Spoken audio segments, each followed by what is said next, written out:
But that was also a symbol of miracle. As long as he could corrupt it, he propelled himself one step closer to a greater position.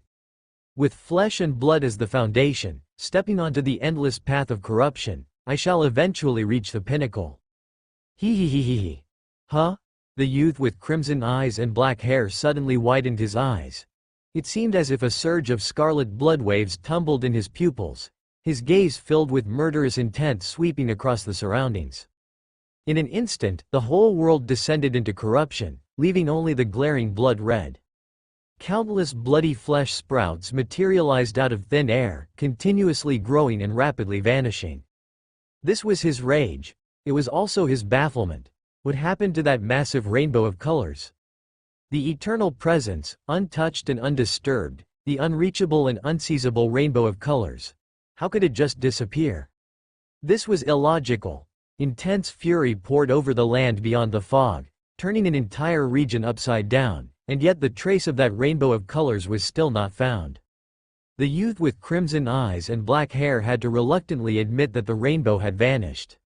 Why did it disappear? Was it those several legendary youth entities?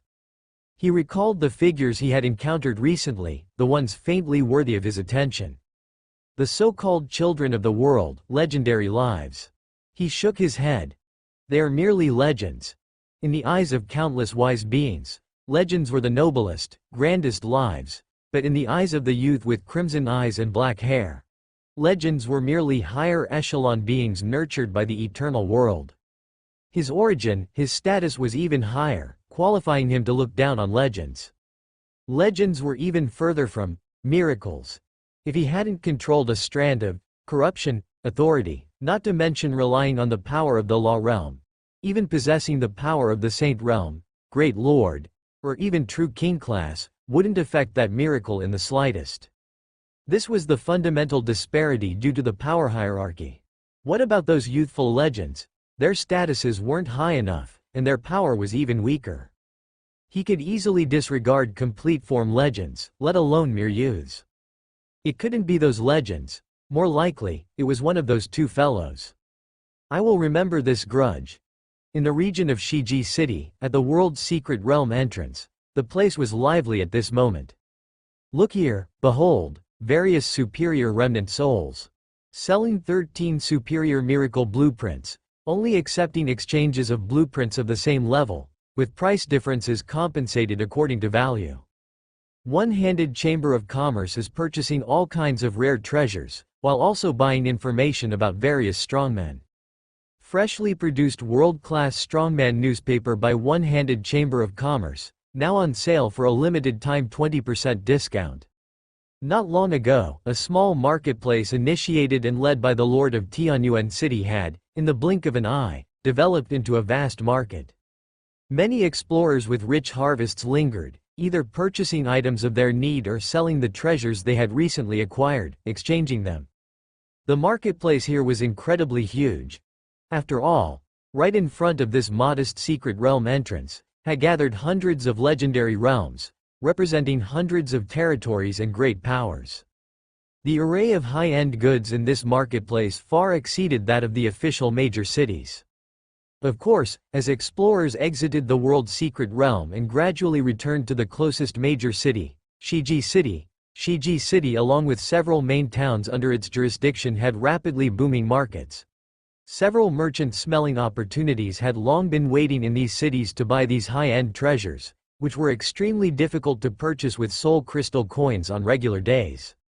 But the true top-tier Chamber of Commerce, powerful forces, naturally set up points directly at the secret realm entrance to purchase rare treasures from the source.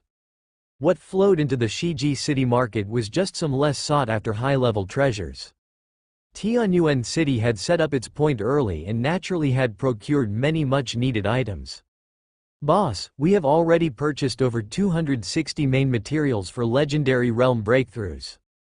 Daisy approached him, rose on her tiptoes, and whispered in his ear. Later, you could have communicated directly through the web of spirit. Not bad. Mu Yuan thought for a moment, then placed his hand on Daisy's head, gently ruffling it. Tianyuan City had also recently signed a support agreement with Gemstone Country, which would soon bring a large quantity of legendary breakthrough materials into their inventory. It seemed a promising future was in store for Tianyuan City. Mu Yuan revealed a smile. Almost all the explorers present wore smiles on their faces. Indeed, this exploration of the world's secret realm was not without danger. Countless explorers had perished within, and many unforeseen events had happened even in the legendary realm. But when was wilderness exploration ever without danger? These explorers, these pioneers, were essentially dancing through a sea of knives and flames. Compared to the past, the gains from this journey to the world's secret realm were far too great. As long as they were not unfortunate enough to die in the secret realm, almost everyone had seen significant improvements. The overall strength of the Tai-Zon alliance had significantly increased. In the near future, ceremonies for breakthroughs to legendary status will be seen all over the Tai-Zon regions, Mu Yuan thought. Even Zhang Luoxing, the young fellow, couldn't help but message him privately, confidently stating that he could break through to legendary within a month. So you're saying you're going to be the second strongest in our batch? Stepping into legendary in less than 2 years was something that could be considered prodigious even in the entire history of Tai-Zon. He could almost match the record holder, the Lord of Han Yu City. Had Zhang already become that powerful? No, Zhang Luoxing sighed. The perennial second place in our batch is still Wangba, that kid. I heard he's already legendary. Not just him.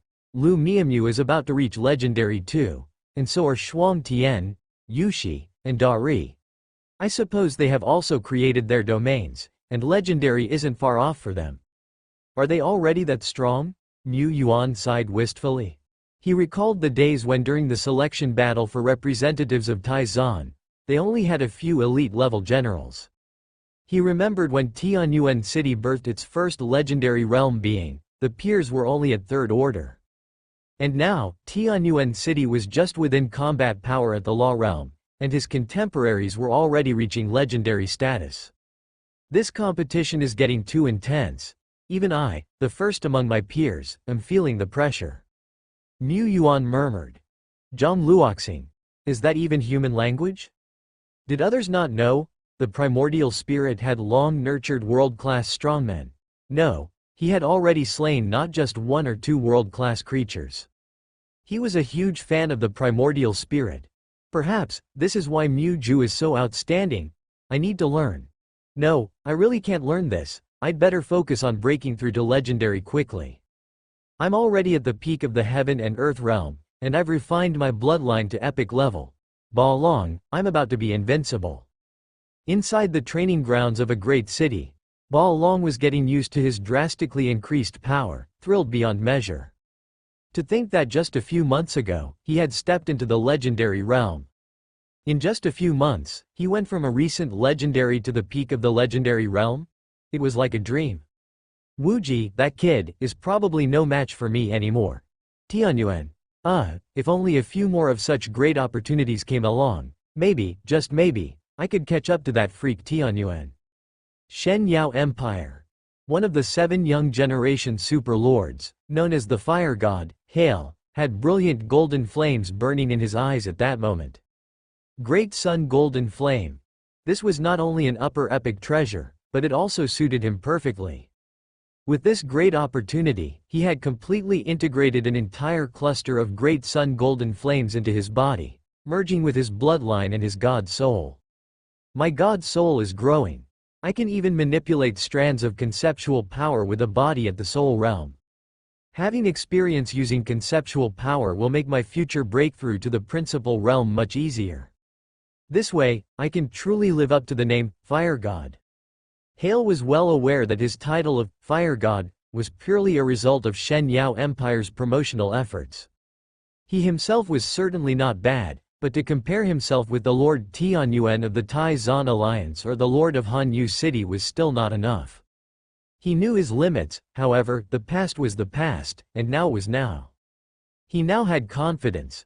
He was already a world-class strongman, and he had a great chance to step into the principal realm before that extremely talented Lord of Tianyuan City. Southeast of the 10 Directions Island domain, Tianyuan City. This city, built less than 2 years ago, was already quite magnificent. Towering city walls dozens of meters high stood erect on the land, fitted with a series of fierce city defense weapons. Many well-equipped city defense soldiers patrolled back and forth on the walls, showcasing the military strength of Tianyuan City. Although battles above the legendary realm ultimately decided the outcome of a war, the daily extermination of monsters and management of the city were still mainly handled by these ordinary soldiers. These soldiers, standing upright on the city walls, in front of the gates, and patrolling the streets, also more vividly demonstrated a city's defensive strength. Judging solely by the scale of the city, Tianyuan City is no less impressive than Shillingtown used to be. By such a comparison, it seemed a bit inferior. Niu Yuan still remembered his initial arrival at Shillingtown, deeply astonished and envious of its towering walls and the war cannons mounted on them. At that time, Shillingtown, having been established for 3 to 4 years and being only a level 4 territory, was named a town. However, as an official frontline stronghold, second only to Panchi City, Shillingtown had received substantial funding from the Alliance. Shillingtown possessed permanent blueprints for superior walls and countless rare and superior-level city defense weapons. The town also had elite soldiers drafted from the officials, stationed there. It also had hundreds of thousands of permanent residents, along with hundreds of thousands of transient explorers and adventurers. The scale of the entire Shillingtown, not to mention when compared with level 4 and 5 territories, even most cities built with great effort by great lords couldn't match these important official towns. The advantages of these official designated cities, being central hubs of their respective regions, were considerable. They were quite majestic, the human, material, and precious resources expended in their construction were innumerable. Tianyuan City could now also be considered majestic, covering an even larger area than Shilling City. After all, the latter's construction focused more on cost-effectiveness and defensive efficacy. Expanding the city wall by one circle greatly increased construction costs, as did the defensive pressure. The construction of Tianyuan City focused more on the future. However, the population of Tianyuan City is far less than that of Shilling City. Tianyuan City had a couple 100,000 territory citizens. And it also had over 100,000 various types of troops.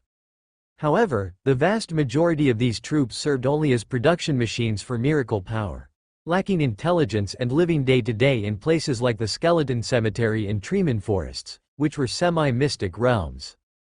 Compared to the highly valuable Shilling City and Panchi City, where housing prices were still soaring, Tianyuan City was quite sparsely populated. Newly planned clusters of buildings had already sprung up from the ground. The citizens were busy yet leading peaceful lives amidst them. The crowd bustled, and cooking smoke curled up.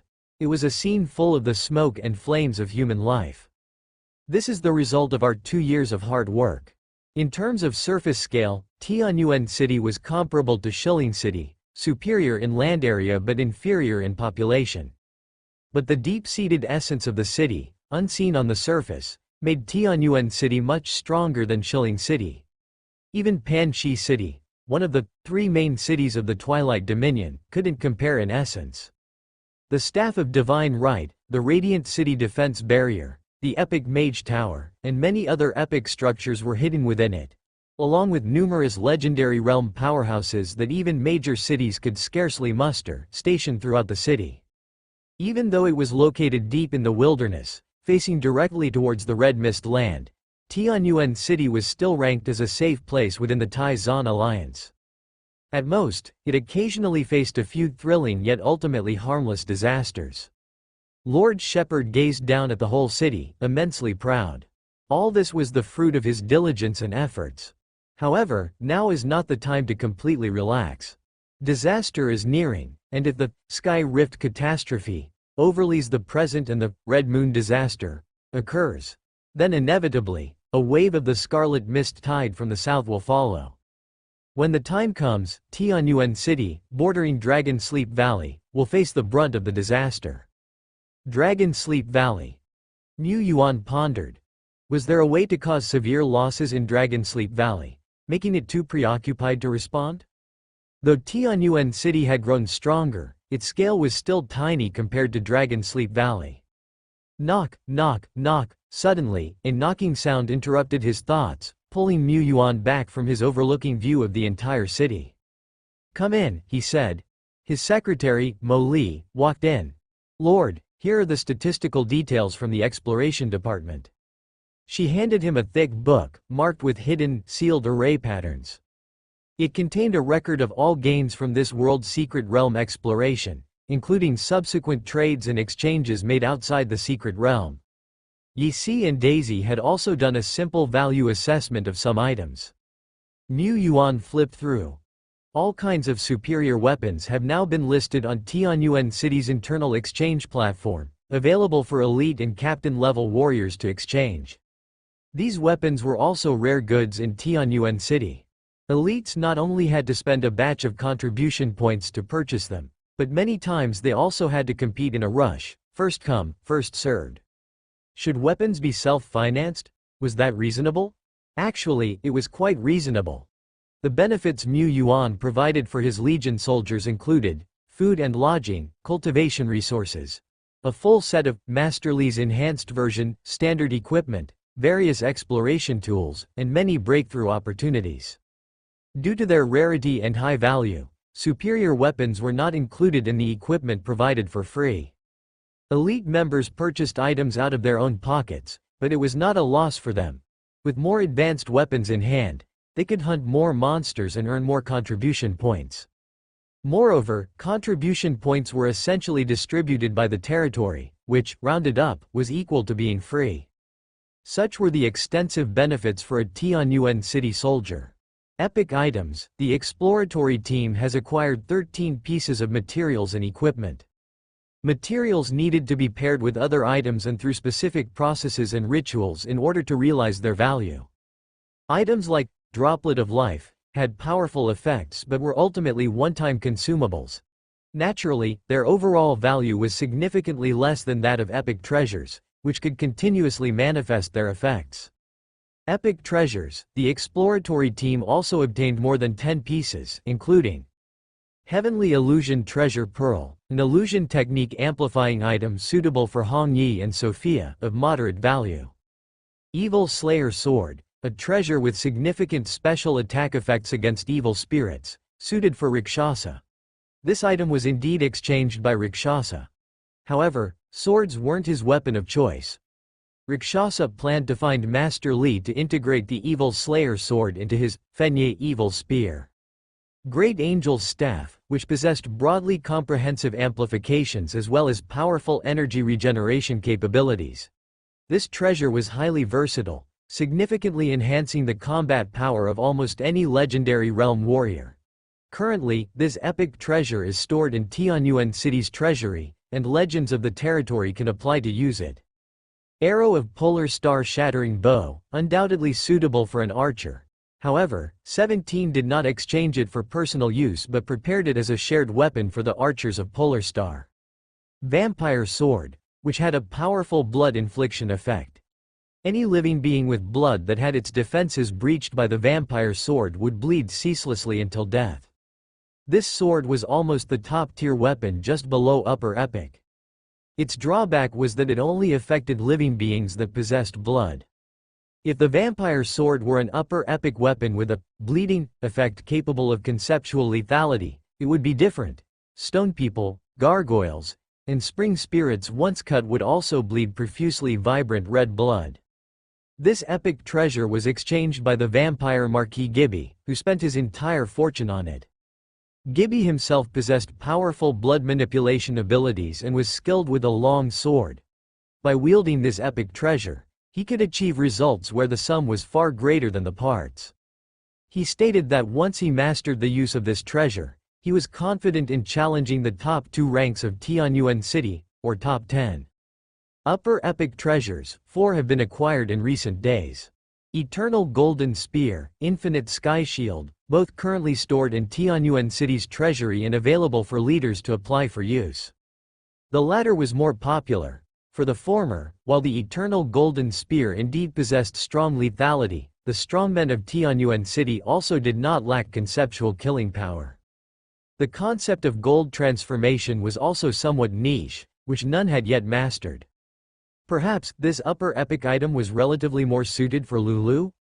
From Firewing Duke, the upper epic, chaotic constant sun, was planned to be transformed for use in an epic miracle building. The last upper epic treasure was Madman Armor. This piece of epic treasure, which Uda used during exploration, recently obtained an upgrade in a previous opportune moment and now possessed a conceptual effect. Madman Armor. Regardless of how robust the wearer's vitality, it can recover life proportionately. Recovery rate out of combat is 20% per second, in combat is 2% per second.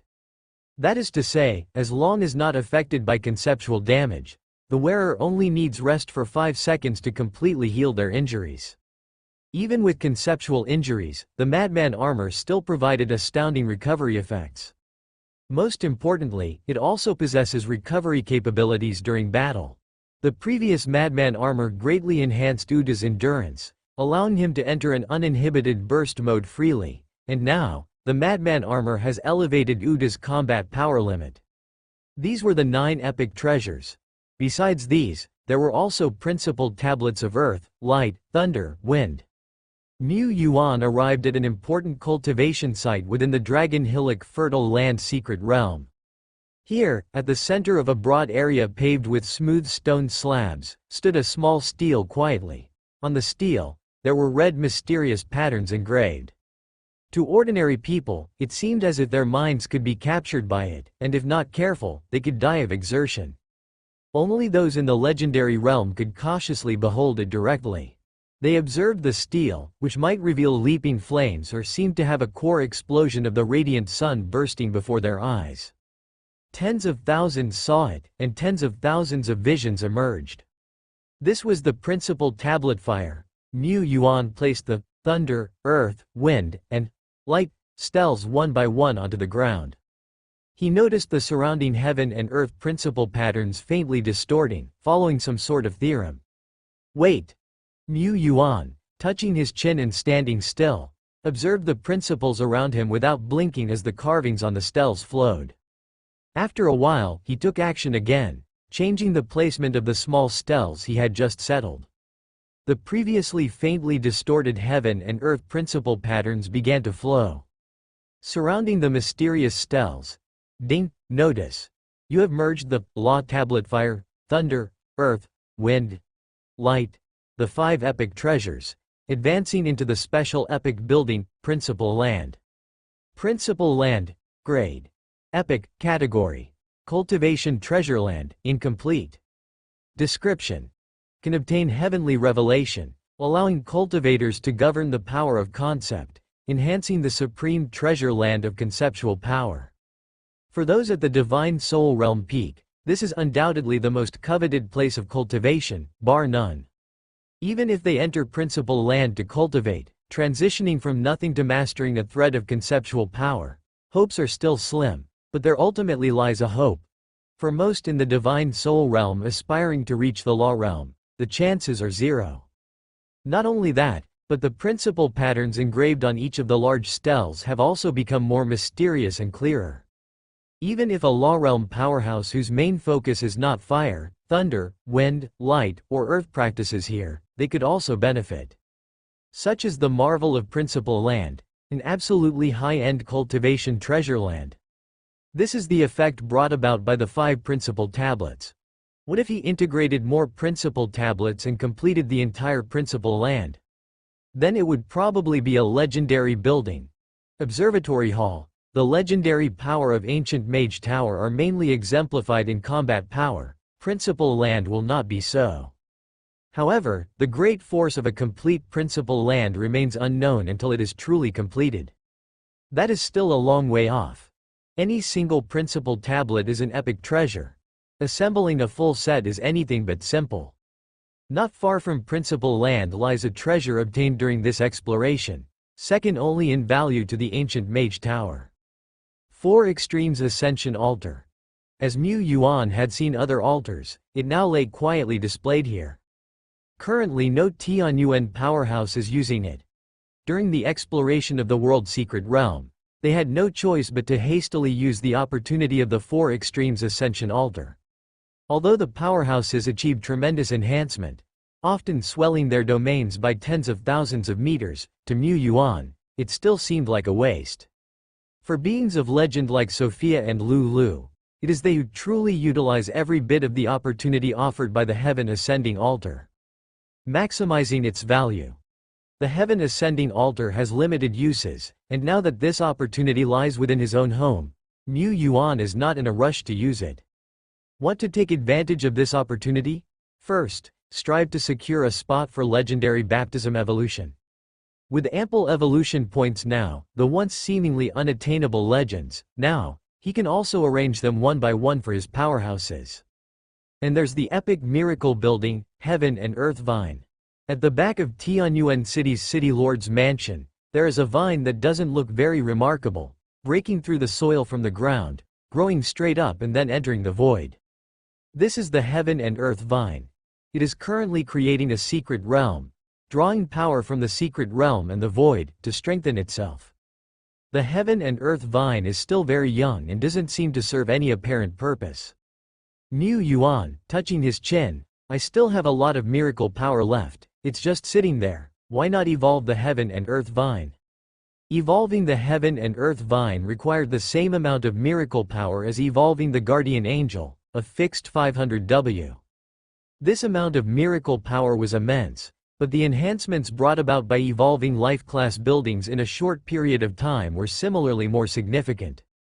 No sooner had the observatory hall materialized than the Guardian Angel Lapis rocketed to the peak of the principal realm as if seated on a rocket. Under normal circumstances, for a legendary life that hadn't chanced upon an opportunity to cultivate from the Heaven and Earth realm to the peak of the principal realm would take at least several decades. But the current Heaven and Earth Vine was somewhat lacking. The secret realm it opened up was merely the size of a bean, similar to the early Black Wilderness LV1. Compared with the vast Dragon Hillock Fertile Land secret realm, it was as tiny as a speck of dust. Absolutely useless. The combat power of the Heaven and Earth Vine itself was also lacking, capable only of exerting the combat power standard of an ordinary legendary realm, with its attack range limited to the surroundings of Tianyuan City. This was far inferior to the initial Guardian Angel Lapis. According to the panel description, the Heaven and Earth Vine can continuously draw on the power of Heaven and Earth, enabling the tiny secret realm it has opened up to grow quickly until it's small, medium, large. In the future, the Heaven and Earth Vine could even establish and enlarge not just one large secret realm. Moreover, the secret realms opened up by the Heaven and Earth Vine were constantly bathed in the nourishment of nature, with fertile soil and rich elements within them, perfect for constructing miracle buildings, opening up high-order farmlands, or forging residential treasures. Under the action of the Heaven and Earth rules, the secret realms might naturally give rise to some special products.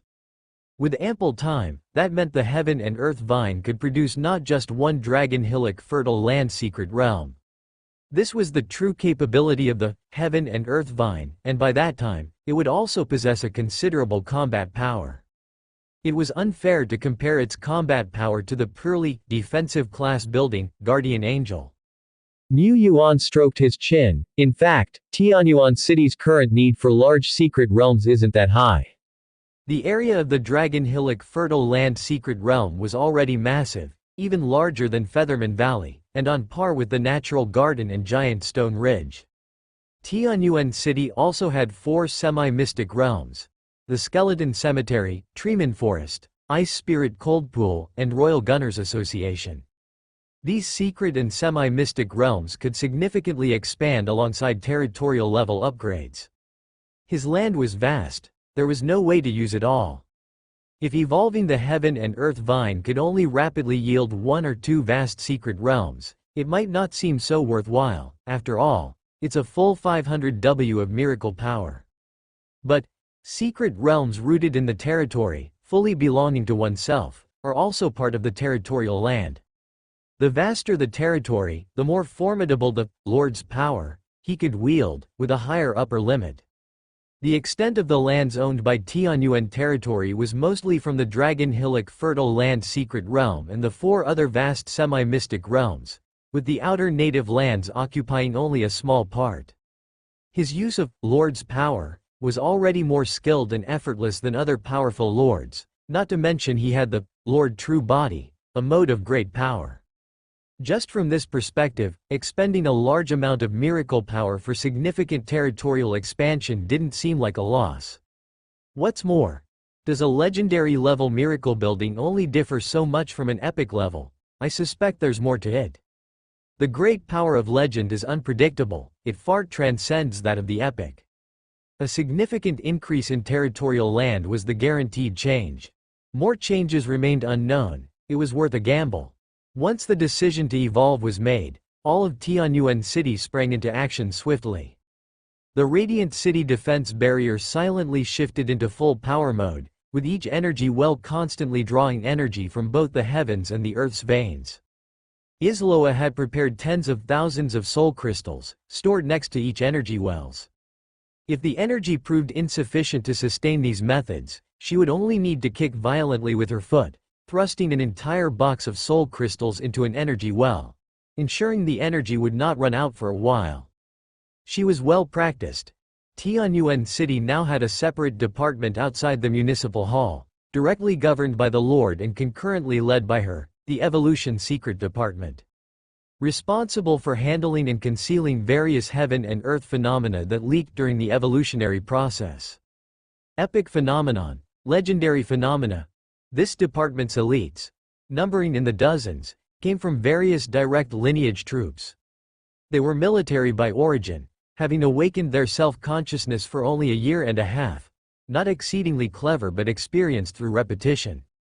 They had carried out similar tasks dozens, even hundreds of times, and could not possibly get any more proficient. Behind the city lord's mansion, the construction site for the Heaven and Earth Vine. An area already marked with no trespassing signs, and the division generals did not come to watch for the evolution of a miracle building. Its changes were quicker, more contained, with no domain, no momentum, no mysterious power emanating, nothing worth learning. Only about a dozen differently dressed Isloas occupied various observation points around the area, setting up equipment, ready to conduct precise recording. Mu Yuan glanced at her. She gestured an OK sign. He then looked toward the Heaven and Earth Vine. This life building had only a vague spiritual wisdom and did not yet possess self-awareness. There was naturally no need for any state adjustment. With a thought, the colorful radiance visible only to him cascaded down like a waterfall. Miracle Power 500W. In the next moment, a brilliant evolutionary radiance burst forth. Enveloped in light, the tiny Heaven and Earth Vine began to grow and swell at a rate visible to the naked eye. Boom! Suddenly, a clap of thunder erupted from the ground. In a place not visible to ordinary people, but seen by lords or heroes using special vision, a not-so-large secret realm was rapidly expanding. The gray fog at the boundary of the secret realm retreated inch by inch, revealing land that looked barren but was actually rich in nutrients. A few new greens were growing on this yet-to-be-cultivated land, as if life here was thriving. Soon, lakes shimmering with the light of the sun, and endless mountainous and hilly terrain, were also born one by one. It was as if a small world was being gradually unveiled. In fact, it was almost the same. There were many types of secret realms, but most of them could not sustain themselves and relied on continuous external supply. Only great secret realms like Dragon Mound, Fertile Land and Natural Garden could form a world of their own, producing their own resources.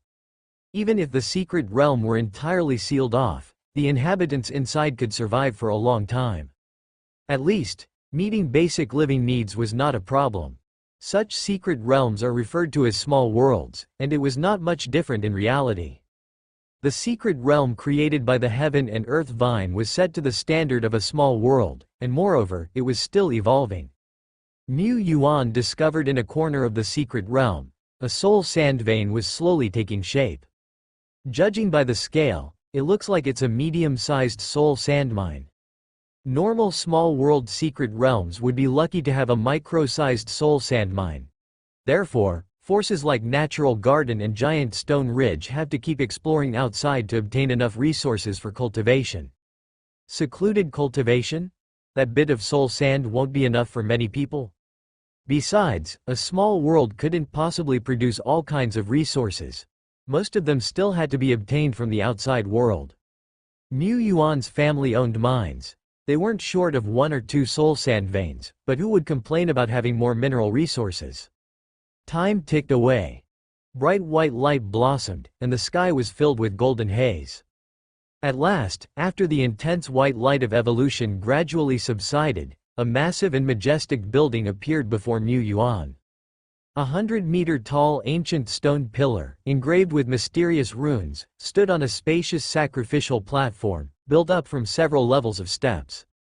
At first glance, it looked like a giant totem pole. On this ancient stone pillar, there was a grayish-brown vine. At first glance, it appeared to be merely a decorative item on the totem pole, and it was as lifeless as death-like, was winding around this massive column body, spiraling upwards. This was the main body of the miracle building. The grayish-brown vine meandered all the way to the top of the column, then disappeared into the boundless void. Ding! Alert!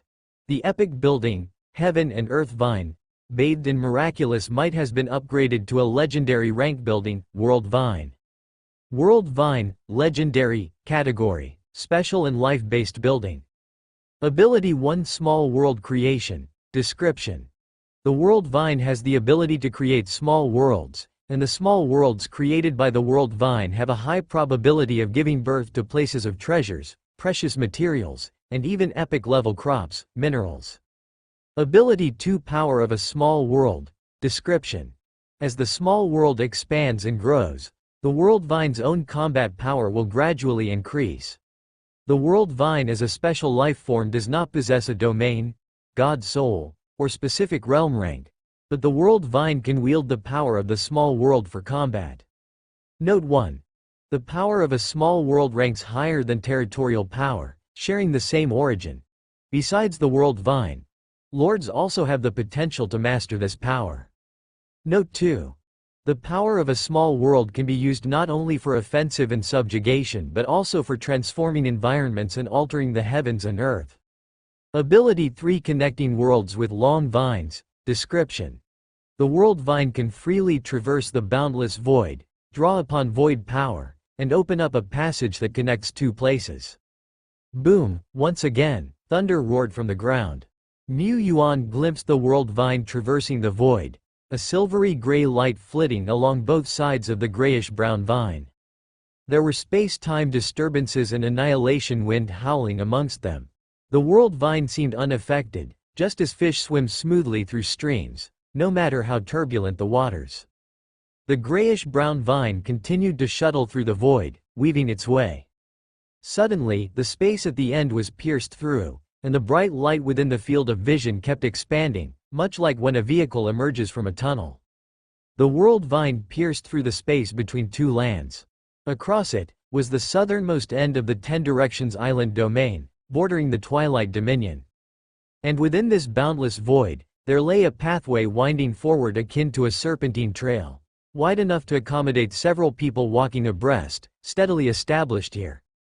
The spatial turbulence all around had calmed, while farther down the vine path, one could still glimpse the terrifying winds of disaster blowing.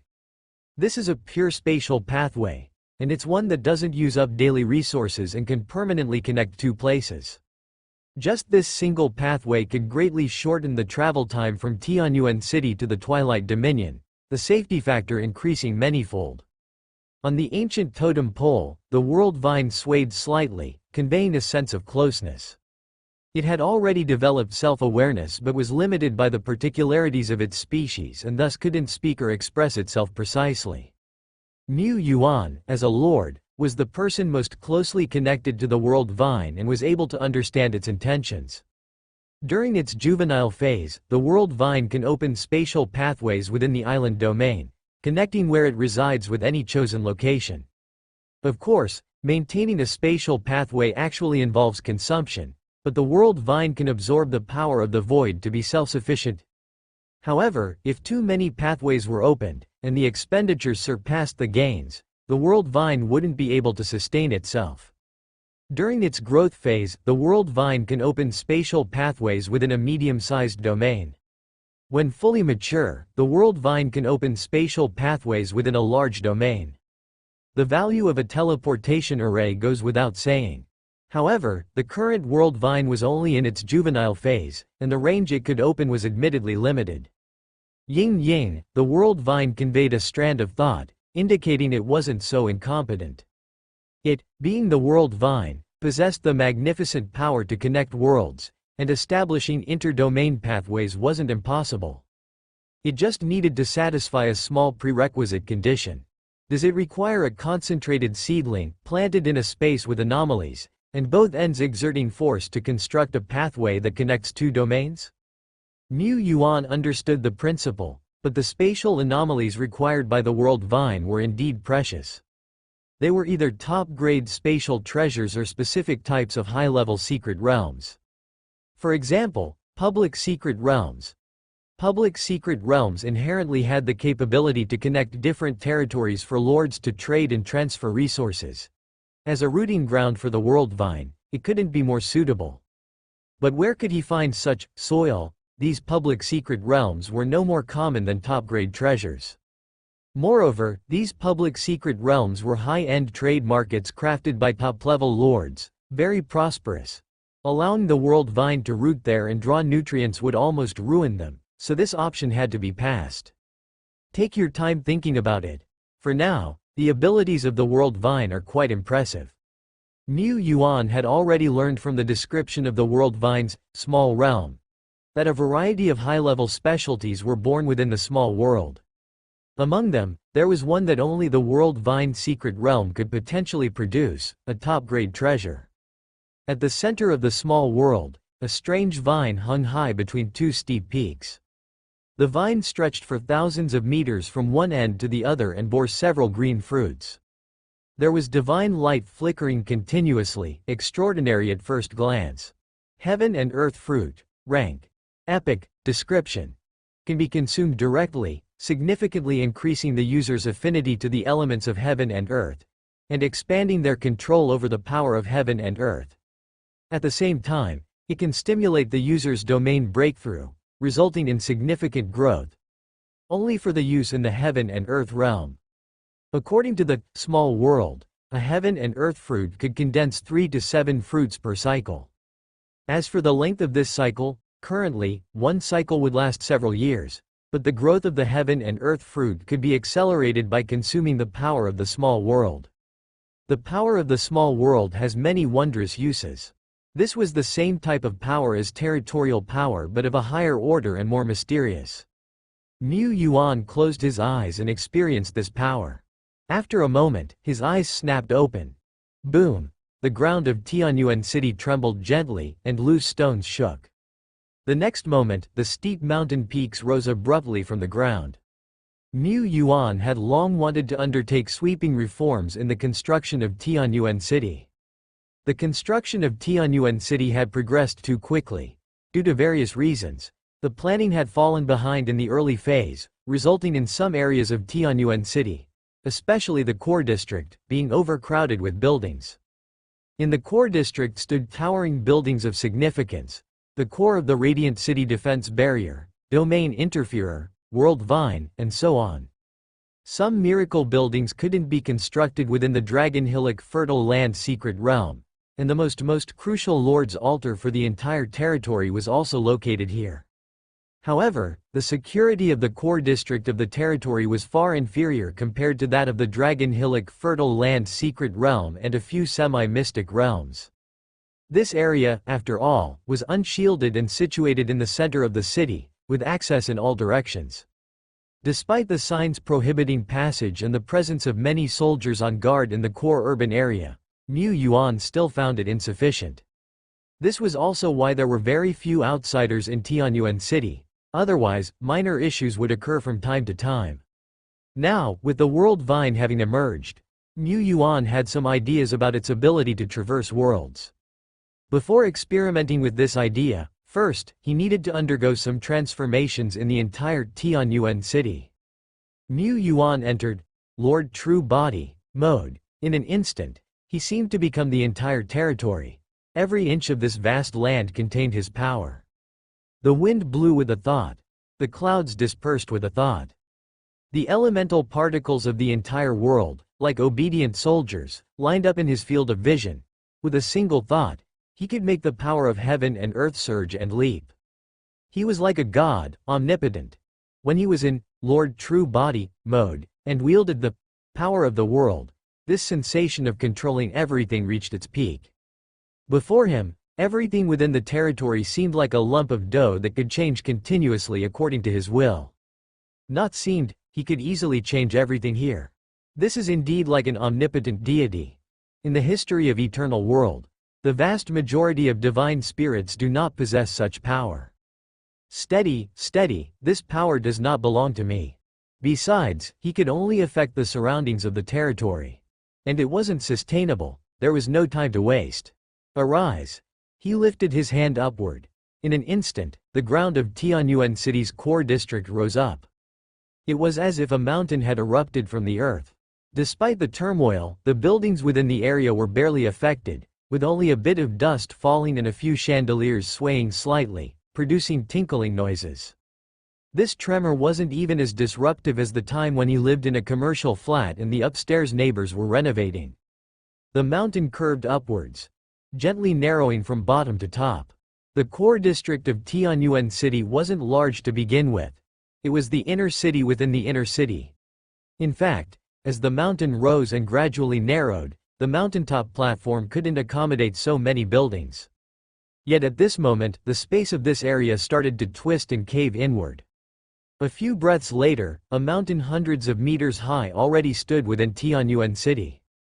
On a broad platform halfway up the mountain, one could see important buildings like the City Lord's Mansion, Domain Interferer, Warrior Arena, Ice Heart Lotus Platform. Rare and superior defense buildings were also erected here and there along the mountain. A Z-shaped earthen path meandered down from halfway up the mountain, joining the main road below, just waiting to be paved with asphalt. Above halfway up the mountain stood two steep, perilous peaks, like two giant antennae erect in this place. They also resembled two massive columns guarding a gate. Inside the gate, one could vaguely make out the silhouettes of buildings. This was a semi-mystic realm that he had forcibly fashioned, with the entrance located behind the City Lord's Mansion. Important buildings like the Lord's Altar and the World Vine Totem Pole were all placed within. Seeing this, Mu Yuan was very pleased with his own masterwork. But glancing at the bare mountain, Mu Yuan was not quite satisfied. Since the power of the world was consumed anyway, why not do it all in one go, he thought. He immediately used the powers of Tree Demon Granny and Wood Spirit. Using these wood-based abilities as the foundation, with the power of the small world as the core, seedlings broke through the soil and in the blink of an eye, grew into lush, tall trees. Tianyuan City's greenery coverage +1+1+1. After all, the city needed green water and green mountains. And in the South City district inside Tianyuan City, green plants and clear waters were scarce. Mu Yuan continued the transformation. He also took advantage of entering the Lord True Body mode and wielding the power of the small world, to slightly adjust some areas with poor early construction planning outside the core district. Rivers were widened. Trees flourished. At the east side of the city, an energy well burst into brilliance. The surging energy within it defied gravity, soaring into the sky to connect with the epic building, Staff of Divine Right, high above. Not bad. The Staff of Divine Right has limited slots for spells, and accumulating a super spell again takes an exceptional amount of time. Last time, in their battle against Firewing Duke, they had exhausted the 9 Thunder Dragon super spells stored inside the Staff of Divine Right. The Staff of Divine Right, once the most important building of Tianyuan territory, was gradually falling behind the times. Therefore, Mu Yuan transformed it. Let the energy well connect with the Staff of Divine Right, continuously transferring energy into it. Then utilize the 9-turn furnace within the Staff of Divine Right to instantaneously refine this batch of vast energy. In this way, the Staff of Divine Right will be able to convert all this magnificent energy into one after another super spell missile. The destructive power of these super missiles naturally couldn't match the 9 Thunder Dragon, but they had the advantage of minimal consumption, quick conversion, and an endless supply. In the future, the Staff of Divine Right would have two sets of killing skills. One set was small and powerful, the other could be sustained continuously. The destructive power of these super magic missiles was enough to severely injure and blast away ordinary legends. At what cost? The cost was merely one less energy well powering Tianyuan City. Yet it was equivalent to gaining an almost epic level defensive battery. I'm really something, aren't I? Even though the idea was initially proposed by Isloa. Deadbone also contributed many suggestions. It had been continuously building the Wraith Sacred Mountain and had become somewhat of an expert in the tower defense strategy. Despite the numerous defensive measures Deadbone had been accumulating, it hadn't used any yet. There wasn't an opportunity. This was what Deadbone hoped to see. Once the defenses atop the Holy Mountain were activated, wouldn't it mean that the enemy had reached its lair and it was no longer stable? But regardless of how many suggestions either Master Yi or Bone Marshal offered, ultimately, it was Lord Shepard who turned the idea into reality. This upstream surge of energy connected to the majestic structure hanging in the azure sky, resembling a silver waterfall cascading from the heavens, stunningly beautiful. If Tianyuan City started a tourism industry, this would undoubtedly be a famous spot to check in. No matter what, having an extra scenic attraction in Tianyuan City also helps lift everyone's spirits. Two birds with one stone. Rumble, rumble. When an earthquake trembled within Tianyuan City, the citizens were at first startled and then quickly calmed down. Another monster tide attacking? No big deal, no big deal. Yeah, we're deep in the wilderness in Tianyuan City, right where those monsters have their eyes set. Being attacked is only natural. Even so, we've never truly faced danger. Compared to many cities in the inland, our Tianyuan City is actually much safer. The citizens of Tianyuan City were already accustomed to monster attacks. They had gone from initial horror to present calm in no time at all. But soon, these calmed citizens all widened their eyes in disbelief. Quick, look over there, the mountain is rising. Not only that, but the river running through the city was visibly widening, and the water was becoming much more turbulent. The saplings just planted on both sides of the streets grew in an instant, turning into trees with the appearance of being tens of years old. Outside the city, mountains transformed abruptly, and rivers changed course in the blink of an eye. The transformations of the world were captured in a moment. As if a pair of divine hands were manipulating this land. Divine. Miracle power is gathering again? This is an unexpected boon. Just a pity that the Firewing Duke drained the citizens' stored miracle orbs not long ago, and the miracle power gathered this time is only a few 100,000. Lord Shepard had already exited his Lord True Body state. He glanced at the territorial power, which was more than half depleted, and the little remaining power of his small world. Unbothered, he then proceeded to plan the next phase of projects. At this moment, his legs were a bit weak, his body a bit tired, as if he'd been completely drained. Isloa supported him, despite feeling tired and sighing. It was clear her workload had been greater, so why was it that her own lord was the first to collapse from exhaustion? Well, it didn't matter. She was capable, after all. To the strong go the spoils. HMPH, Han Yu City, situated in the Aegis Great Domain, was a mighty fortress in this land. But only in terms of combat power. Looking down from the sky, Han Yu City's occupied area is not small. Its outer walls are dozens of meters high and made of superior level city walls, majestic and towering, with many buildings standing inside, some of which are quite luxurious. These are often built by the big commerce associations investing in the city. In the north of Han Yu City, there stands an imposing ice mountain, upon which looms a palace brimming with coldness. Cold, noble, magnificent. This is the most important military building in Han Yu City, and also the most eye-catching and spectacular place in the entire city. Even so, the scale of Han Yu City is just on par with many of the officials' key strongholds.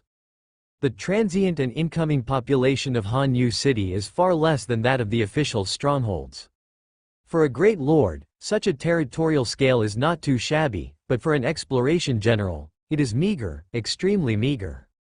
In fact, the lord of Han Yu City is indeed the poorest among the exploration generals. It has to do with her being the least experienced and having the shortest time of struggle, but that's not the whole story. Already an exploration general, with a high position and heavy responsibilities, the money she earns in a year could possibly be less than a tenth of what other generals make. Arg! Why can't we find a few capable talents in such a large Han Yu city? Inside the city lord's mansion, the lord of Han Yu city, her god soul incarnate, was glaring at a tall stack of paperwork, roaring in the solitude of the office.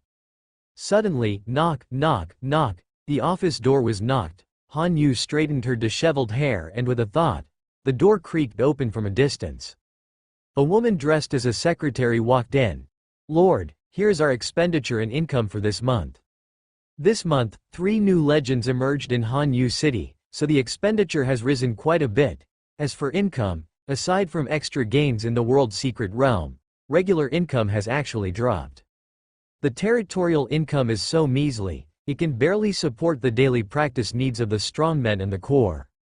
What are our main sources of income at the moment? There are 3 minor veins and 1 small vein mining income. Cold City Commerce and Moonlight Commerce have also brought in some income, though not much. Moonlight Commerce even suffered losses the month before last, hence, the main sources of our territorial income are actually the rent from shops within the city and trade taxes from the public secret realm, Elf's Courtyard. In short, it's not much. Han Yu's legendary life has always been accompanied by poverty. She once discovered a large vein but had to extract the power of the vein using a mystery skill to defeat a powerful enemy during a battle. She killed the strong enemy, but the large vein was also depleted. The Cold City Commerce she initially established once reached a quite considerable scale. Alas, due to the oversight in judging people by the commerce leader and the espionage of enemy spies stealing commerce secrets, it never recovered from the setback. She ventured deep into the wilderness and discovered an epic-level treasured plant. She had intended to transplant it back to her territory to carefully cultivate, but was ambushed by a powerful monster along the way. After a great battle, she vanquished the strong enemy and added 1 to her battle achievements, but at the cost of 1 less epic-level specialty. Without specialties, without veins, without capable employees, the main income of the whole territory truly stems from herself. She earned magnificent battle achievements through fighting in battle zones. However, for 1 person to support a city is no easy feat. You, think quickly, is there any good way to make money? Han Yu looked towards her secretary. The secretary was one of the few high-level talents she had unearthed from the territory's citizens. Capable, but could not possibly shoulder the entire territory's affairs. Who can manage the entire territorial affairs in an orderly manner and continuously generate income by themselves? Internal territory management, commerce, diplomacy, research, agriculture. Han Yu City is a big city with a large population. To perfectly operate every department, wouldn't it need at least 100 high-level talents? She estimated she couldn't even muster 10 in Han Yu City. The secretary was very innocent. She was just a secretary, not some kind of business prodigy. After thinking for a bit, she said, the public secret realm has great potential. If we could attract more major commerce associations to join, trade volume could greatly increase. However, unfortunately, this public secret realm, it's a winner-takes-all affair. The powerful commerce associations have already joined. The public secret realms, trade routes, and orders established in the early years have matured. They wouldn't abandon their well-developed base to switch to the secret realm of the Lord of Han Yu City. Her Elf Courtyard mystery territory, although it had pulled in quite a few newcomers, also hosted Tianyuan, the new generation leader. Tianyuan indeed brought in quite a bit of revenue, but in the end, he is just 1 person, 1 lord. And Tianyuan is still very young, probably just as impoverished as she was in her early days, even though he already has more than 1 world-level strongman. Lord, there is a message from Tianyuan City that I think you need to see. South of the city walls of Tianyuan City, about 20 kilometers away from the South City Gate, an important new facility was in the midst of bustling construction. This would be the future Tianyuan Station, or rather, Space Shuttle Station. To the west of the construction site, adjacent to the rails, a new platform for steel trains was being built, facilitating the movement of people and material. Tianyuan City was already equipped with steel train lines, extending north to Wolf Head Mountain Fortress, bordering the elf towns to the east, and stretching 200 to 300 li, a traditional Chinese unit of distance, to the south, with tracks branching out like tree limbs, reaching important mines. In the past, Mu Yuan had planned to extend the rail tracks all the way to the southern tip of the island domains, but the plan was scuppered by the catastrophic Sky Rift disaster, nipped in the bud. Now, the times had changed. Who needed rail tracks anymore? Why not build a space shuttle passage directly? Mu Yuan planned to build a small town here, and at the current center of this massive construction site stood the Space Shuttle Station's main body, an extension of the World Vine Great Force. An archway constructed from gray-brown vines stood there quietly. The arch was only a little over 10 meters wide and a bit more than 20 meters tall, but visible spatial ripples surrounded the door frame, and the thick, broad vines were carved with one mysterious symbol after another. At a glance, the entire spatial archway was quite magnificent and extraordinary. Those mysterious symbols had been commanded to be inscribed by Mu Yuan. Inside the arch, a long, snake-like passage writhed into the depths of the void, leading directly to the other end that opened up at the southern tip of 10 Directions Island domain. As it stood, in the middle of the construction site, there was only one space gate. Daisy was leading one of the Tianyuan Chamber of Commerce's caravans, emerging from inside the arch-shaped space gate. She tiptoed, surveyed the bustling construction site around her, and glimpses of distant building silhouettes, unable to help but exclaim, "That was incredibly fast." "How was the experience?" Mu Yuan asked.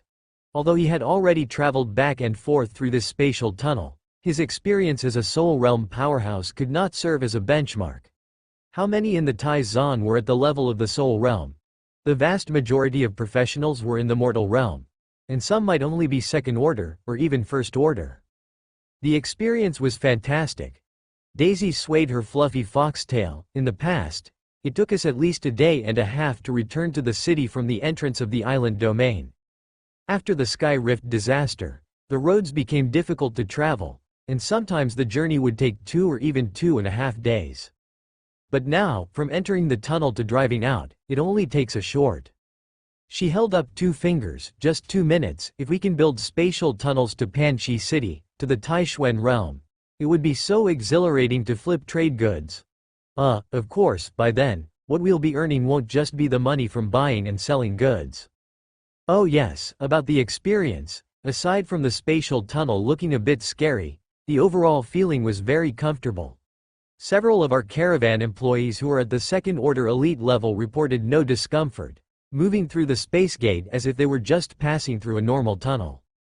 This was one of the advantages of the spatial tunnel. Normal spatial teleportation could result in dizziness and spatial disorientation. The further the distance, the more severe the impact on the body. Warriors below the legendary realm undertaking long-distance teleportation may suffer from instability, nausea, and so on. These were minor advantages. The greatest advantage of the spatial tunnel was its affordability. The tunnel had a constant existence, with only construction costs, and almost no operational costs, not like teleportation arrays that required a huge amount of resources to activate each time. Energy wells and similar power structures were insufficient to sustain the activation of teleportation arrays, which often required the use of precious high-purity condensed energy sources. That's why major teleportation arrays were only activated on critical occasions. The starry sky gate of Isloa also had the downside of energy consumption. She could open it effortlessly, but the more people or goods she transported, the greater the load. The spatial tunnel, however, could be opened permanently and transport large quantities of goods, directly connecting 2 distant regions. This was a great force that could impact countless cities and domains. And so constructing across domains was difficult, too. "Lord, you have an important new contact," rang out the voice of his assistant Mo Li in his mind. Mu Yuan immediately soared up, flying to the city lord's mansion atop the main peak of Tianyuan City like a rock, taking only a few seconds. He went straight to the liaison office under the city lord's mansion and quickly.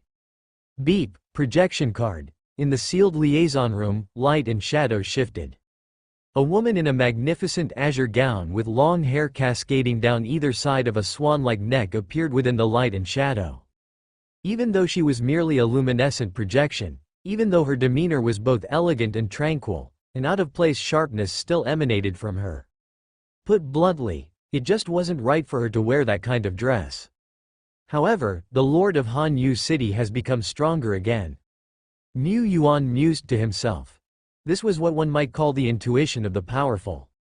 He had his suspicions about Han Yu's intentions. After all, the information had been released on his orders to gauge interest.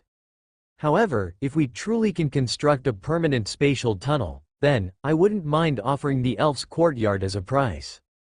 Declared the Lord of Han Yu City. Mu Yuan. He hesitated before speaking. I need to emphasize that once the elf's courtyard is used as a spatial mind source to open the tunnel, this public secret realm might become invalid immediately. He had never tried it, so he couldn't be sure. It might have just needed the secret realm as a carrier, or it was possible that the world vine would directly drain the secret realm dry. The latter possibility was not small. After all, what they were going to create was an eternal space tunnel that crossed over great domains and countless spatial distances.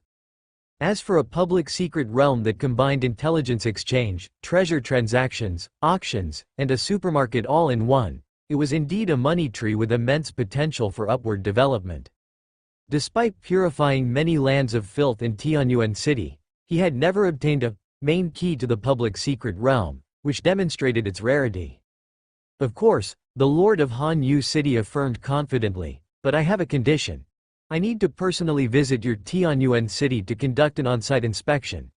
Additionally, I need you to ensure that the spatial passage established with our Han Yu City is the first cross-domain channel. She really wasn't good at doing business. First, she didn't like turning and twisting, and second, she needed to concentrate mainly on her cultivation, but that didn't mean she lacked vision. On the contrary, having been to the vast majority of the Tai-Zan Alliance and having traveled across domains dozens, if not 100 times, she instantly recognized the greatest benefit the eternal space tunnel would bring. Han Yu City would become a transport hub. Why were cities like Billow City and Lakehaven, these main cities, so commercially developed with numerous travelers? Because they were the central hubs of a great domain. If Han Yu City could become a central hub, she wouldn't have to worry about how to develop the Chamber of Commerce or how to earn money. Opportunities for commerce would be everywhere, and she could make a fortune just lying down. As for the cost of giving up Elf's Courtyard, indeed, it was a steep price, so painful it was as if she were bleeding, but the Elf's Courtyard hadn't been able to break through the situation as the main trading platforms outside of those organized by officials had long been monopolized by Northern Border, Julong Mountain Range, Duobao Pavilion, and Red Lotus Valley. The profit-making capability of the Elf's Courtyard was limited, as was its future outlook. Besides, the public secret realm could only accommodate lords and heroes, and there was a heaven and earth transit tax to be paid during transactions, and it couldn't truly cross domains. Could it compare to the space tunnel? Not a chance. Decisively, Han Yu made tough choices, trading what must be traded. No wonder the Lord of Han Yu City could rise with speed akin to using cheat codes. Such decisiveness, such audacity, impressive indeed. Mu Yuan couldn't admire her enough. Even though the secret realm of the Elf's Courtyard wasn't exactly thriving, the prospect of the space tunnel was far greater and could easily replace it. However, Han Yu didn't know the greatness of this space tunnel. A miracle building. To outsiders, this tunnel was bound to carry great uncertainties, and the real core part was in Tianyuan City. Making such a decision was not easy at all. Truly deserved to be a woman only slightly inferior to him. The first space tunnel seems highly likely to be settled. He sought out the Lord of Han Yu City, not solely because she held a public secret realm, but also because they were quite familiar. Back then, the Lord of Han Yu City had helped him quite a bit, and now that there was an opportunity for a win-win collaboration, he naturally prioritized a friend. He even planned to make some profit concessions. Lord Shepherd Mu Yuan was building this eternal space tunnel and developing the super city of Tianyuan, but making money was not his primary objective. He was not interested in money. Another point, The construction of the space tunnel is bound to affect the interests of some old trading platforms, so this is the time, of course, to pull in a few strong allies to take a stand. The Lord of Han Yu City was strong enough. Countless monsters had perished under her sword, and quite a few humans too. A purely ferocious slayer, her deterrence was top-notch. His own Tianyuan city also possessed sufficient power. Had it been half a year or a year ago, even if he possessed the technology of the space tunnel, he wouldn't dare to reveal it. The wind was howling. The Lord of Han Yu City, with a pair of azure glowing wings, was racing high in the sky. Her travel did not involve any grandiose display, no money for such displays. But using this epic treasure specifically for flying, her speed was one word: super fast. Can the eternal space tunnel that spans across great domains truly exist forever? She murmured, but she did not doubt Tianyuan's word. Simply put, Tianyuan, like her, was a person of outstanding talent, disdaining to lie. With the form of Tianyuan, securing some extravagant treasure was not an impossibility. Hadn't the world's secret realm recently caused an exploration frenzy? Clearly, Tianyuan had obtained this super treasure from the world's secret realm. Indeed, Tianyuan was as excellent as herself. But as much as I believe it, such a big issue would naturally require an on-site inspection and a look at the space tunnel. Specific negotiations would also have to be conducted by professionals on site. I guess it's up to me to take a little trouble and make the trip. And I'm somewhat, curious about what Tianyuan City looks like. I haven't visited Tianyuan City yet. Tianyuan City is located deep in the wilderness and is often attacked by waves of monsters. The construction of Tianyuan City has lasted less than 2 years, and the status of its territory is quite low. She stroked her chin. At this moment, Tianyuan City was probably just a modest little city, right? A city with some high-order miracle buildings, with potential but not a large scale. Just like her in the past. Using an epic flying treasure, the Lord of Han Yu City's divine soul avatar sped on extremely fast. That very night, she crossed the scenic highlands territory, the Twilight Plains territory, and arrived at the Ten Directions Island domain. Mu Yuan had already arranged for personnel to wait at the entrance of the space tunnel at the southernmost point of the Ten Directions Island domain. Over here, Duo Lai waved his arms, holding a blazing sun that illuminated the night brightly. Of course, the space tunnel couldn't be directly set up within the Furious region. It was several tens of kilometers away from the southernmost point, at the intersection of Island Domain and Great Domain's routes. Stations and camps were also under construction in this area. The Lord of Han Yu City descended from the sky. Recognizing Duo Lai, she felt a fondness for this capable big eater. Who wouldn't like a capable yet adorable girl who can eat a lot? Is this the entrance to the space tunnel? Yes, it is. Following Duo Lai's lead, the Lord of Han Yu City walked straight into the tunnel gate. She was no stranger to space passages, having traveled through spatial turbulence before. Upon stepping in, a winding serpentine path appeared before her, with a glowing speck at the end of her vision, presumably the exit of the tunnel. Is this really so spacious? Han Yu observed her surroundings. The serpentine path didn't seem wide, able to accommodate only a few people walking abreast. But one must understand, this is the terrifyingly infinite void space. Being able to set up a passage here is already extraordinary, one shouldn't ask for more. Apart from powerful beings like her, how many could freely travel through spatial turbulence? And yet, this serpentine path was not only spacious, but it also didn't shake in the slightest. It was entirely different from the hazardous space tunnel she had imagined. Not only that. She looked around. Within tens of meters around her, the space was exceptionally stable, with no annihilation wind or spatial folds appearing. Not only could fourth-order leaders travel through such a tunnel, but also second-order elites, first-order professionals, and even zero-order apprentices. This was a top-class space tunnel. Before coming here, Han Yu was somewhat worried about potential instabilities in the space tunnel, but now she was quite certain that there would be no such issues. What incredible technology! Tianyuan is such a lucky fellow. Damn, I'm so envious I can taste the envy. Grinding her teeth, The lord of Han Yu City lamented why her division generals couldn't have retrieved some incredible treasures. While lost in thought, she walked out of the not-so-long tunnel and arrived at the Tianyuan City area.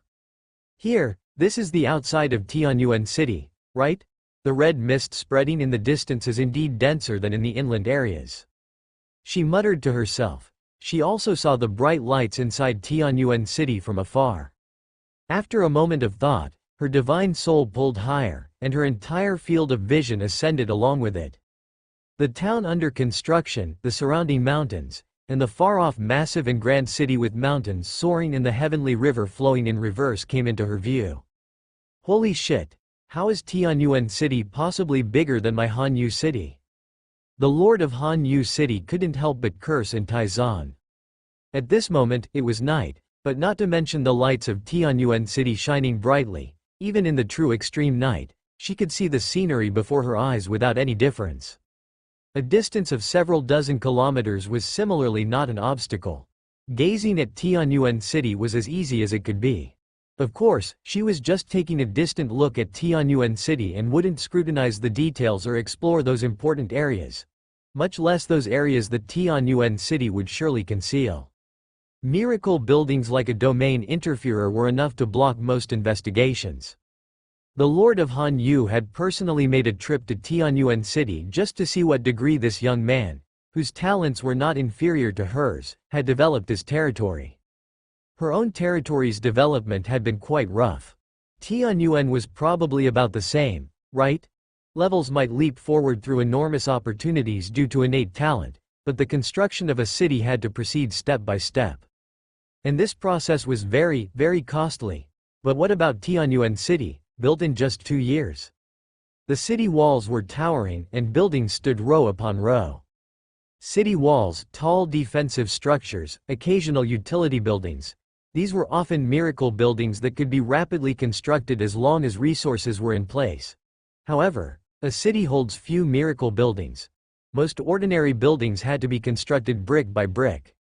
In Tianyuan City, the arrangements of buildings were neatly organized, the streets were wide and clean, and the attire of the people, although not lavish, was far better than that of most territory citizens, who dressed in simple monotony.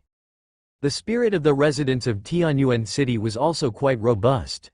Among them were not few apprentices at high stages, and even ordinary people at the professional level.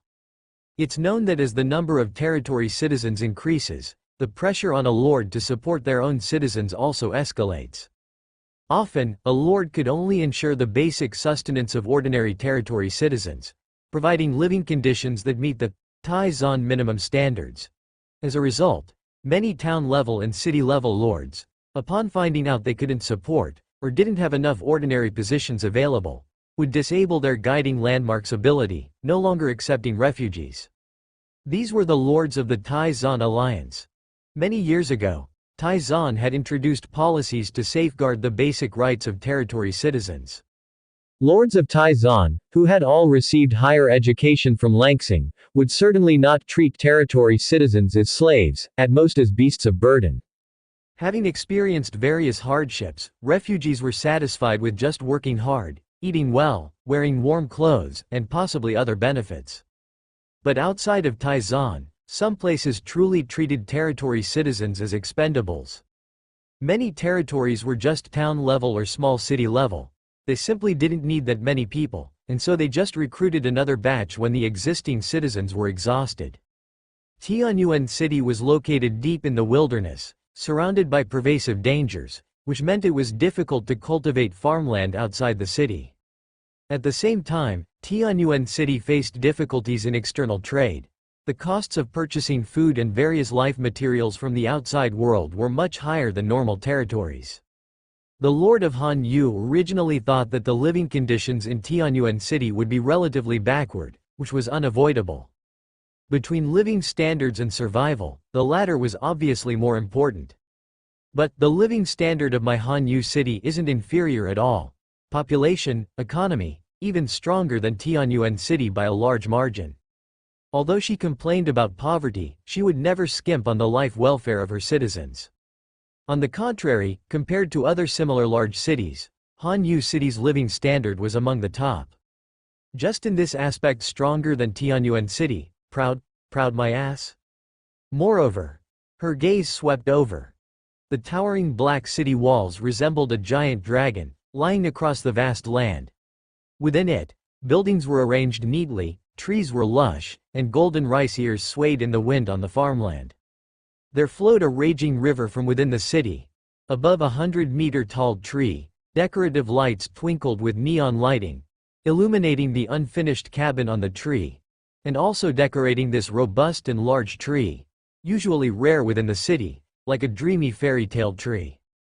2 large bridges across the river were under construction. Even though it was nighttime, workers could be seen busily rushing the work, and legendary strongmen manipulating the power of heaven and earth were either grabbing huge steel modules or driving river water apart to expose the riverbed. More construction sites erected by the riverbank, numerous projects underway simultaneously. The Lord of Hanyu City was very clear why at first glance she felt that Tianyuan City was even bigger than hers. It truly was very large. Tianyuan City, sparse in population, seemed to be built aiming for the scale of a city of millions, which was quite enormous at a glance. Inside the city, there were towering peaks, with each miracle building built against the mountains, grand and distinctive. Farther away, an energy torrent that looked like a reverse waterfall was truly a sight to behold. She felt that these places could even draw a circle of land and collect admission fees. And thus, even though Hanyu City had a larger population and a more thriving commerce, this initial impression was still inferior to that of Tianyuan City. So infuriating. Eat a lemon. No, I can't eat my junior's lemon. After all, I am a legendary figure who led an era of Taizan, a prominent predecessor. The Lord of Hanyu City took a deep breath and pulled her thoughts back. The pressing matter at hand was to experience the spatial tunnels a few more times and discuss specific cooperation matters. She took out an epic treasure of the secret realm type and released the accompanying personnel one by one. She brought more than a dozen core members of her territory with her. Apart from one legendary realm Moonsword Immortal, the others were all civil officers of the territory. She came well prepared. Gu, Lord, you make a lot of sense.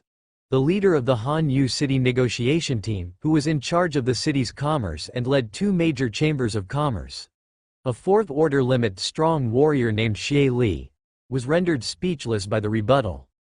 Xie Li was a hero recruited by Hanyu from a tavern inside a miraculous wilderness structure. She possessed superior natural talent and was once the daughter of a great noble, skilled in commerce and governmental affairs. Even though Xie Li's attempt to break through to the legendary realm last year ended in failure, she remained one of Hanyu City's leading talents. However, Lord Daisy of Tianyuan City made too much sense, and he couldn't outtalk that, really couldn't. Our bottom line was exposed instantly. Lord, it is my weakness, Gu. Suck on a lemon. The Lord of Hanyu City looked towards the Tianyuan City side. The head of a chamber of commerce with numerous cunning tricks, Daisy, who attended the meeting, the chief minister of Tianyuan City, Isloa, and General Duo lie stealthily snacking by the side. Each one of them was a genius. As for the matter of interest negotiations, it was both important and unimportant. A cooperation agreement was definitely feasible. A bit more or a bit less profit didn't really concern her. The true value of establishing the space tunnel was to turn Hanyu City into a hub city. However, to her surprise, the Tianyuan City side eventually offered a 50-50 split. The maintenance and toll fees collected from travelers passing through the space tunnel would be shared equally between both parties. She had thought she would only get 30%. HMPH, I originally suggested a 70-30 split for our Lord, but our Lord insisted that the friendship between the 2 cities be the priority, otherwise. Daisy snorted, displaying a reluctant demeanor as if she had no choice but to agree because of her own Lord. But in reality, she totally agreed with the 50-50 split. Tianyuan City had no need to quibble over such superficial benefits. Favors and relationships were the truly important profits. Once the space tunnel was established, a city like Hanyu could only be a minor hub while Tianyuan City remained the core hub. That was the biggest benefit. In order to tightly bind Han Yu City to this war chariot while also allowing her own lord to return and sell favors, Daisy also promised that the representative of Han Yu City would be given several deeds to little hub towns. These hub towns were worth their weight in gold, with land values far exceeding those in Panxi City and Tian City. Even, that was for a developed future. Daisy was assertive during the negotiation because she wanted to have absolute control. Although it seemed that the lord of Han Yu City completely disregarded the management and pricing rights within, Daisy said, the transit fees for the space tunnel could be collected in a manner similar to highway toll booths. We will construct toll booths at both ends of the tunnel. Additionally, the pricing of the tolls must be affordable. We need to estimate the flow of people and then determine the pricing carefully. One of the purposes of the fees, in fact, is to control the flow of people. For merchant caravans and large transport teams, we could have a certain increase in the toll fee. These were all rough strategies, more specific ones would have to be developed step by step. Daisy could foresee that she would become very busy in the coming period, possibly too busy to even attend to chamber business. Oh, she had forgotten that she had the incarnation skill. Such busyness was exactly what she hoped for. She was confident about turning Tianyuan Chamber of Commerce into a world-level chamber of commerce, wielding massive wealth and affecting countless lives. But this process could take years, decades, or even longer. And the establishment of the space tunnel, HMPH, it wouldn't take long before Tianyuan City's influence reached every corner of the world. Right now, this significant project only lacks one last issue, that is, finding another suitable hub city to establish a space tunnel. Once the space tunnel between Han Yu City and Tianyuan City was established, people could only travel between these two places. If Tianyuan City were located in the vicinity of Panxi City, then there would be no issue. A railway extending from Tianyuan City to Panxi City could just be constructed. However, currently, Tianyuan City is situated deep within the wilderness of the Ten Directions Island domain, surrounded by dangers, and is very far from Panxi City. Of course, Tianyuan City also had its own geographical advantages. To the north, it could advance into the Red Mist Land, and to the east, it could head to the Shen Luo domain, with several outer domain passages nearby. But these advantages had nothing to do with transportation convenience. Only with one spatial tunnel established, its true value cannot be brought into play. They must establish at least two cross-domain tunnels to truly connect the two distant great domains. Among them, Han Yu City, located in the Scenic Highlands Great Domain, was definitely excluded. This matter is simple, Lord of Han Yu City confidently said.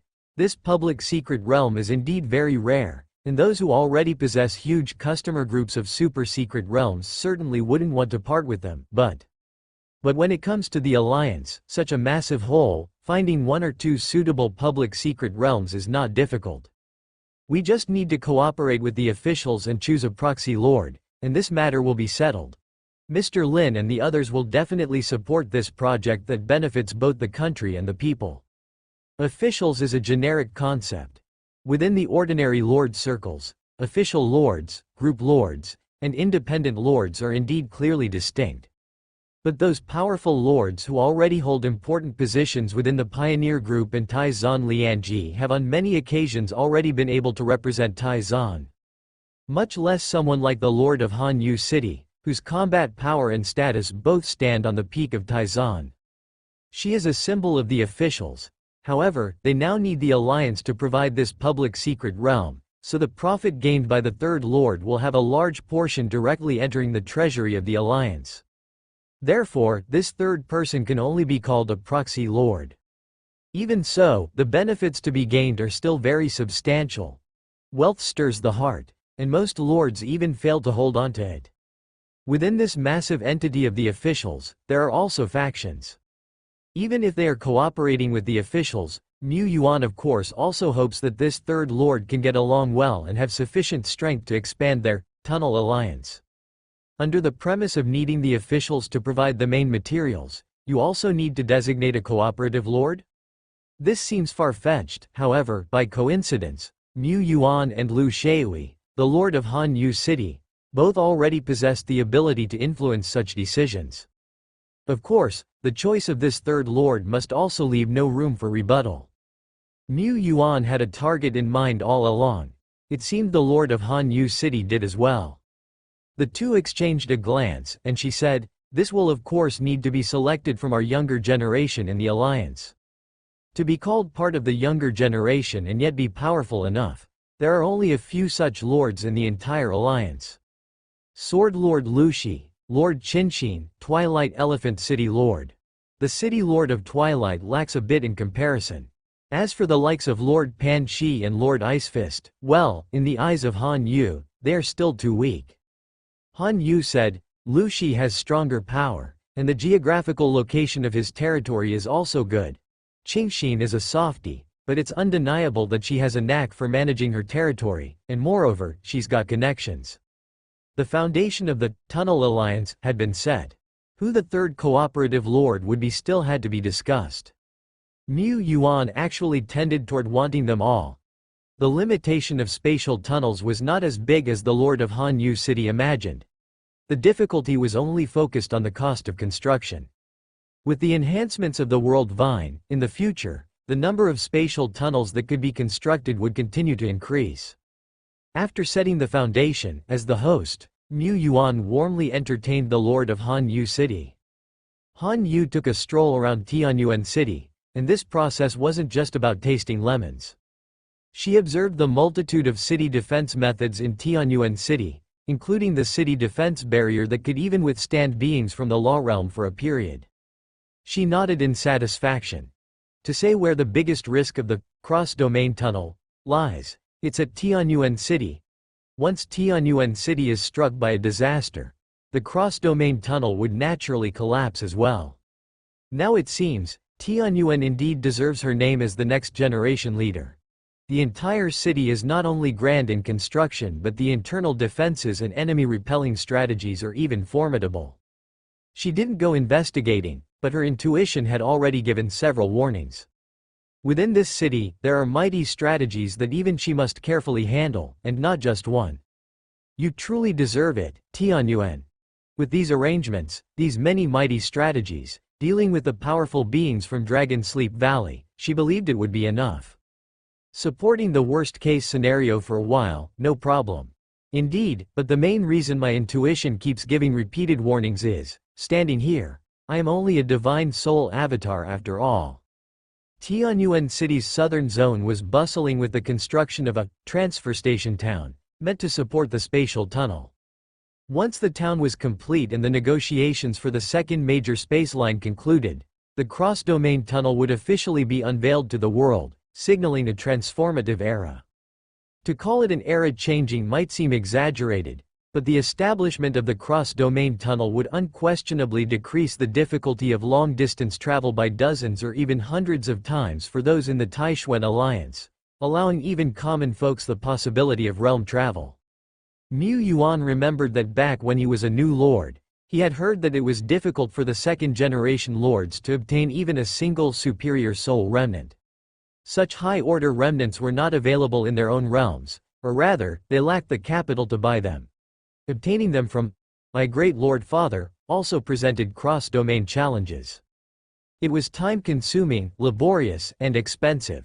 Previously, to undertake long journeys across great domains within the Taishuan Alliance, one could only use massive long-distance teleportation arrays or take the cross-domain train. Mu Yuan had taken it before. The experience was decent, and the journey time wasn't notably long. However, the tickets for the cross-domain train were expensive, far beyond what an ordinary steel train ticket cost, making it unaffordable for the average professional. Sometimes, there were even quotas, and only high-ranking lords and professionals could purchase them. Additionally, the cross-domain trains only operated routes like, from the Twilight Dominion to the Taishuan Realm, and from the Agenus Great Domain to the Taishuan Realm, without a direct route from the Twilight Dominion to the Agenus Great Domain. The frequency of the trains was also very limited. Traveling across domains on the train, moving through regions akin to broken spaces, also posed significant risks. Mu Yuan had heard that before every departure of the cross-domain train, the Airspace Surveillance Department would inspect the fragmented space of the regions. If spatial fluctuations exceeded the threshold, the train's departure would be delayed. Sometimes, these delays could extend by days or even weeks. In contrast, the spatial tunnel was not only faster but also much more stable in transit. This was the great force of the World Vine, and unless there were intentional disruptions from beings with control over spatial conceptual power in the law realm, the tunnel would remain unscathed. In fact, even if the spatial tunnel was damaged or severed, it wasn't a major issue. The core of the tunnel was in Tianyuan City, at the World Vine there, with its secondary cores rooted in the public secret realm's soil, growing outward. As long as the public secret realm was intact, the spatial tunnel could be quickly repaired even if it was severed. Isloa said, according to estimates, it will only take about 10 days for our central town to be completed. Mu Yuan nodded. 10 days was soon. Outside their Tianyuan City, there were dozens of rich mines, actually much more prosperous than Hanyu City. Just from the soul sand veins, they could extract more than 10,000 soul crystals in 1 month. However, Mu Yuan's expenses were also much greater. He supported a main force and a secondary main force army, with the number of warriors exceeding 10,000. This was enough to form 10 army spirit legions. He also provided a certain quota of nurturing resources for potential soldier types.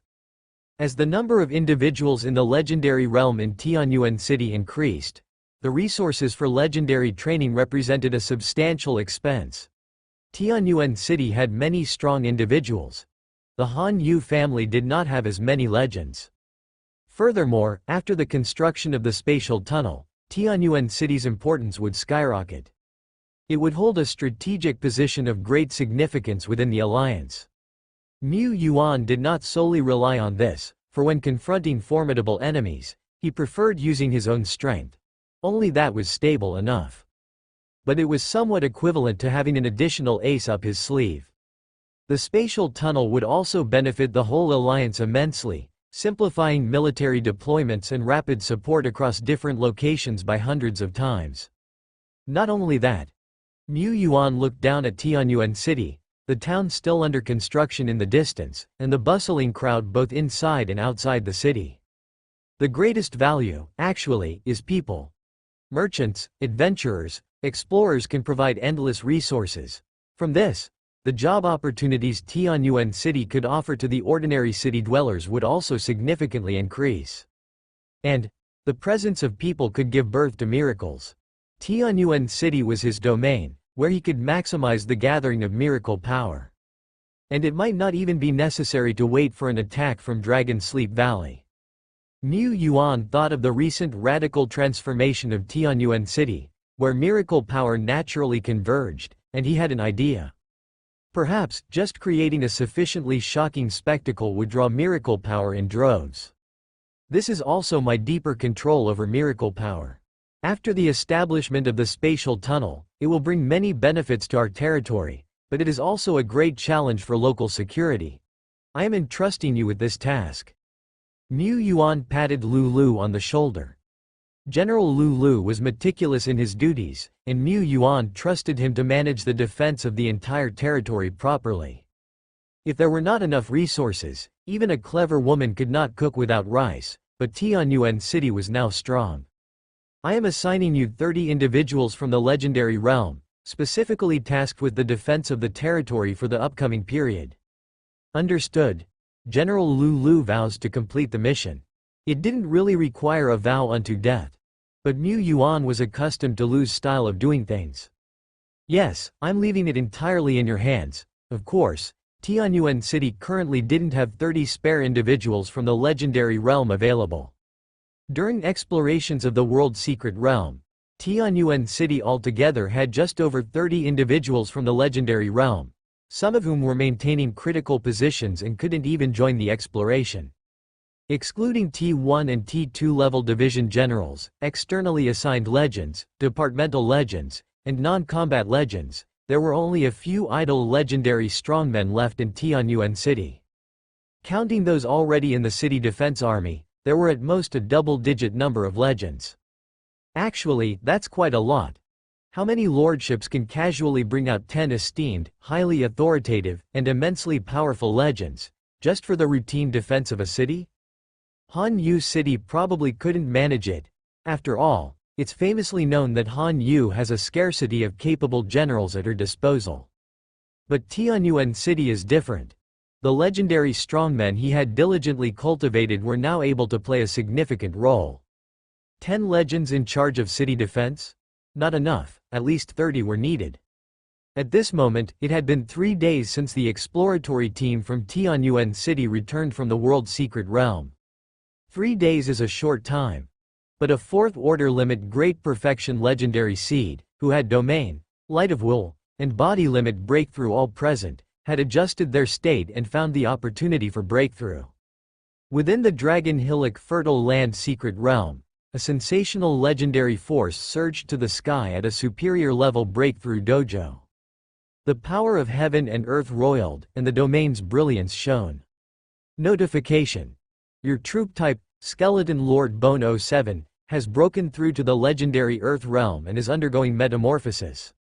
Visible to the naked eye, elemental particles of heaven and earth swarmed in, forming a downward funnel shape, with a momentum that was tremendously awe-inspiring. Not long after, within the Dragon Hillock Fertile Land secret realm, about a dozen kilometers away from the first breakthrough dojo, another breakthrough site. Buzz. The second wave of legendary force shot to the sky. Notification. Your troop type, Fearless War General Zhou Laoliu, has broken through to the legendary Earth realm and is undergoing metamorphosis. Mu Yuan had set up 2 major breakthrough dojos within the Dragon Hillock Fertile Land secret realm. Both were based on superior level miracle buildings, supplemented with breakthrough materials to form a templated ceremonial array for breakthroughs. The reason for calling it templated was that with many legends scheduled for breakthrough, even Isloa, despite her ability to be in multiple places at once, couldn't handle it all.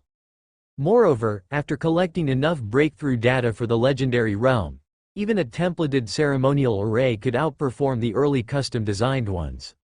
A great secret realm like Dragon Hillock Fertile Land could gather a substantial amount of heaven-earth elemental force from around Tianyuan City, providing slight aid for a 4th order limit breakthrough for legends. However, within the vast Longchu Great Secret Realm, deploying 2 breakthrough sites and conducting 2 legendary realm breakthroughs concurrently was already at the limit. Adding just one more would result in interference, seriously affecting each individual's breakthrough and subsequent metamorphosis.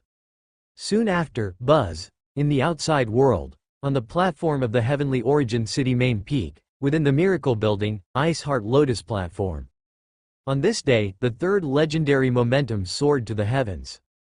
Despite the Lotus platform building being designed to block the inside from the outside, the legendary realm breakthrough process required resonating with heaven and earth and gathering an enormous amount of elemental particles of heaven and earth, naturally making it impossible to conceal all the sound, shadow, and light effects. The elements of heaven and earth surged, high in the sky where snowstorms wailed, creating the illusion of plunging into a frosty winter. Further away one could see countless silvery white trains, converging magnificently. A great legend has been born. It's a legendary breakthrough. Our Tianyuan City has gained another legendary existence.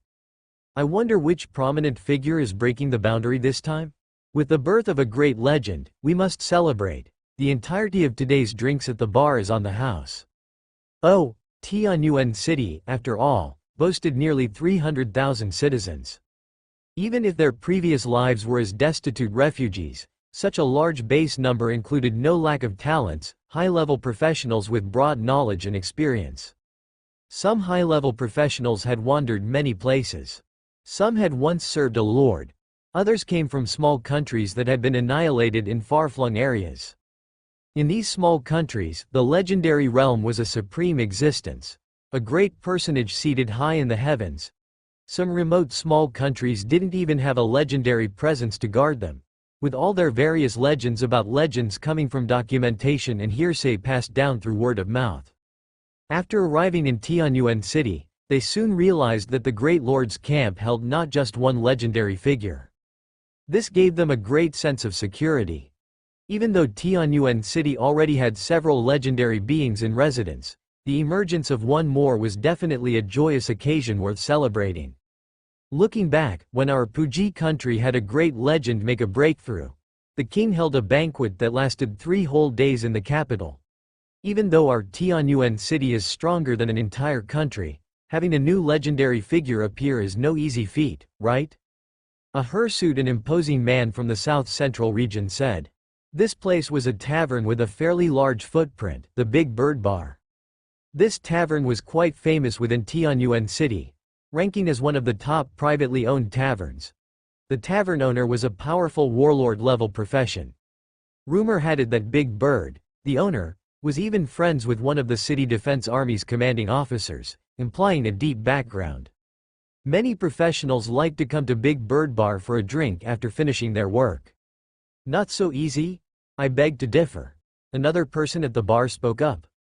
He wore a cloak but didn't have the hood up, his long hair and pointed ears clearly visible, a true elf. However, since the natural garden had become deeply tied to Tianyuan city, it wasn't unusual to see elves around from time to time. This elf was also a regular at the Big Bird Bar. He said, "How can you compare your small countries to Tianyuan city? You simply don't know how many miracles the Lord of Tianyuan city has created." Since the natural garden had followed Tianyuan city, one legendary figure after another had been born. Their noble queen had even ascended to much higher realms. For the great lord of Tianyuan city, what was the difficulty in nurturing 1, 2, or 3 legends? It was just a pity that the lord's main army had no plans to recruit from the outside. Otherwise, he would have done whatever it took to join them. Do you believe it or not, in a few days, there will be a second new legend born. The elf's claim was too extravagant. The people in the tavern, busy bragging and shooting the breeze, did not believe him. Did they think legendary beings were as common as cabbages? They were not those naive, uninformed commoners. Big Bird Bar was a high-end establishment, offering rare-ranked beverages. Those who could afford to spend here were the select few among the hundreds of thousands. Their vision and knowledge were extraordinary, not like commoners who would take stories for reality. After a day and a night, the air of legend atop the Tianyuan city main peak slowly dissipated. This meant that the new legend had completely transformed. The high-order breakthrough location at the main peak Ice Heart Lotus platform was available. The ritual preparation department quickly cleaned the area and gathered the materials to set up a new breakthrough platform. These were details not known to the outside world. But just 2 or 3 hours later, at the main peak breakthrough site where the legendary might had only recently faded, another tremendous and terrifying legendary power leaked out from the site. This coercion would not affect the core area beyond the main peak. Yet, the vast earth and sky elemental force drawn together during the new legend's transformation could be seen clearly even from several kilometers or tens of kilometers away. Sacred light surged, radiance stretched for 10,000 meters. Another supremely noble legendary being is born? 2 days, 2 legendary beings have successfully broken through? Not to mention the citizens of Tianyuan city, even the representatives from Gemstone country, the Gemstone Grand Duke, Duke Gold, and the Silver Moon Duke stationed in Tianyuan city were slack-jawed. Looking at this scene, they all had a notion of a future where legends roamed the streets of Tianyuan city. It couldn't be that tomorrow a third legendary being would emerge, right? Surely not. They murmured to each other. At the same time, a standout among the Skeleton Legion, a skeleton personally named by the Lord and one of the rarer female skeletons, Bone 33, submitted a breakthrough application. She was all set, only lacking a breakthrough location. Roar. Charge. Sorry, dear, but all the breakthrough locations are currently in use. How about we schedule your breakthrough for 9 o'clock tomorrow morning? Bone 33. Bone 33. Both locations at the Dragon Hillock Fertile Land Secret Realm, the main peak location, and the 2 locations at the World Vine Secret Realm are all fully booked? That's right, dear. The legendary breakthrough sites of Tianyuan city had already been prepared quite extensively.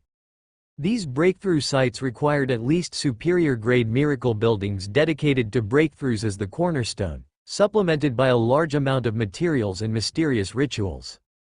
However, without a great secret realm that can gather the power of heaven and earth and form its own cycle, there would be at most 2 breakthrough sites that could be established within Tianyuan city.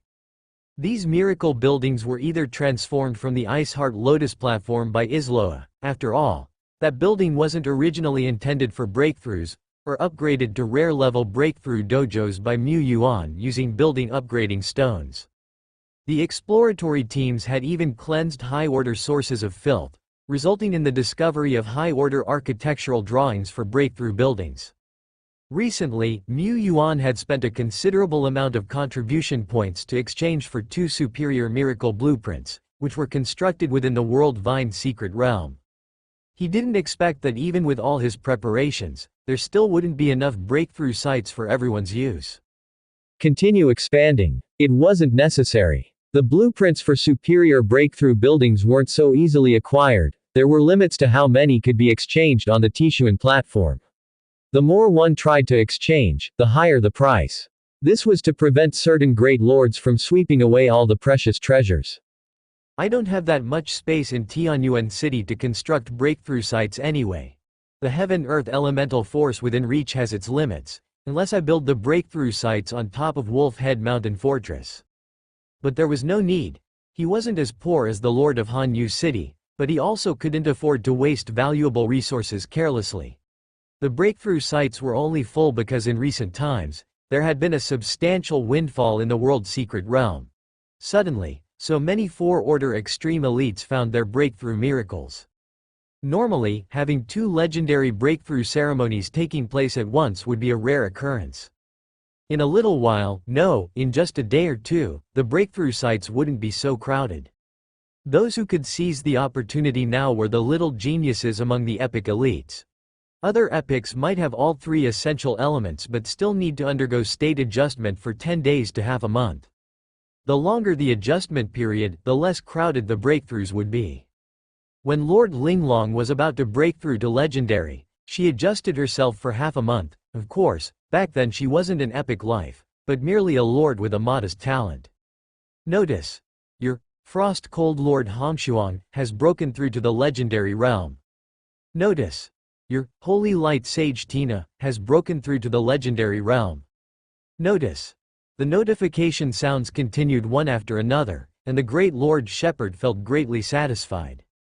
Actually, before the few newly minted legends were born, General Lulu and Tree Demon Granny had consecutively stepped into the Soul Realm.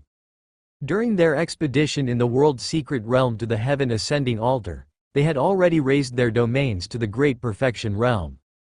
Being legendary lives, their breakthroughs into the Soul Realm were not difficult. Upon returning to their territory, they did not even need to look for an opportunity. They just snapped into the Soul Realm. The transformation just took some time. Sophia's domain was just shy of completion and couldn't yet step into the Soul Realm. Rakshasa, Hong Yi, and other powerhouses were lacking even more, but it was merely a matter of time. On the 3rd day, above the Heavenly Origin City main peak, another surge of legendary power shot into the sky. The citizens of Tianyuan City, aware of how difficult it was to achieve a legendary breakthrough, had become numb. Legendary! Legendary! Another legend was born. But if becoming a legendary was so easy, some small nations wouldn't struggle to find even one legendary strongman to preside over them. Even in a mighty country like Taizan, legends were undoubtedly top-tier combat powers. Countless lords would go to great lengths, begging and pleading to break through to legendary, with many willing to sign harsh contracts with big conglomerates, at all costs. Mu Yuan hadn't expected that the continuous birth of several legends, on the surface, would set his entire domain abuzz. Since the main forces of Tianyuan City had not recruited from among the citizens, many professionals who found no avenue to enlist instead turned their job applications to key departments like the Security Bureau, Municipal Department, Tianyuan Chamber of Commerce, and Transport Troops. Among them, the Security Bureau and Transport Troops provided benefits for junior warriors or warrior candidates. Outstanding performance might allow them to enter the main forces. And even if not joining the main forces, just by holding an important position in the Security Bureau or Transport Troops, one could acquire the precious ticket to the legendary realm. The deputy chief of the Security Bureau, Lu Zuxian, was rumored to once be a commoner without even a surname. However, after receiving cultivation from both the Lord of Tianyuan City and Commander Lu, Lu Zuxian ascended quickly, breaking through to legendary and reaching the realm of greatness at noon today. If Zuxian could do it, why couldn't they? Not just the security bureau or transport troops, professionals in every department ignited a fierce work passion. Even the miracle orb, Mu Yuan, seized the opportunity to gather a batch. Miracle power plus 330k. Miracle power 5.86 m. On the fourth day, atop Heavenly Origin City main peak, no new surge of legendary power rose to the heavens. For the time being, the wave of legendary breakthroughs in Tianyuan City had finally passed its peak. Of course, there remained many elites of Tianyuan with all three elements or nearly satisfying them. The period of legendary proliferation in Tianyuan City would continue for a while longer.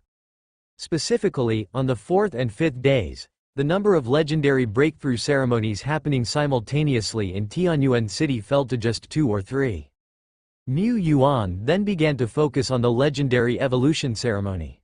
Before this, the elites of Tianyuan had all been breaking through to legends, occupying both the Dragon Mound Fertile Land and the World Vine's 2 great secret realms, making it difficult for Mu Yuan to find a place where he could set up the evolution ceremony. Legend has it that evolution doesn't require much from the heaven-earth elemental force, but to conceal and isolate the heaven and earth phenomena, Mu Yuan would completely seal off the entire great secret realm during the evolution process. Under these circumstances, evolution and legendary breakthroughs obviously couldn't occur simultaneously. Shortly, the Dragon Mound Fertile Land secret realm was changed from the Breakthrough Land to the Land of Evolution. First, Mu Yuan evolved a few epic peers to familiarize himself, then immediately summoned the 3 great generals from Tianyuan City who were prepared to undergo the legendary baptism. Uta, Hong Yi, 17, Hong Yi and 17 were super veterans of Tianyuan City, having followed Lord Shepherd in his campaigns through the wilderness even before Tianyuan territory was officially promoted. Uta was a newcomer known as Macho Man, truly fierce in spirit. Quietly, one by one, the concealment measures of Tianyuan City were initiated. The city defense barrier operated at full power, yet remained invisible from the outside. The legendary evolution began swiftly. The first from the Tianyuan division to evolve was the Shadow Lord, an honorary professor at Lakehaven Academy, the king of 10,000 demons, the woman who wielded illusion techniques, Hong Yi. She bathed in the evolutionary radiance, and her red attire transformed into a blazing white color. Miracle Power 50W. Miracle Power 1W1W1W. The evolutionary glow was dazzling, the column of light soared into the sky. As expected, the duration of this evolution exceeded a day and a night. When the golden divine light bloomed and the sounds of heaven and earth began to echo, a notification sound also rang beside Mu Yuan's ear. Ding! Notification. Your troop, Hong Yi, has been bathed in miracle light and evolved into a legendary 1-star life form, Yinming Ghost King, giving birth to the legendary power, Supreme Illusion Sky Demon. Supreme Illusion Sky Demon. Subtype 1 King of Illusions. Yinming Ghost King Hong Yi is a natural master of illusion techniques. Illusions performed by her own hands are flawless and the consumption is greatly reduced, up to a maximum reduction of 1%. Subtype 2 Dreamlike Illusions. Yinming Ghost King Hong Yi can turn others' dreams and thoughts into illusions. She herself can travel through illusions, using the talent, like illusion, using each illusion as a foothold to continuously leap. Subtype 3 Heart-born Illusion Demon. Yinming Ghost King Hong Yi can draw out others' heart demons and materialize them. The strength of the heart demons is related to Hong Yi's realm, the enemy's realm, and additionally, the more intense the enemy's emotional fluctuations and the greater the flaws in their psyche, the stronger the born heart demons will be. This is a legendary power that integrates survival, combat, and utility. The core is to induce the birth of heart demons in others. It seems that as long as the enemy's mental flaws are significant enough, the sky demons induced by Hong Yi alone are sufficient to annihilate the enemy. Also, when the heart demons appear, the target's thinking, emotions, and mental state will also be significantly affected. Direct assault is not weak, but support and assassination are more practical. Hong Yi could well be a versatile deputy leader. Her methods of attack and the majority of the powerful are different. They won't interfere with each other when combined. As for how powerful the heart-born illusion demon truly is, it would still require an enemy with enough significance to test its mettle. After Hong Yi's evolution ended, Mu Yuan ordered a rearrangement of the evolution site. Next, 17 stepped onto the evolutionary platform. People outside are discussing how Tianyuan City has seen the rise of 3 legends in 3 days, yet no one could imagine that here, within this small 6th-level city, 3 legendary lives would be born in just a few days. Let alone the people inside Tianyuan City, who are just slightly informed citizens or representatives stationed here by external forces. Even those standing at the peak of Taishuan or even the world's summit, top-tier lords could hardly conceive that legendary lives are being born almost like mass production. Hong Yi, 17, and the others were used to it. Looking back, they were all common rank, lacking even self-awareness, mere confused soldiers. Without needing to utter solemn vows of protection, 17 just pursed her lips and stepped firmly onto the platform. Quickly, a second vast miracle power descended.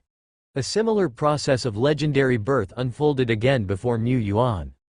Miracle power cascaded, brilliant white light surged to the heavens.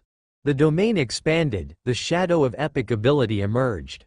Immediately after, a burst of golden light flourished, heaven and earth favored, the world celebrated, and at this moment, a life form with legendary status was thus born.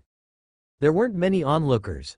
The birth of a legendary life was no longer a novelty in Tianyuan City, and the division generals were all busy with their own affairs.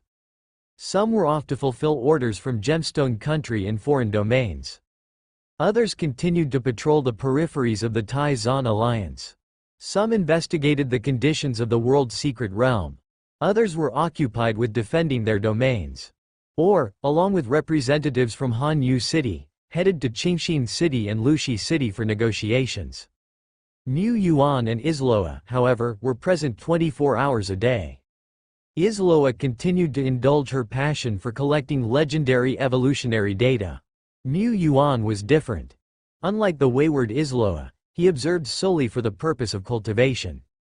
By observing the descent, transformation, and influence of miracle power, he could master it more profoundly.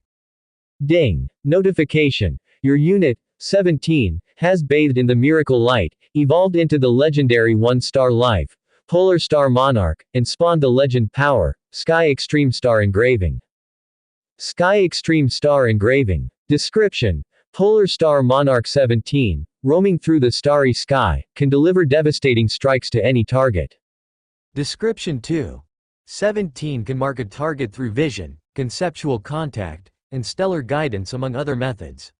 The marked target, no matter how far away, can be targeted by Polar Star Monarch through a space transcending lock-on strike. The further the distance, the more power 17 consumes.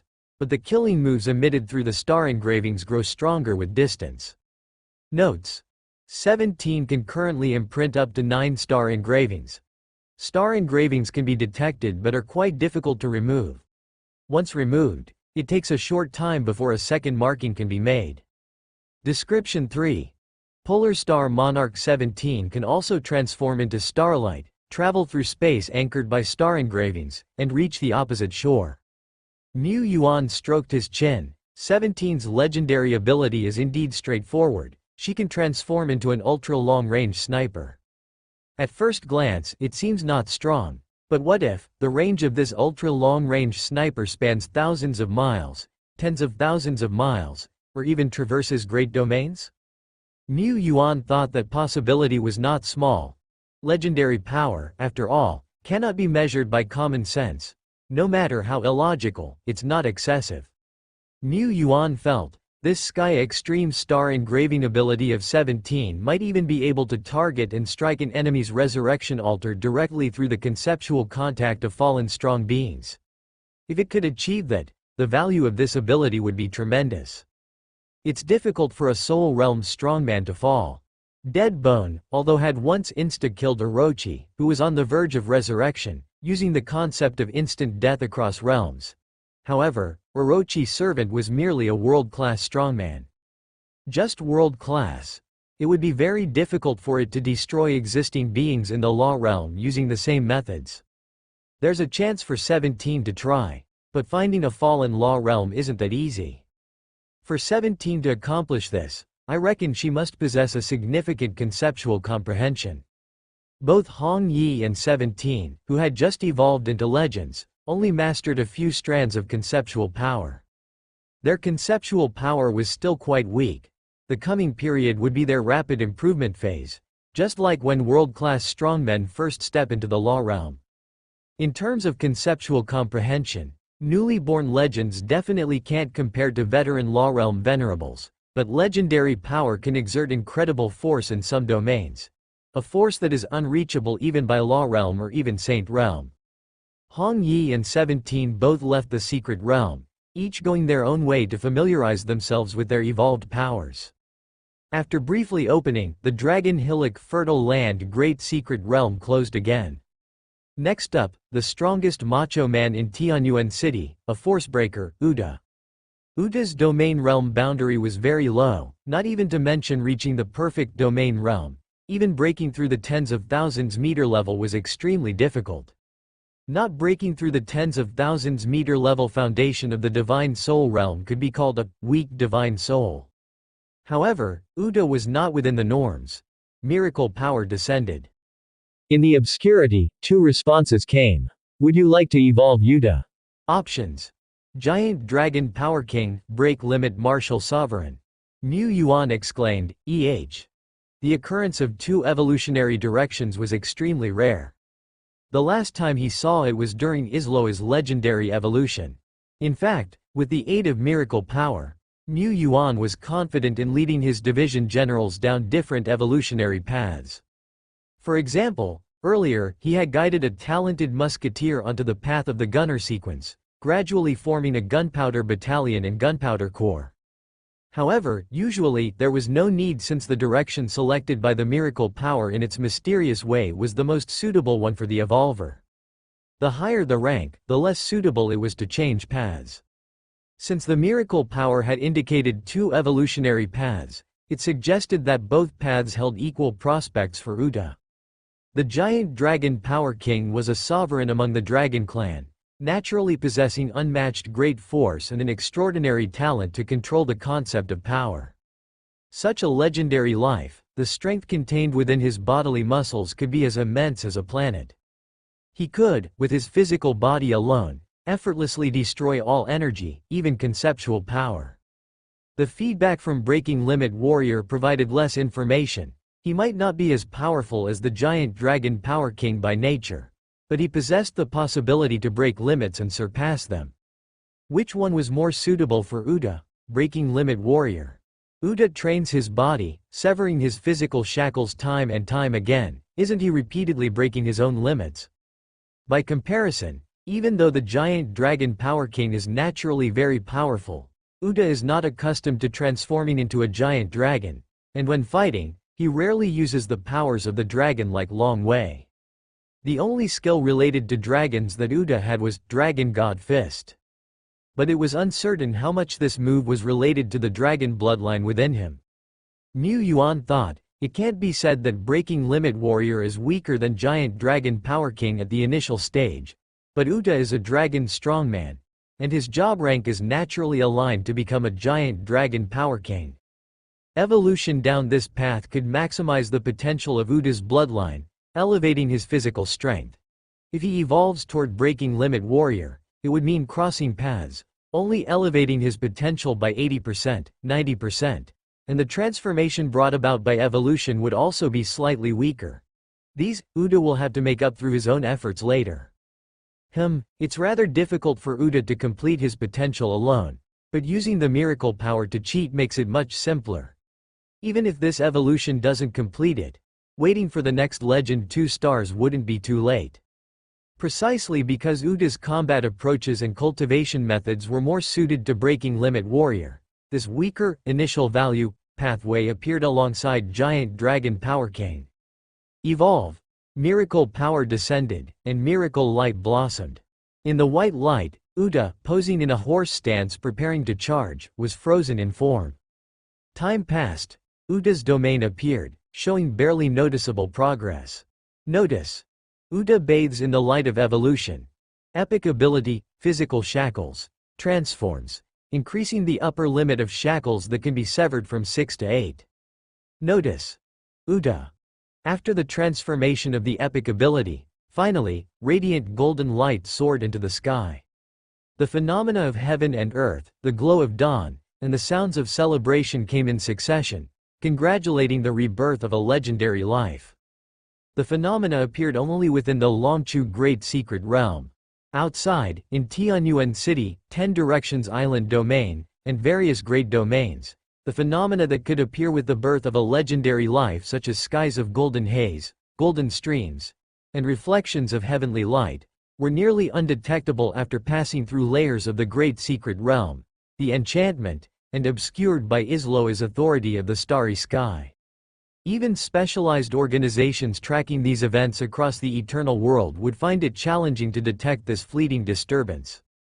Uda's evolution took an exceptionally long time. Even when the epic skill had transformed completely and golden light soared to the sky, it continued for quite a while before Mu Yuan heard the notification sound by his ear. Naturally, miracle power flowed swiftly, consuming much more than during the evolutions of Hong Yi and 17. Ding! Notice. Your troop, Uda, bathes in the miracle light, evolves into the legendary one-star life, breaking limit warrior, and births the legend power, Body Universe.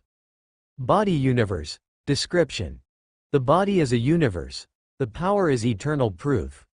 Breaking limit warrior Uda can continuously refine his body, making it contain everything, including strength, energy, spirit, will, God soul, concept.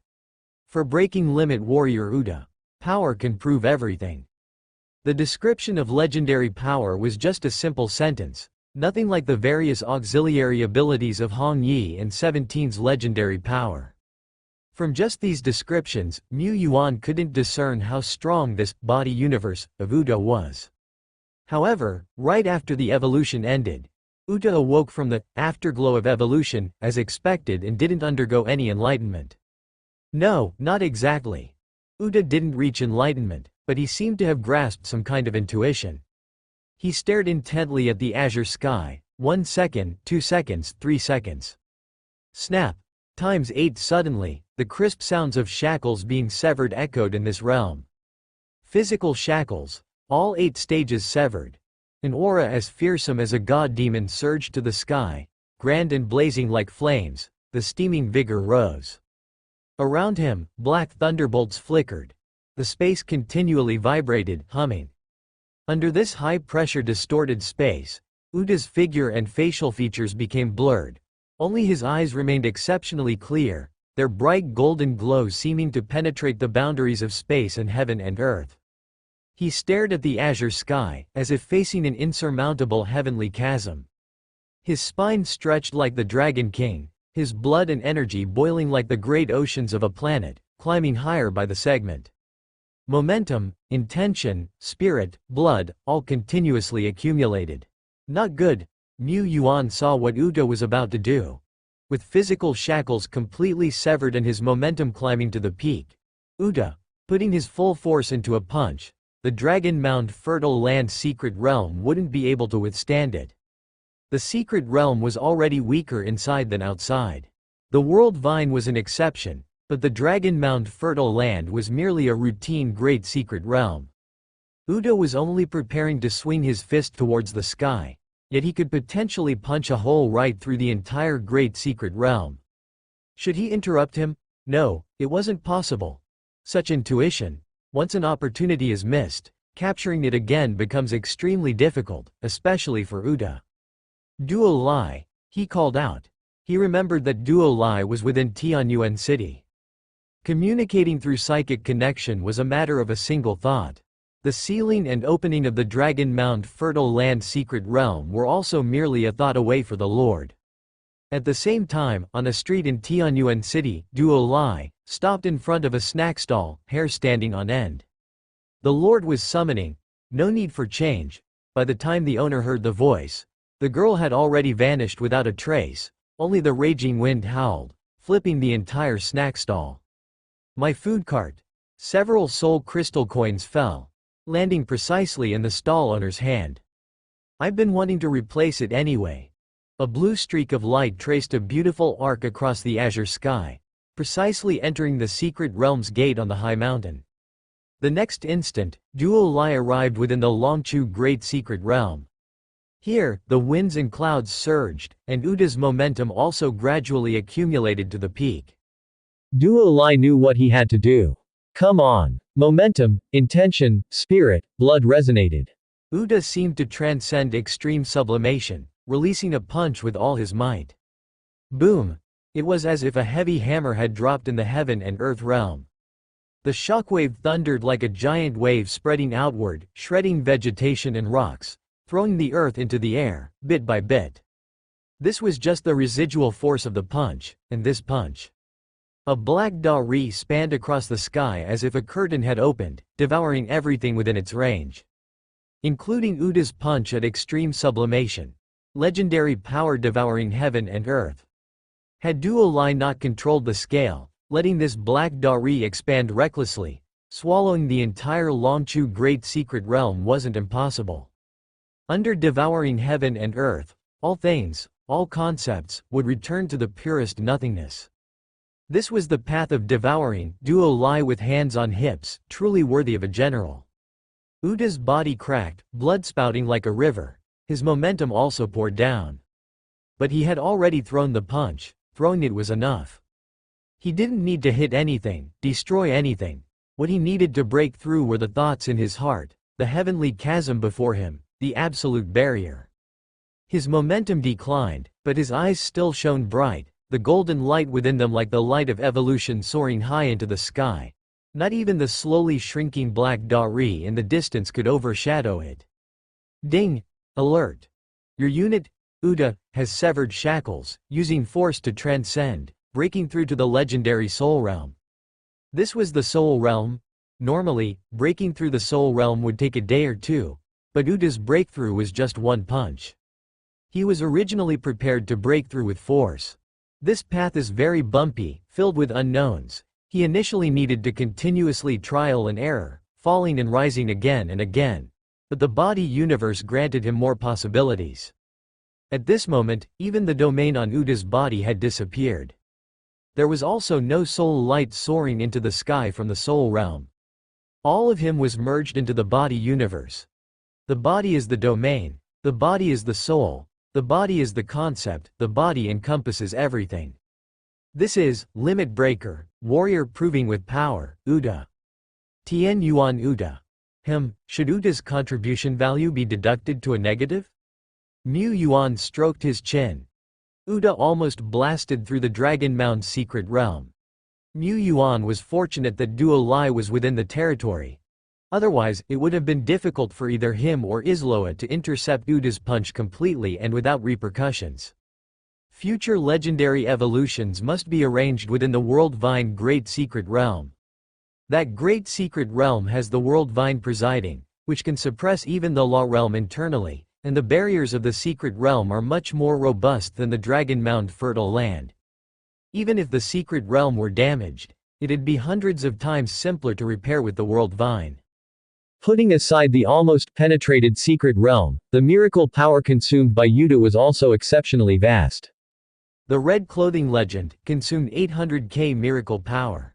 17 Legend consumed 960k miracle power. Uda's Legend consumed 1.5 million miracle power. The miracle power he now held was only 2.75 million. Mu Yuan held onto it for now, as the uses for miracle power were still vast. Great Lord Shepherd walked out of the Dragon Mound Fertile Land secret realm. He had altered his appearance, and strolled leisurely with Isloa through the bustling and lively Tianyuan city. Looking at this city filled with mortal liveliness, he showed a smile, continuously pondering. The population of 300k needed for the advancement to level 7 territory will soon be satisfied by Tianyuan City. However, the day of advancement needs to be slightly postponed. I have other arrangements. He then asked, how many new legends have we had in Tianyuan City these days? Isloa said, there are 24 new legends, and basically, once they broke through, their domain would reach 6 to 700 meters. After all, before these legends broke through, their domain hadn't reached the ultimate value of 500-meter radius, most were only about 1 or 200 meters. This doesn't affect the foundation, so there's no need to delay. Isloa continued, in the next month, we expect another 60 to 70 legends to be born. By then, Tianyuan City will possess a legendary count exceeding 100. Truly, legends like Rain. Within the Taizan Alliance, even the mightiest top-class lord doesn't possess 100 legends. After all, who could mass-produce epic species like him? Below epic, the legendary barrier is a heavenly chasm. Only those with extraordinary talents can cross. How familiar are you with the ancient Mage Tower now? The first great power requires the assistance of 36 legends. I've used my avatars in a few key positions, which allows the first great power to be fully activated. I supervised the conceptual power myself, resonating with the ancient array patterns on the ancient Mage Tower, roughly enabling the exertion of combat power comparable to top-tier Law Realm. The ancient Mage Tower possesses 4 great powers: suppression, control, spell, heaven.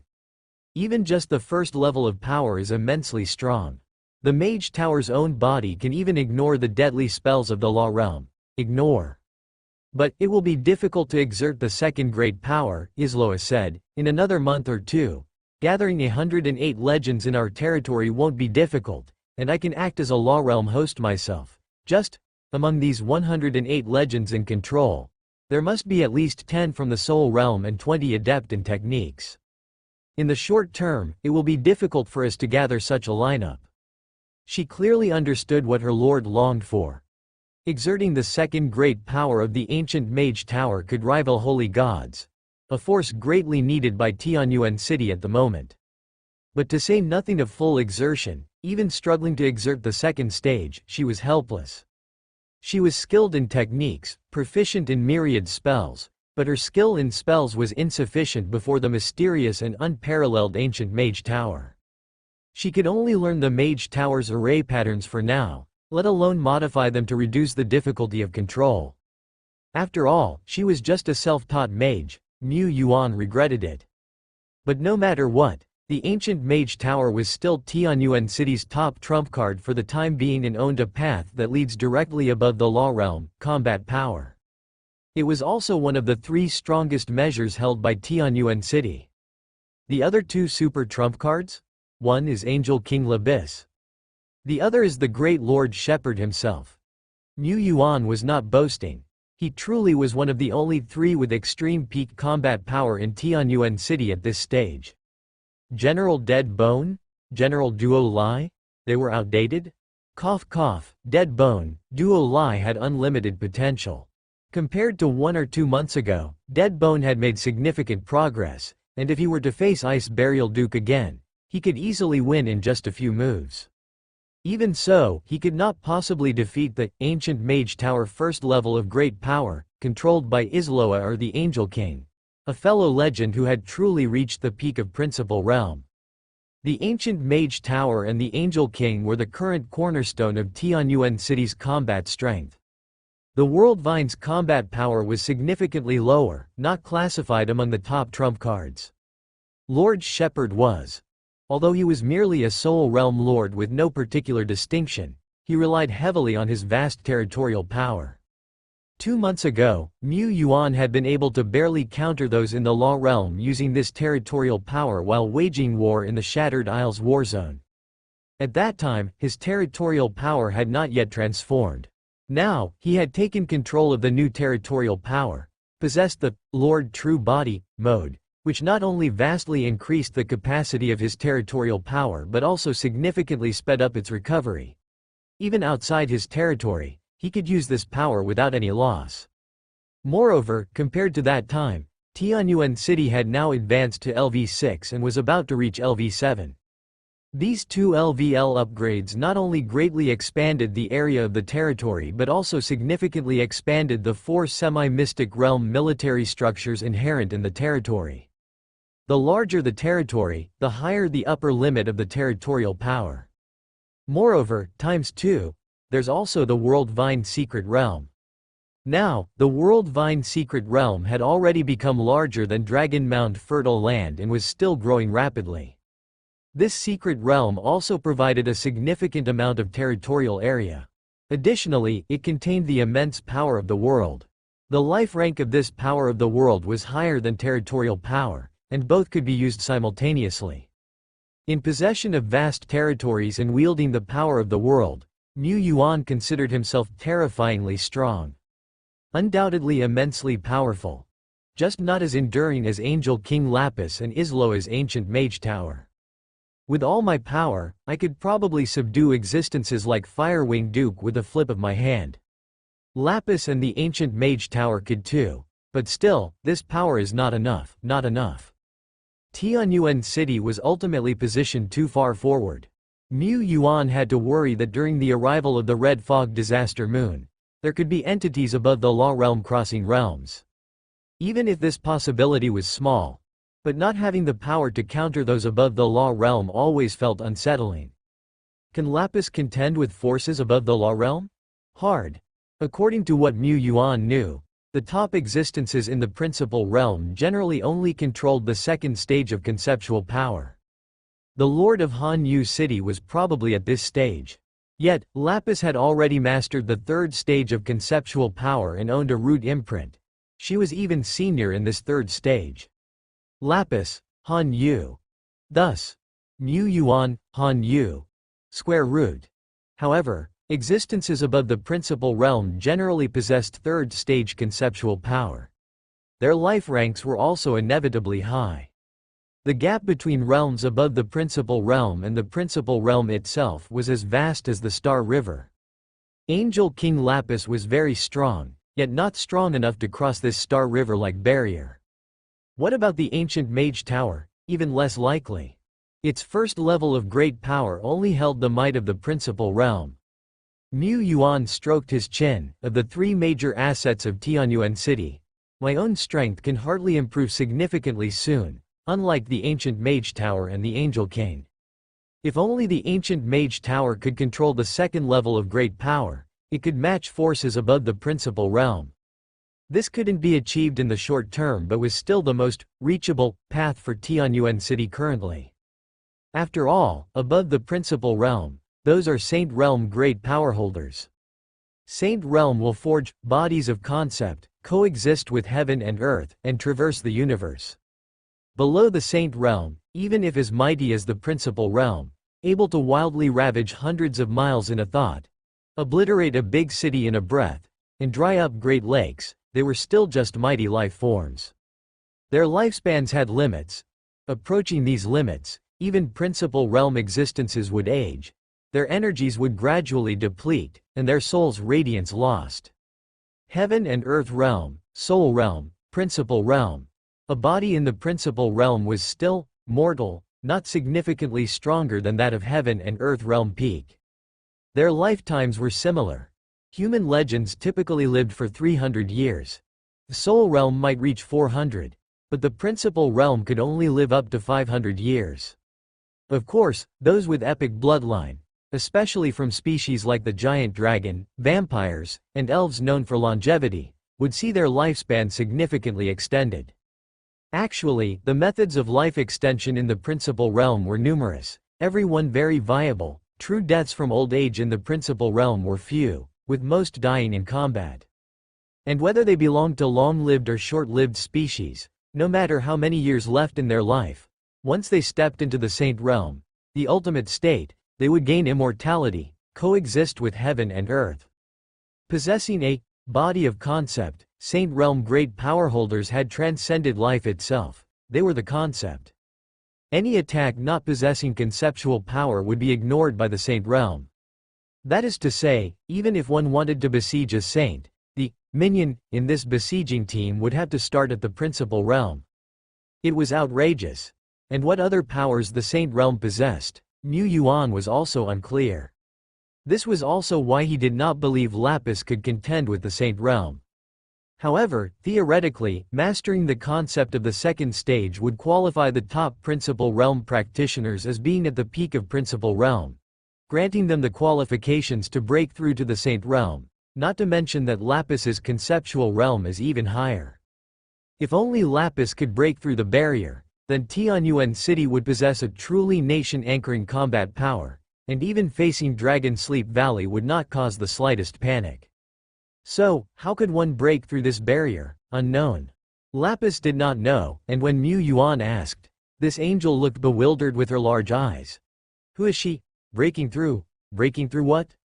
Unlike Dead Bone and Duo Lai, who were at the Fourth Order peak, at the Heaven and Earth Realm peak, they could detect the barrier, vaguely grasp the opportunity to break through, and seize this moment to refine. Lapis had none of that. It was as if there was no path ahead, as if the principal realm was already at the pinnacle of the world. Was it related to her being a miracle-building life? No, apart from not being able to leave her territory, Lapis was no different from a true angel, a true living being. Whatever way others broke through, she had to do the same. Though miracle-building lives were rare, some information could still be found in Taizan, which Mu Yuan had thoroughly researched. The real reason Lapis did not know how to break through was precisely because there was no path ahead. It was necessary to forge her own path, but how to forge it? Mu Yuan did not know. The Taizan Alliance, one of the chosen 7 great countries, did not know either. That's right, there was no data on breaking through to the Saint Realm in Taizan, not even a little bit. Several months prior, during the military parade celebration, Mu Yuan led a force of elite warriors to Zandu to participate in the parade ceremony. Then, one day, in the Alliance Conference Building, atop the 9-color tower, Mu Yuan posed his quandary to Elder Lin, one of the 4 pillars of the nation, who went by the unremarkable title of Elder Yunyan. How does one reach the Saint Realm? Elder Lin took a puff of his pipe and shook his head slightly. In Taizan, to this day, there has been no instance of someone breaking through to the Saint Realm. You heard me right, there's absolutely none. Seeing the exceptionally talented and poised young man looking surprised, Elder Lin couldn't help but chuckle. But it was to be expected. Anyone in Taizan who first learned of such a secret would be shocked. He said, what I'm about to tell you is the highest secret of our Taizan. This story, it starts 62 years ago. The sunlight through the spacious floor-to-ceiling windows could not penetrate into this office, hundreds of meters high. Here, mist swirled around, seeming to cloak the past, present, and future, time and space, shrouding the ancient secrets. Mu Yuan should have realized this earlier. He had always been curious as to why Taizan surpassed many countries great and small and stood at the pinnacle of the world. Perhaps it was due to the infinite great force of the nation anchoring 4 pillars. Perhaps it was because of the legendary lives that had entered into contracts with Taizan, incredibly formidable. But regardless of which, both required a process. However, as far as Mu Yuan knew, the alliance had been established 62 years ago, and within a few years, it stood alongside the Shen Yao Empire as one of the chosen 7 great countries. Without the great power wielders of the Saint Realm, how could it be called a great nation? Even 1 or 2 saints might not be enough. And 62 years ago, when the last great calamity came upon Langsing, only a very few individuals had entered the eternal world, and their stay was not long. At that time, Taizan was still in the era of great development, facing greater dangers than now, and there was not any significant inheritance to speak of. Without powerful miracle buildings and complete practice materials, even those with exceptional talent would find it extremely difficult to step into the principal realm or even to break through the legendary barrier, danger lurking at every turn. Not to mention the legendary Saint Realm. At the time, it was the end of a great cataclysm. The last generation's great power, the Myriad Phenomena Empire, had perished in the great disaster that happened 62 years ago. These unspoiled areas in the various great domains were in dire need of revival. In such circumstances we the chosen ones from Langsing arrived in the eternal world, batch after batch. Most perished in the vast wilderness while a few quickly became powerful through fortuitous opportunities. Yet even the powerful were infinitesimal in the face of the cataclysm that enveloped the whole eternal world. It was then that the Holy Griffin Empire supported the chosen ones from Shen Yao. The Griffin Empire needed a great power to succeed the Myriad Phenomena Empire, to clean up the aftermath, develop the wilderness, and act as the first line of defense against the disaster of the Red Mist. It probably involved signing many strict contracts. In any case, before long, the faction-level power of the Shen Yao Empire was born. With the support of the Griffin Empire and being born in accordance with the trends of heaven and earth, they soon had the capability to resist the disaster and held various authorities of heaven and earth. Elder Lin chuckled. If it had been as Tai Zan who received support at the time, we might have had difficulty refusing even harsh treaties, fortunately. Perhaps the cataclysm from 62 years ago was too severe, countless living beings perished, and numerous countries were destroyed. The newly established Shen Yao Empire did not manage to clean up the aftermath neatly, and the red mist was still spreading. At that time, Lin Guju and Lord of Luofu Mountain, along with their two companions, made a pact with the world by chance. By promising a future where the alliance would expand its territory to a certain limit, filling vast areas with life and accommodating countless living beings, they amalgamated the heart of the coalition and founded the Tai Zan Alliance, which soon became renowned across the world. The four pillars of the nation, the elders of Tai Zan, thus, ascended to sainthood. We are saints, yet we are not saints. Merely borrowing from the might of the Tai Zan Alliance. Leveraging the coalition's national fortune, we can display ever-increasing power, even rivaling that of great lords. But the cost? The four national pillars were not of the true saint realm. They could not cultivate, nor could they exercise the rights of recruiting troops, or building constructions, that were powers of the miracle lord. So, the future of the alliance is in the hands of you youngsters. Elder Lin was serious in saying this. However, he did not put too much pressure on young people like Tianyuan. He said, as for now, the person in Tai Zan who is most likely to break through to the saint realm is that kid, Wang Beiting. He was the famous Lord Beiting. Mu Yuan somewhat understood why Lord Beiting's reputation was so formidable. There were whispers that he was the first of Tai Zan. In a sense, that was true. Elder Lin said, perhaps 10, or a little more than 10 years ago, that kid, Wang Beiting, quietly cultivated to the peak of principal realm.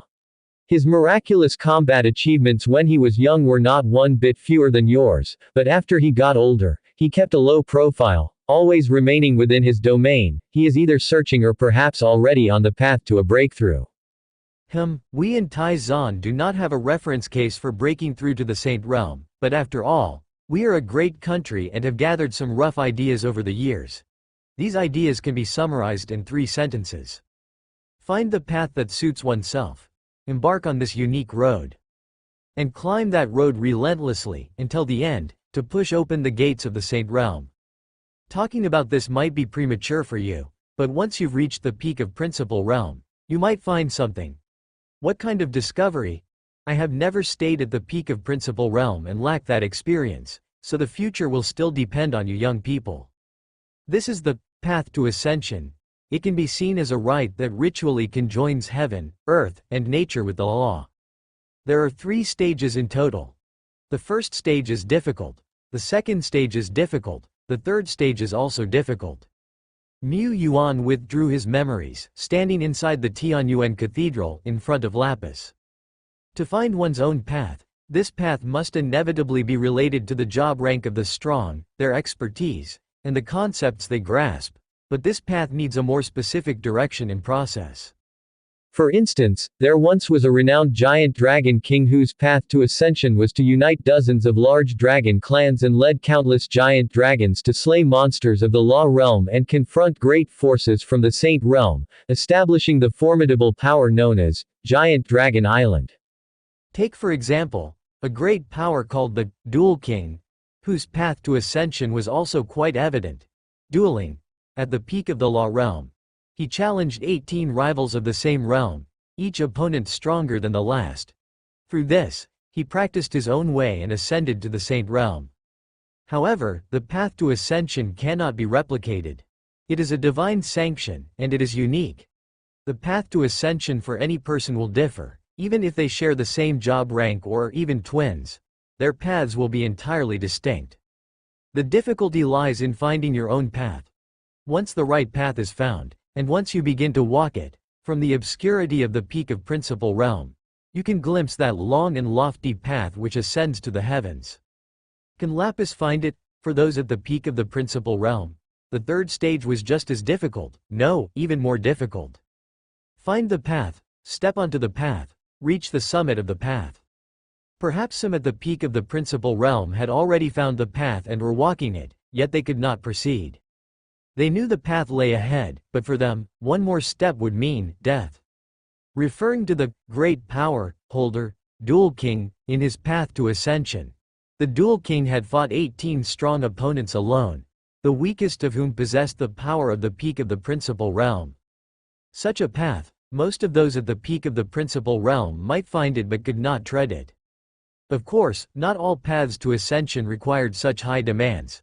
Some paths might not even involve fighting. However, no matter the path, simple or difficult, the requirements for the practitioner's power were inevitably high. This was the greatest difficulty in the stage of reaching the summit of the path. For the Angel King Lapis, however, this difficulty did not exist. At least, Mu Yuan felt that it wouldn't be too difficult for Lapis to reach the summit, though it was unclear how long it would take. There wasn't a case for reference in this matter. But finding the right path for Lapis was quite difficult. What path suits the Angel King?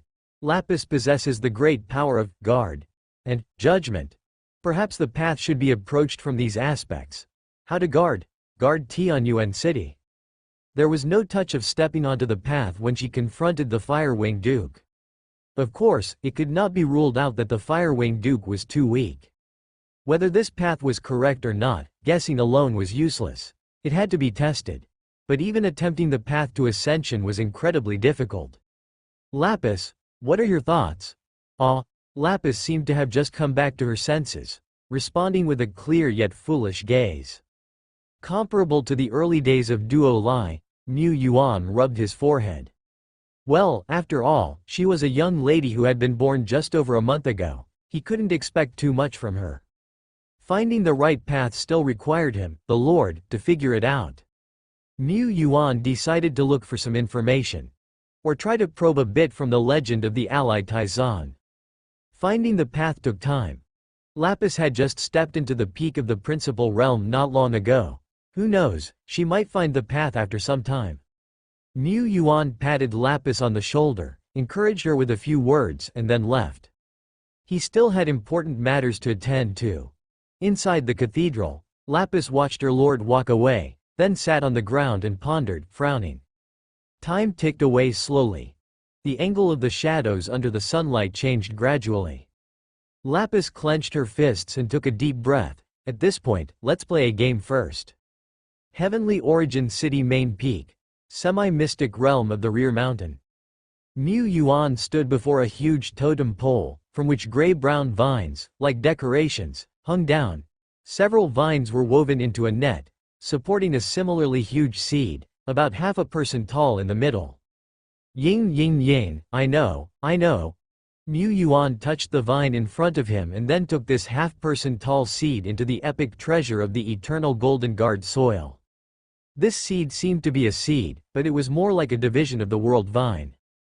The division rooted in the soil of the outer realm, and by exerting force on both sides, a stable spatial tunnel could be constructed. Such seed divisions, currently only a few could be condensed by the world vine, were incredibly precious. 3 days later, Agenus Great Domain, Hanyu City. Mu Yuan brought the seed division here. He glanced at the scenery of Hanyu City. The city walls were towering, the cold river rushing, ice mountains soaring. Not bad. But it can't compare to our Tianyuan city. Indeed, I am impressive. Hanyu. Although Hanyu didn't know what Tianyuan was thinking, there was somehow a very annoying feeling. What was going on? A group came to the secret realm, Elf's Courtyard. This secret realm had been visited countless times by Mu Yuan and was extremely familiar. But entering from the Tianyuan territory entrance and from the Cold Moon territory entrance was quite different. One was a visitor, the other an administrator. For the world vine to root, it had to come to Han Yu City, otherwise, it would be rejected by the secret realm and the rules of heaven and earth. Yes, he knew this because the little realm of the world vine had a sufficiently detailed knowledge lineage. At this time, inside the elf's courtyard mystery territory, it was deserted, with only the puppet maids responsible for cleaning left.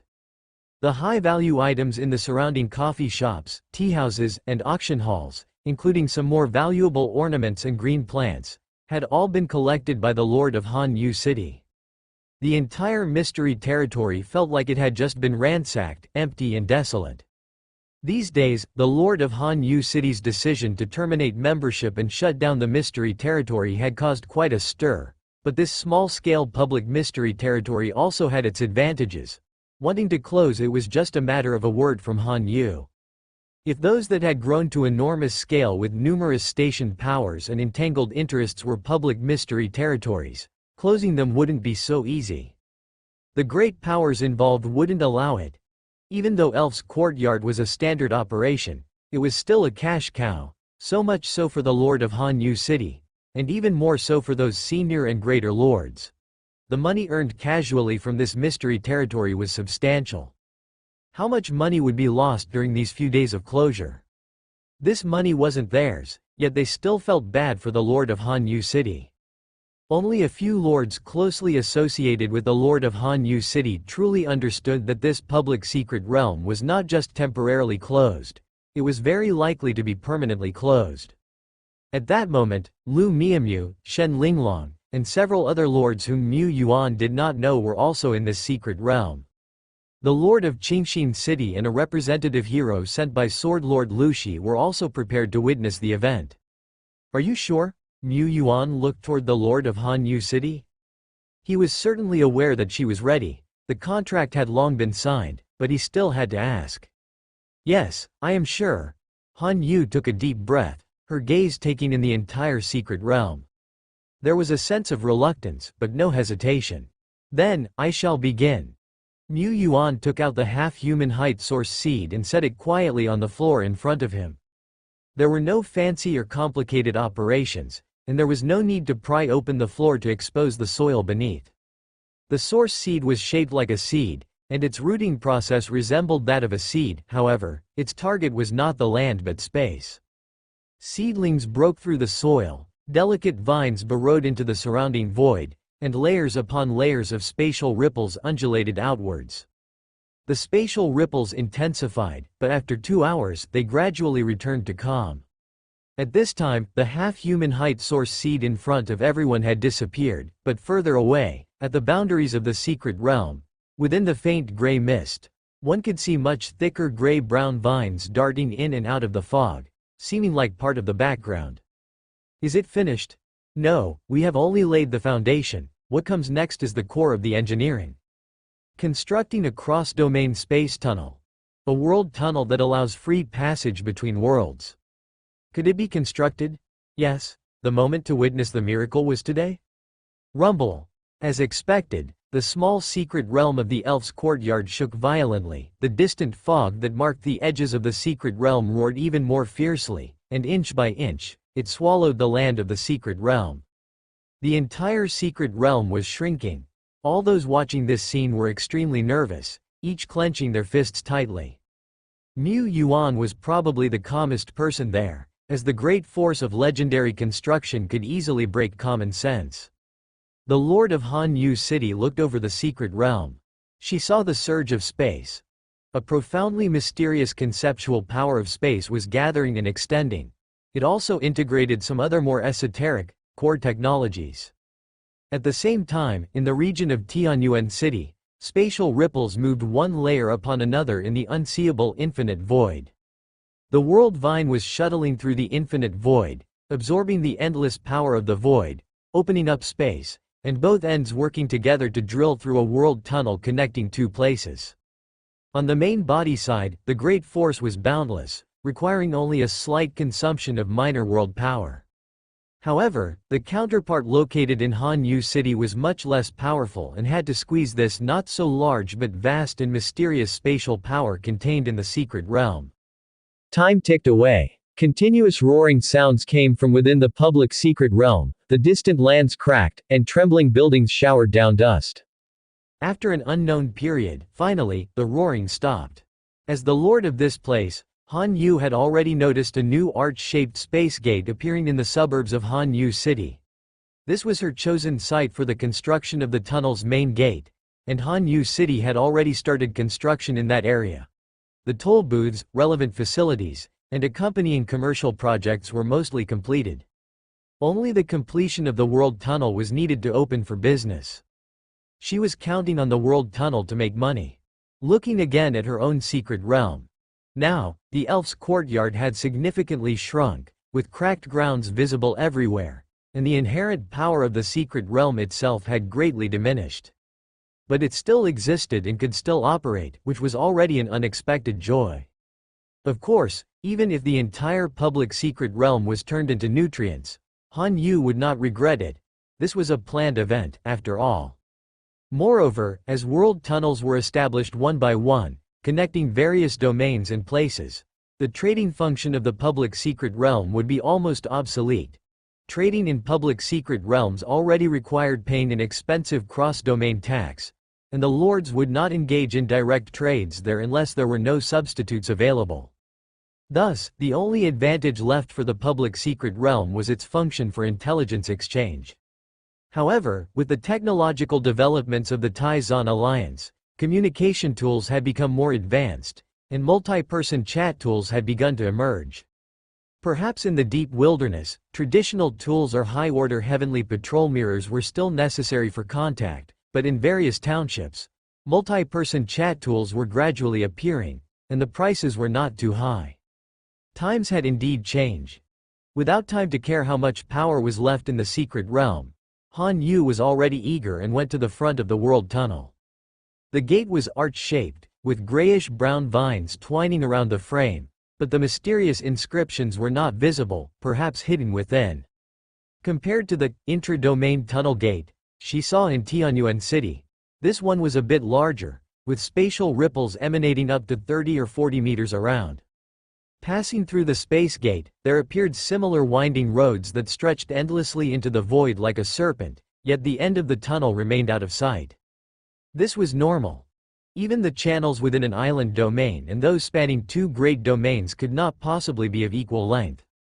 Tap, tap, tap, the tunnel was lengthy. After covering a significant distance, the entrance was no longer visible behind them, nor the exit in front of them. This space tunnel was deeply mysterious, causing unease, with nearly identical surroundings that seemed to freeze time in amber.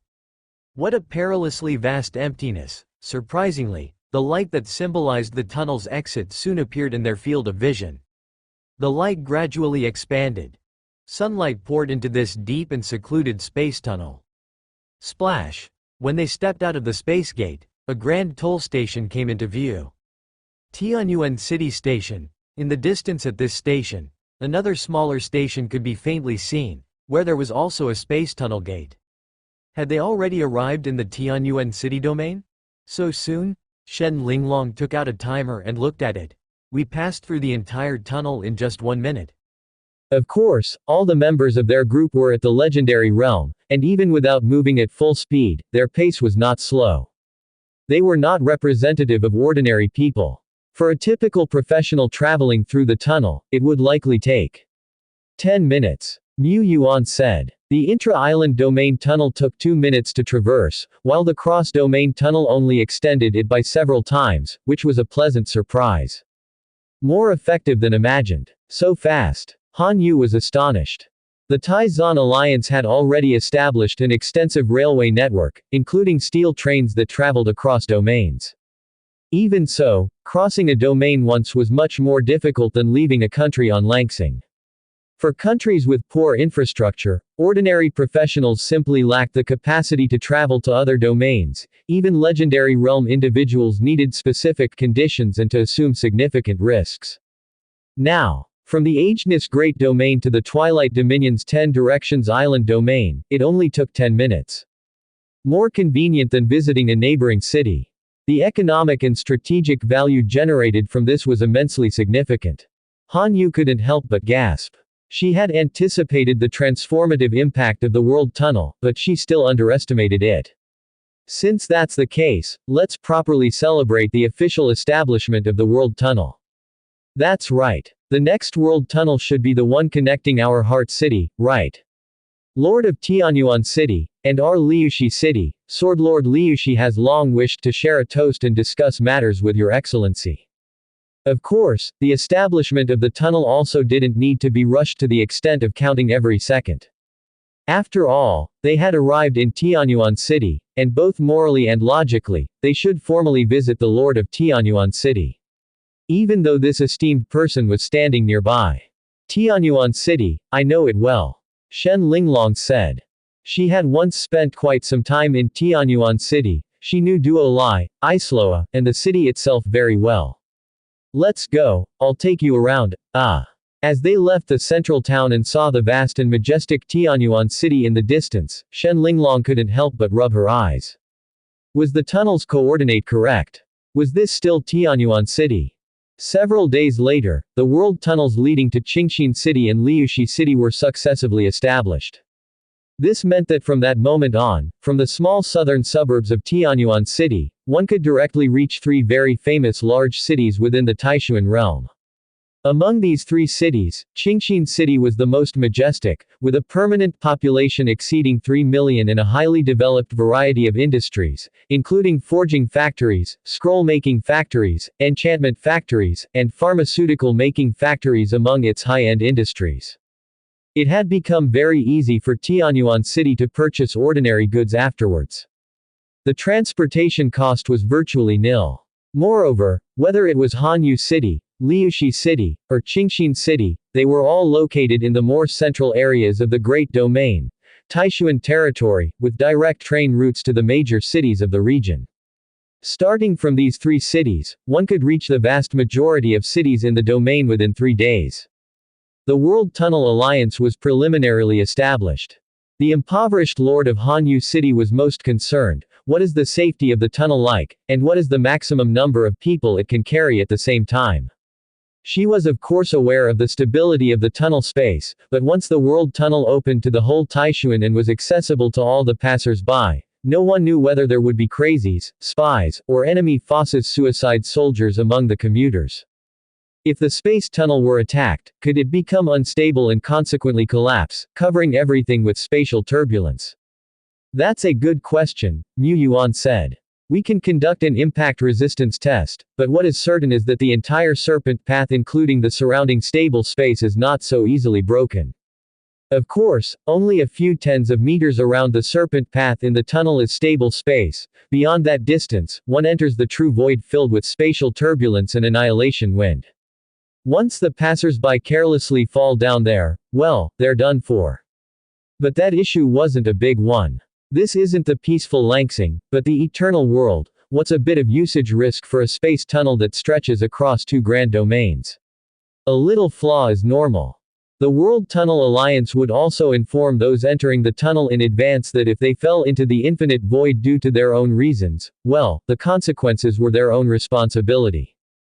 The results of the test were somewhat surprising to the people of Hanyu once again. This space was exceptionally stable, such that even a legendary realm battle would hardly affect it. And that serpent path that accommodated the passage of people, well, even a full force strike from someone in the legendary realm could only smash the paving stones on it, leaving just a few traces on the serpent path. The space tunnel itself was very reliable. It is no wonder it was a passageway opened by sacrificing a public secret realm. Of course, even if the tunnel itself was very robust, the necessary patrolling personnel still had to be arranged. The patrol personnel were composed of elites from the 4 cities. For example, the elites of Hanyu City were responsible for the Hanyu Tianyuan Tunnel. The elites of Liushi City managed the Liushi Tianyuan Tunnel. According to this pattern, Tianyuan City needed to dispatch more elite warriors. The three city lords initially wanted to take over the burden of patrolling the tunnels, but Mu Yuan refused. No problem, our Tianyuan city has a quite sufficient number of legendary realm and 4th order peak strongmen. A bit more than sufficient. All the legendary and 4th order strongmen combined from the three cities definitely did not amount to as many as in Tianyuan city. In comparison, Mu Yuan was more concerned whether the Lord of Hanyu City next door could allocate enough strongmen to maintain order, considering Hanyu City's known shortage of soldiers. Lord of Hanyu City always feels like someone is looking down on him, must be an illusion. From planning to official establishment, the World Tunnel, connecting two great domains, took only a short 10+ days. The time was very short. Even within half a month, nobody knew what a World Tunnel was, including Mu Yuan himself. To the outside world, to the vast majority of ordinary lords and professionals, World Tunnel was an extremely foreign term. The Tunnel Alliance also did not have time to carry out preliminary publicity and hype. But then, publicity. There was no need for that. A space tunnel that could traverse two domains was irreplaceable in the current Taizan Alliance. The city lords were never worried about the space tunnel being ignored, they only worried that it might be overwhelmed at times and whether order could be maintained. West Desolation Domain, the region of Kanglan Main City. Zhujian City. The Lord of Sword Casting was a very ordinary great lord, although he had managed his territory up to LV7 city level, he himself was still a mortal who had not attained the legendary realm. Below the legendary, all are mere ants. But the Lord of Sword Casting also had his own area of expertise, he excelled in forging, especially in forging precious swords.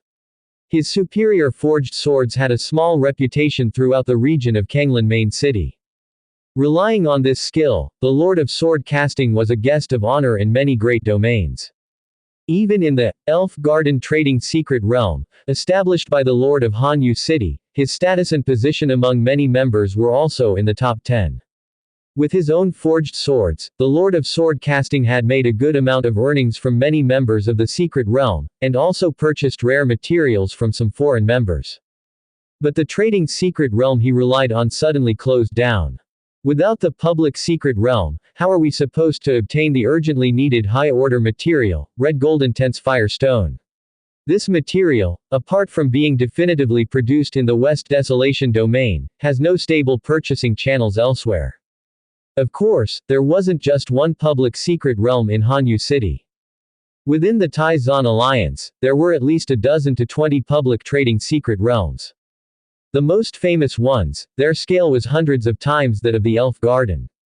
However, everyone knew that these public secret realms operated on an invitation-only membership system, and one could only access them by obtaining the key to the secret region visitor issued by the secret realm master. Moreover, the keys were limited.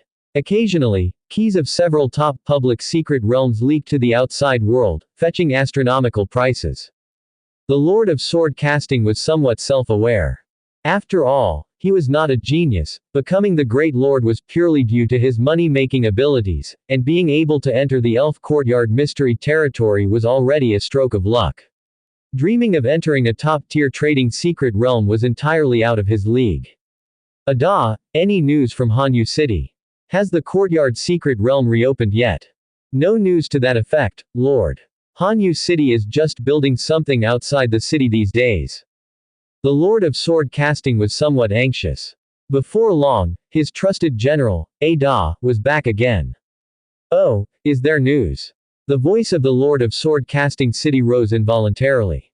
Ada shook his head. There's no news about the secret realm, but a messenger from Hanyu City brought us an item, claiming that the world tunnel from Hanyu City has opened recently. It leads directly to Tianyuan City, Qingxin City, and Liushi City. Moreover, with this secret realm membership certificate, our lordship's teams can enjoy a 10% discount when traversing the world tunnel. Lord of Sword Casting City. It seemed like he understood every word, but when put together, he could not comprehend the meaning. World Tunnel. What's that? Tianyuan City, Qingxin City, Liushi City. He remembered that Qingxin City was in the Taishuan realm, and Liushi City was in the West Desolation Domain. As for Tianyuan City, This lordship was only mentioned in legends, famous for its battle records but unseen by anyone. Rumor had it that Tianyuan City was moved deep into the wilderness after a calamity. How were these three cities connected to Hanyu City? Ada honestly said, I don't know either, I just repeated what the messenger from Hanyu City said. Lord of Sword Casting City. Of course, he didn't expect his loyal but somewhat slow-witted general to have an answer. He took the letter and opened it. After a while, the confusion on the face of the Lord of Sword Casting deepened, a space tunnel crossing the Great Domains. Does this really exist? However, the Lord of Hanyu City was truly a major figure standing atop Taishuan Peak, he wouldn't joke with a minor lord like himself. Moreover, if it were indeed possible to travel to outer domains, then. Though doubtful, the Lord of Sword Casting didn't hesitate to say, prepare the carriage, we need to make a trip to Hanyu City. Hanyu City. This normally moderately inhabited, large city, seemed unusually bustling today. The Lord of Sword Casting traveled to the nearest official city by carriage, and after boarding the steel train and switching trains twice, he finally arrived at Hanyu City Station. The train door hissed as it slid to the side. Passengers streamed out in succession. Have you heard? Hanyu City now has a world tunnel station entrance, a path leading directly to outside domains. Really? Look at the trains heading to Hanyu City today, they are several times more than usual. If it wasn't for some major event, would there be so many people and goods flocking to Hanyu City? One-Handed Chamber of Commerce, Red Lotus Group, Medicine God Group, Jushuan Group, you can see all these major groups. The Lord of Sword Casting, hearing people's conversations around him, felt an even greater urgency. He wasn't here for sightseeing. He was on urgent business, urgently needing to purchase some high-order materials. Let's go. Quick. From the train station, they walked towards the city's outskirts. Not far outside the city, a large sign labeled, World Tunnel Hanyu City Station, was shimmering in the sunlight. The station covered a large area, with neatly arranged passages. Emergency pathways, small team pathways, large team pathways, individual pathways, merchant and transport group pathways. Here, travelers with urgent missions to various battle zones, carrying important tasks, not only got priority in processing qualifications but also were exempt from any travel fees. It seemed the merchant group's travel fees were the highest. The Lord of Sword Casting was not surprised. A miracle like the cross-domain tunnel would naturally have extremely high daily maintenance costs, and charging fees was natural, just like the steel train. It's just that without seeing it for himself, he still could hardly believe in the cross-domain tunnel. Or rather, found it hard to imagine. The Lord of Sword Casting, along with a few trusted aides, lined up at the small team pathway. About half an hour later, after processing their identities, they were notified of some precautions. Travelers must abide by the rules and regulations of the World Tunnel. Violators will at the minimum be blacklisted from tunnel access. In severe cases. This is, after all, the Eternal World, and the World Tunnel was jointly created by the four cities of Cold Moon City, Liushi City, Qingxin City, and Tianyuan City. Probably no one is idle enough to want to test the limits here. Even now, above this particular station, hangs a legendary aura, as though it is barely palpable. Past the toll gate, what emerged before them was a vast intersection. Roads converged inside, leading straight to the end, where an archway over 10 meters wide stood. Ancient vines climbed up the doorframe, visibly surrounded by spatial ripples. Rippling, continuing, existing eternally. Passers-by who saw such spatial ripples couldn't help but swallow their saliva. How magnificent! Yet compared to the grand archway, the deep, serpentine tunnel that snaked below seemed even more formidable. Next group. The sword-casting city lord took a deep breath and strode forward. Instantly, the light dimmed, but not far along the serpent-like path, spherical lanterns hung, dispersing an orange glow. With this light, the sword-casting city lord could see further, those deep spaces that resembled surging dark tides. Truly, extremely dangerous vacuums. This was far more spine-chilling than standing on the edge of a cliff and peering down. The sword-casting city lord dared not look any more. Fortunately, there were railings built along both sides of the serpentine path. They hurriedly marched forward, also able to see groups advancing in the distance. Is this the tunnel that spans the space between two great domains? It's said that the deeper areas flickering with specks of silver light are the real vacuums filled with spatial torrents. If we fell in there, we'd probably disintegrate instantly. Very steady, as long as you don't do anything foolish. Look, there are also patrol teams from the 4 cities inside this tunnel.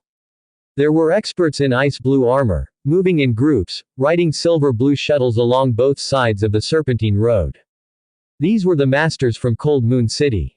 You could also see masters clad in silver armor, riding on the backs of magnificent azure birds, patrolling around. These must be the legendary masters from Tianyuan City. Not only were these extraordinary masters patrolling, but those who traveled through could also see beings who trod the air. These were legendary strongmen. And not just one. Such supremely noble beings of the legendary realm were actually on duty inside this tunnel. For a moment, the sword-casting city lord and others felt almost too privileged. What merit did they possess to warrant protection by such legendary beings? Although they knew well that these dignified legends guarded the tunnel, immeasurable in value. Suddenly, a brighter light shone ahead, snapping back the attention of the still daydreaming, quietly discussing travelers. Had they, perhaps, reached the end of the tunnel? Brilliant light cascaded down, and all at once, the tumultuous noise burst forth, the sound waves crashing like waves, echoing by their ears. If not for staff continuously guiding and maintaining order, the sword-casting lord would have struggled not to just stand there, dumbfounded. Even so, they proceeded dazedly, like puppets being pulled by strings. The other teams were no different. The experience of traversing the space tunnel might be unforgettable for the rest of their lives. Yet, is this Tianyuan City already? Legend has it that Tianyuan City is located deep in the wilderness, and I heard it's in the Twilight Dominion. Their journey through the space tunnel was, after all, too brief. How long was it? 8 minutes? 10 minutes? Such a short time to cross 2 great domains. Reason told them this was unreasonable. The environment before them clarified nothing. The space tunnel could indeed span vast distances, but 2 great domains. Sword casting. Old sword. A familiar voice suddenly reached the ears of the sword casting lord. He looked towards the sound, and indeed it was an acquaintance, his old friend and significant business partner, the Red Copper Lord. But wasn't the Red Copper Lord a person from the West Desolation domain? They had communicated just yesterday, and the Red Copper Lord was still at home. Yet now he could meet up abroad. That meant, holy shit. Don't tell me crossing a great domain now is as simple as visiting the next village over.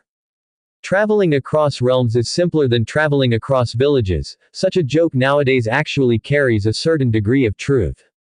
How long does it take to travel from Hanyu City to Liushi City? Even including the time for transfers, processing paperwork, and waiting in line, it never really takes more than half an hour to an hour. From the main city of the Agenus Great Domain, Kanglan Main City, to the main city of the West Desolation Domain, Sky Desolation Main City, it only takes a dozen or so hours. Just a short dozen or so hours. What about going to the neighboring villages?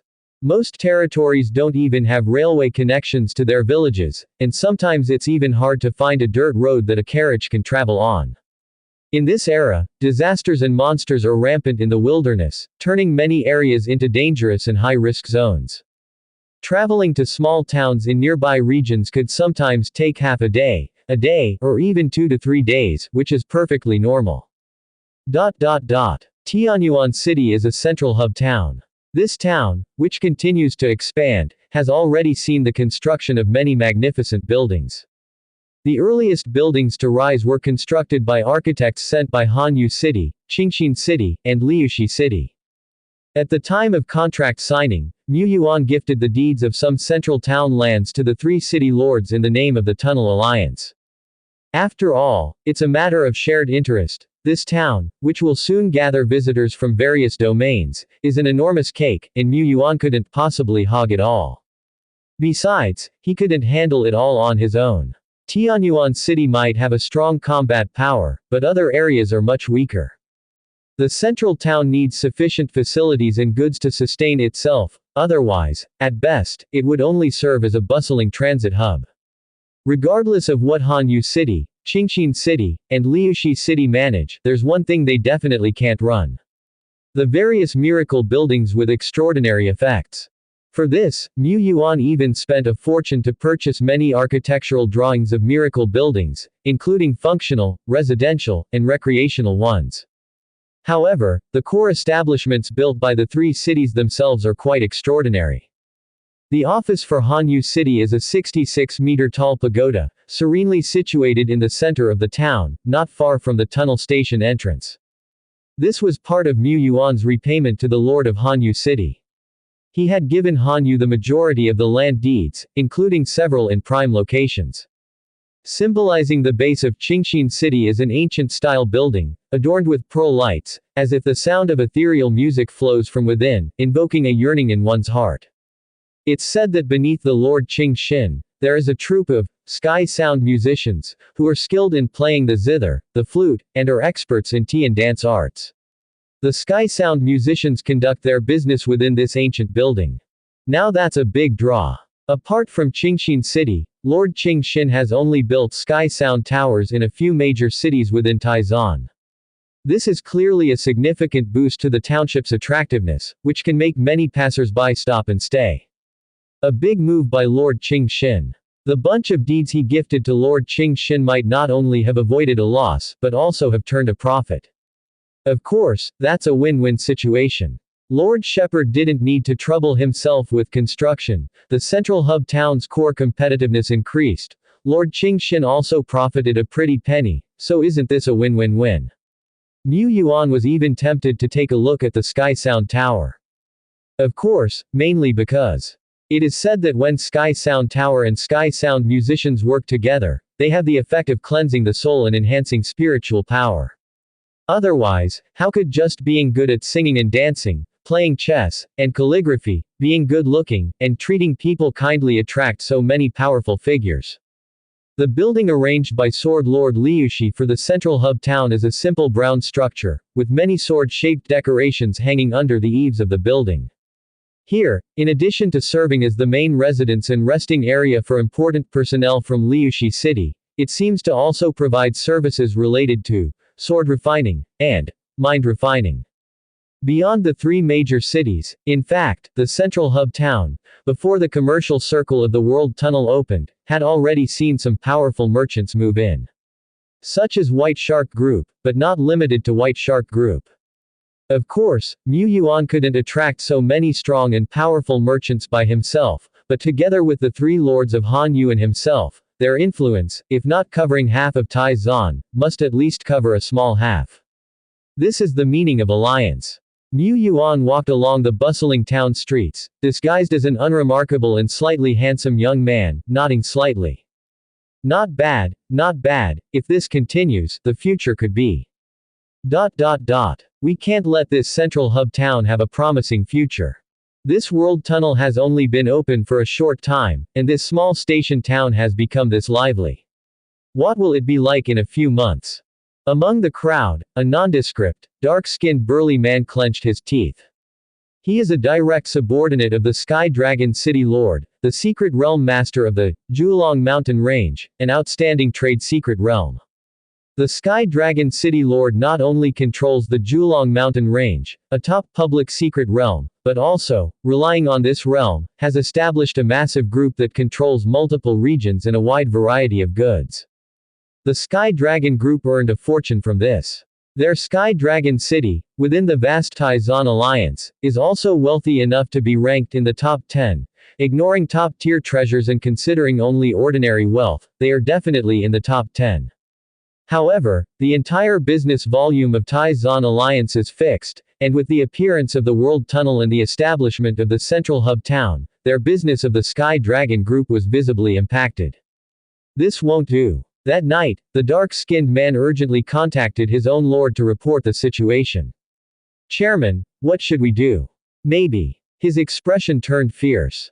Among the four cities, Hanyu City, Liushi City, and Qingxin City had notorious reputations, and he dared not provoke them. But Tianyuan City. Of course, he also dared not blatantly move against Tianyuan City, that would be treason. However, he could look for dirt on some central towns, or more directly, find flaws in the world tunnel. How could a spatial tunnel that spans the Great Domain and only takes 10 minutes to traverse not have major flaws? The greater the advantage, the greater the defect. That was an inevitable truth, otherwise, this spatial tunnel would be too overpowered. There must be some mystery here that he had not yet uncovered. Seeing that his own boss did not object, the dark-skinned man knew what to do. Although unprepossessing in appearance, he was a dignified, powerful individual who had been immersed in the peak heaven and earth realm for 20 years. The dark-skinned man also possessed unique talents, which was why he often spied on business intelligence. As night fell, darkness deepened, yet the central town remained brightly lit and noisy. The construction site outside the town also operated 24 hours a day in 3 shifts without stopping. Only the central area of the town, which enclosed the transit point of the spatial tunnel, had an unnaturally eerie silence. The spatial tunnel was closed. After all, the tunnel had just opened for business today and many travelers had used it. It required routine maintenance. Elite warriors dressed in Tianyuan City's standard armor stood guard perfectly upright at each checkpoint. The dark-skinned man, blending into the darkness, his eyes shadowed without the slightest gleam, stared intently into the distance. He dared not use any techniques. Tianyuan City had world-class strongmen. Despite his confidence in himself, the dark-skinned man did not have the confidence to escape from a world-class strongman's grasp. But he was just conducting a little preliminary investigation. In his hand, the dark-skinned man held a bottle with its lid off, pretending to stagger forward, his gaze casually sweeping around. Suddenly, the dark-skinned man paused, a warning flashing in his mind. This was his special talent alert. This passage must have a legendary strongman guarding it. He, not intimidated by ordinary legends and having excellent disguise skills, still faced the risk of exposure if he came into close contact with a legendary strongman. Let's change direction. Warning, warning, warning, warning. At 4 consecutive transit points, the dark-skinned man felt the premonition. A small tunnel station, and Tianyuan City had assigned 4 legendary realm guards. Were they free or what? Stay calm, stay calm. This indicates the spatial tunnel is indeed fragile, and that's why Tianyuan City has assigned such noble legendary realm figures to such mundane guard duty. The dark-skinned man was not disappointed. Having traveled far and wide with his own Skydragon Lord, his broad experience allowed him to deduce that the core of the spatial tunnel was not here. To create a passage that crosses 2 domains and maintain it long-term, a massive device must support it. He needed to find this core device. Where could it be? The dark-skinned man wandered around the central town, feeling that the obvious core would not be within this town. Now that Tianyuan City has mobilized a lot of elite warriors to patrol, is this my chance? With this thought, he could no longer contain himself and silently slipped out of the central town. Outside the town, railroads snaked into the distance. On the wide road, lampposts shone bright lights through the night. This northward road was the main route to Tianyuan City. At this time, teams were also seen on the main road, mostly merchants preparing to conduct business in Tianyuan City. It was rumored that in Tianyuan City, one could interact with the ancient and massive force of the Star Luo Holy Palace and access many regions, taking shortcuts to some major countries. This was also a geographical advantage of Tianyuan City.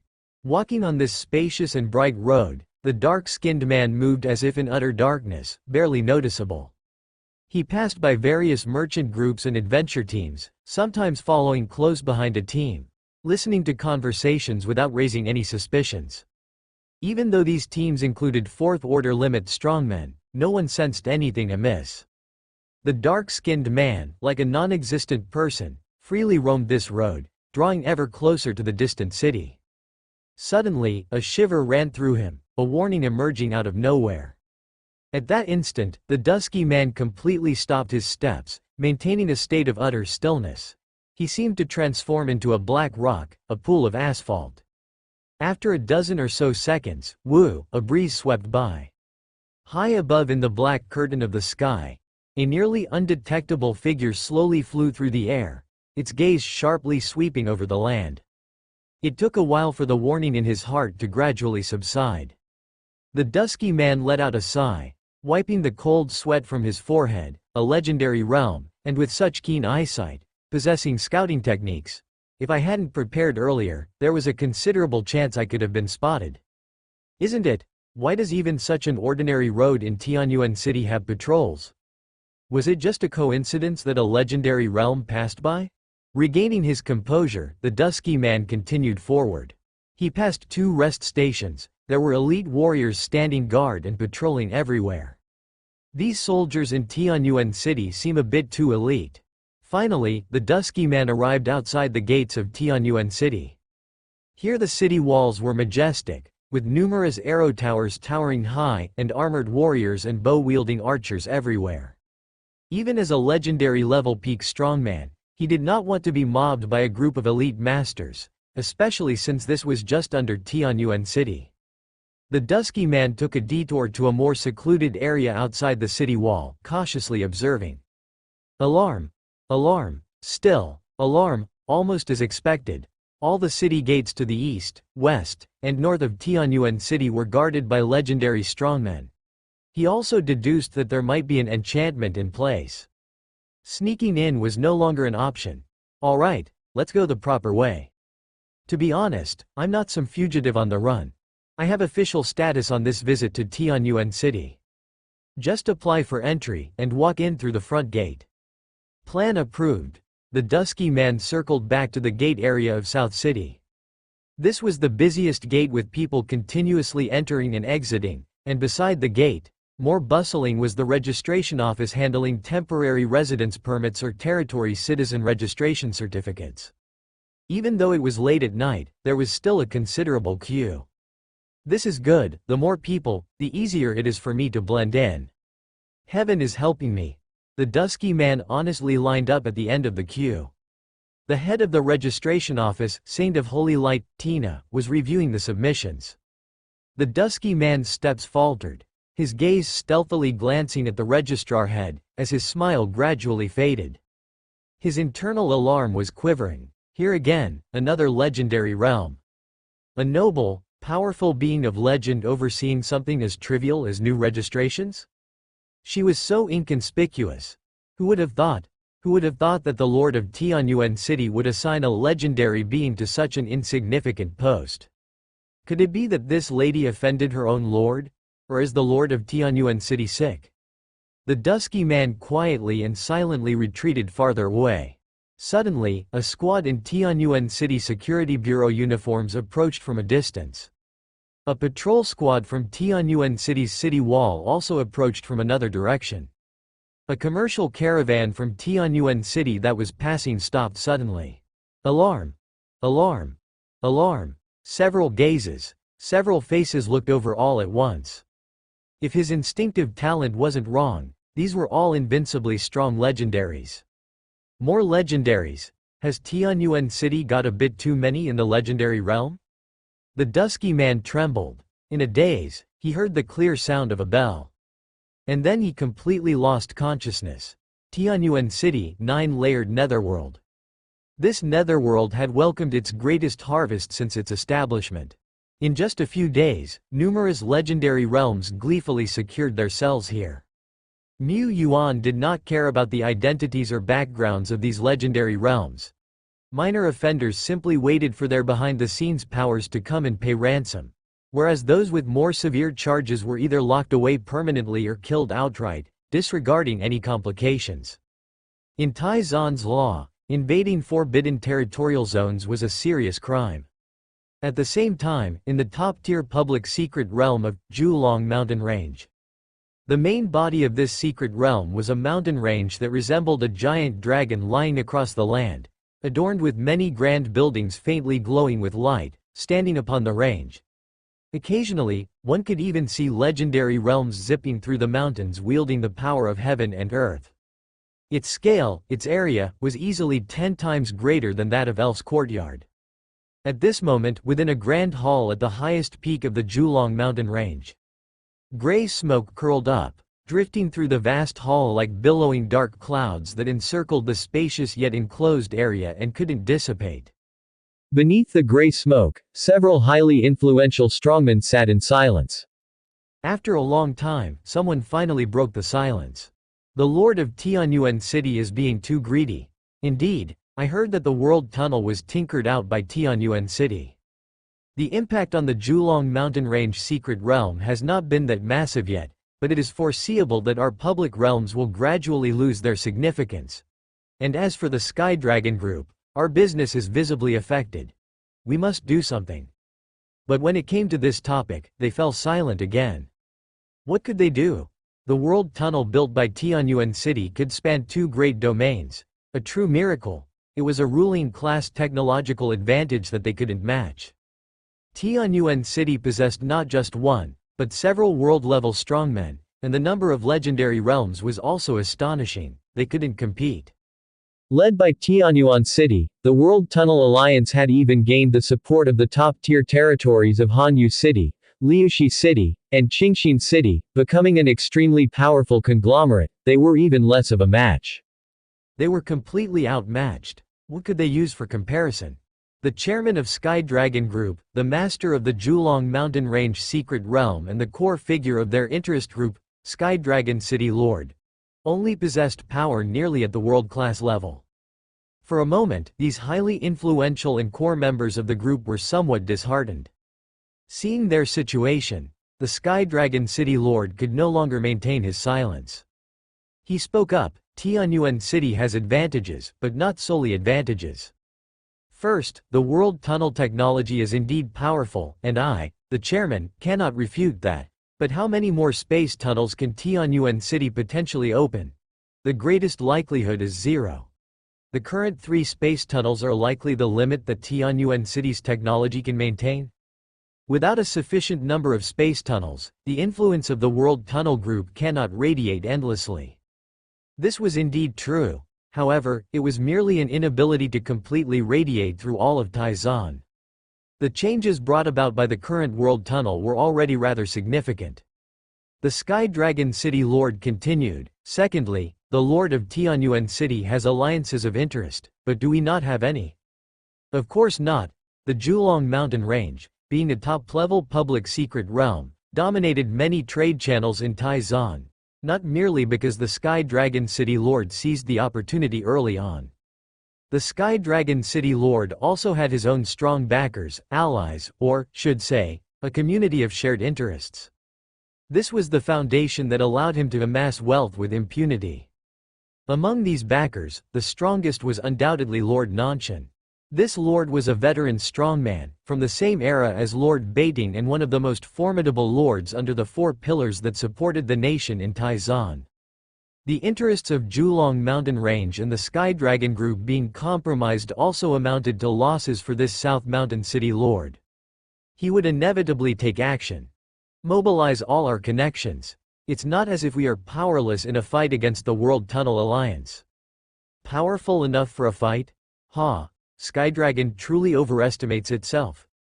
On a high pagoda, a burly man stood in front of the grand floor-to-ceiling windows, casually tossing an opened letter onto a desk corner. He overlooked the distant mountains, where the clouds rolled and shifted amid the wind, constantly changing. Just like the land beneath the great tide destined to become entirely different. In this vast land, powerful territories were born from time to time, and equally powerful territories declined. Sky Dragon City was not particularly special. Julong Mountain Range is indeed one of the most significant trade secret realms in Taizan, controlling many trade channels. The Sky Dragon City Lord is indeed wealthy enough to rival a country. My South Mountain City is indeed closely linked to the Sky Dragon Group as well. But the forces linked to his South Mountain City were not limited to the Sky Dragon Group alone. South Mountain City also had cooperation and interactions with Tianyuan City, and the Battle Armor General, who had previously been stationed in 10 Directions Island Domain, was a mighty warrior under the command of South Mountain City Lord. Sky Dragon City Lord was wealthy enough to rival a country, yet he had misused the massive wealth he amassed and had very limited personal power growth. He had long been on the wrong path. Some had long expressed discontent that the Sky Dragon City Lord monopolized many channels but did not engage in proper conduct. Or perhaps even without straying from the right path, being weak meant being weak. South Mountain City Lord couldn't understand where Sky Dragon got the courage to challenge Han Yu, Lu Shi, Qin Xin, and Tianyuan, these four lords. Was it this wealth, worthless in the face of their power? The importance of the Julong mountain range was indeed significant but not the only one. Moreover, with the emergence of world tunnels, trade methods had already revolutionized. Yet the changes brought about by the world tunnels were not limited to trade either. Sky Dragon City Lord. Sorry, not familiar, an ordinary collaborator who can't figure himself out. He pondered and spoke to the air behind him. Have the left minister personally handle the cooperation with Tianyuan City? Time slipped by. In just a few cycles of the sun and moon, the world tunnels had sparked a tremendous upheaval within the Taishuan realm. Cross-domain. Tunnel. A 10-minute journey. These terms could never have been thought to fit together in the past. Yet today, they miraculously became reality. Many people, drawn by fame, converged towards Han Yu City, Lu Shi City, and Qinxin City. Even though many among them were professionals who did not need to cross domains, they still wanted to see for themselves and expand their horizons. To cross a domain even once was an event worth remembering. For the vast majority of professionals, crossing to foreign domains was unheard of in their lifetimes. What was most important was that the transit fee for the cross-domain tunnels was not high, affordable for ordinary professionals, and not very burdensome. So, what reason was there to refuse a spontaneous cross-domain trip? Although, in reality, those professionals who truly needed to cross domains or wanted to see them were still just a very small cluster within the general populace. Yet, this small cluster's number was still incredibly huge. Sure enough, the World Tunnel, newly operational, had greeted a full-capacity crowd as planned. Bursting. Limited. Queued. In fact, if they allowed it, the World Tunnel could still accommodate more teams, it would just become a bit crowded. But crowdedness could lead to many unnecessary issues and would introduce some risks. Neither Mu Yuan nor the other city lords thought this was necessary. Mu Yuan had set a low price point for using the World Tunnel right from the start, charging only merchant caravans and transport squads a certain level of goods transit fees, which was still much cheaper than the transit through the public secret realm. What he wanted was to facilitate economic circulation through the World Tunnel and achieve deeper objectives. The tunnel just needed to operate normally. Once the operation of the World Tunnel entered a stable phase, there wouldn't be masses of travelers piling up, and ticket sell-outs would naturally not occur. Meanwhile, with Tianyuan City as the lead, the four cities collectively established the operation team which also prioritized those with genuine needs for transit quotas. In other words, professionals just there for fun had to queue for a longer time.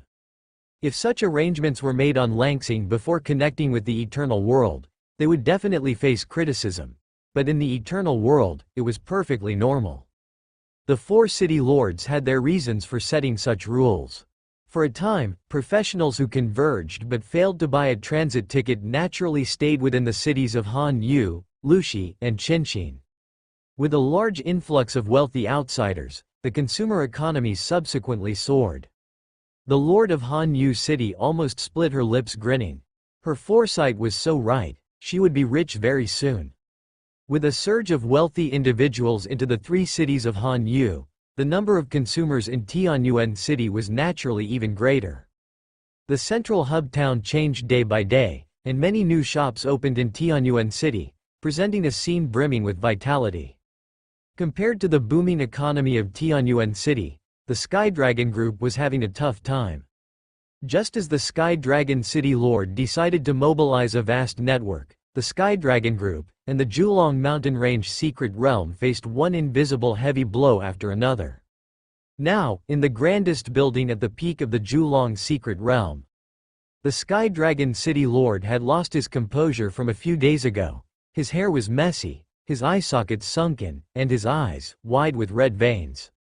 Logically, such a mighty soul from the Soul Realm, even if he went without sleep for dozens of days, would not have bloodshot eyes and yellowing rims. Unless he was utterly exhausted and had suffered a great shock. That was indeed the case for the Sky Dragon City Lord. The South Mountain City Lord terminated cooperation with us. How could this be? Even without a huge penalty fee, isn't this like cutting off their money tree? Sky Dragon Group had several major business deals about to be finalized, and those major partners suddenly postponed? The number of lords entering our Julong Mountain Range secret realm has noticeably decreased these days. The keys to Julong secret realm that we secretly circulated in the black market have sharply dropped in price and still haven't sold? We've received 28 accusations. 6 of our factories in the Dazan domain were suddenly sealed off. The Sky Dragon City Lord muttered to himself, growing increasingly agitated, suddenly spewing a mouthful of bright red blood. He clutched his heart, still unable to comprehend what exactly was going on. In one night, his Grand Sky Dragon Group seemed to face rejection from the entire world, with attacks coming one after the other, and before he could figure it out, the group rapidly declined. And it would continue to decline until it hit rock bottom. At this time, the Sky Dragon City Lord could hardly care about Tianyuan City or anything else, as he was struggling to save himself. At this moment, on a mountain in Tianyuan City, Mu Yuan stood in the tower of the City Lord's mansion, looking down at the thousands of household lights below, feeling very gratified. He was barely aware of the troubles of the Sky Dragon Group. He had heard bits and pieces but didn't care. Including those spies from the legendary realm who harbored bad intentions but were quickly caught and detained or killed on the spot. Mu Yuan handed them over to Lulu, Sophia, and Rakshasa to deal with. Nowadays, Tianyuan City, this small area, boasts patrols involving dozens of individuals from the legendary realm. Such a patrol lineup has already surpassed luxury and can be described as extravagant or even wasteful. Mu Yuan didn't care about waste. Wasn't he supposed to have many subordinates at the legendary realm? As for the targeting by great powers like the Tai-Zan Alliance that previously held a monopolistic business status, he could just as well ignore them. His own power was already not insignificant, and forming alliances with strong entities like the Lord of Han Yu City and Sword Lord Lu Shi was precisely to avoid such nuisances. There you go, before the Tai-Zan Alliance truly caught his attention, this massive interest group had already collapsed. That's the overwhelming trend brought about by technology and power. He hadn't even made a move yet. Moreover, the Sky Dragon City Lord, although wealthy enough to rival entire nations and possessing far greater wealth than the Lord of Han Yu City and Sword Lord Lu Shi, still did not possess world-level combat power. This was his limit. No matter how much wealth he had, it was just that, wealth. Besides, in the eyes of those truly at the extreme peak, the Sky Dragon City Lord's wealth was just so-so. Ordinary wealth, no matter how abundant, was hardly enough to exchange for an epic treasure. Even if an interest group more powerful than the Sky Dragon City Lord emerged, Mu Yuan could still remain unconcerned. This time, he not only cooperated with Han Yu, Lu Shi, and Qinshin, the 3 city lords, but also with the officials. The 3 city lords could represent the officials to a certain extent, but the ones who could truly represent the officials were of course the pillars of the nation. And this time, Mu Yuan's cooperative project with the officials was to construct a space tunnel leading to the core battlefield, Sky Abyss. The battle zones created by the Tai-Zan Alliance to contain the spread of the Red Mist land include a not insignificant number of medium-sized battle zones. There aren't that many world tunnels that can be opened. But one can be opened, a tunnel leading to the most important battle zone. This is the top strategic value that the World Tunnel can provide. Otherwise, the Logistics Development Department would need 1 to 2 months just to transport war materials to the front line, often accompanied by danger. With the World Tunnel, the Alliance can simplify the transportation of materials or the dispatch of personnel countless times over. A teleportation array couldn't transport so many people or materials. With the backing of the officials, many projects in Tianyuan City could be greenlit all the way, and targeting by interest groups like the Tai-Zan Alliance naturally needn't be a concern. At the same time, the opening of such a world tunnel also brings direct benefits to Tianyuan City. Not to mention the logistics department's procurement of war materials will prioritize purchasing from Tianyuan City. Tianyuan City certainly can't handle so many orders, but even being able to handle a slight portion would allow them to make a killing. They could not only earn soul crystal coins but also rake in a considerable amount of contribution points and merits. Promptly delivering supplies to the front line is naturally a military achievement. Tianyuan City wins and wins, partners win, and the future is bright for everyone together. But what Mu Yuan wants to win is not just these. How many transient populations do we have in Tianyuan City now? About 500,000. Isloa said, after all, the construction scale of our Tianyuan City is still not large enough, and previously, we have attracted a large number of new migrants. In a short time, the amount of population we can carry here is difficult to increase significantly. After all, Tianyuan City construction time was ultimately too short, and various infrastructures were not that abundant. Naturally, some professionals, seeing such a situation, would not stay long, choosing instead to move on to other places. Of course, with the settlement of a large number of groups, commerce chambers, and territory powers, the various constructions in Tianyuan City are also being completed at an extremely fast pace. For these group powers, Tianyuan City is currently in a golden investment period.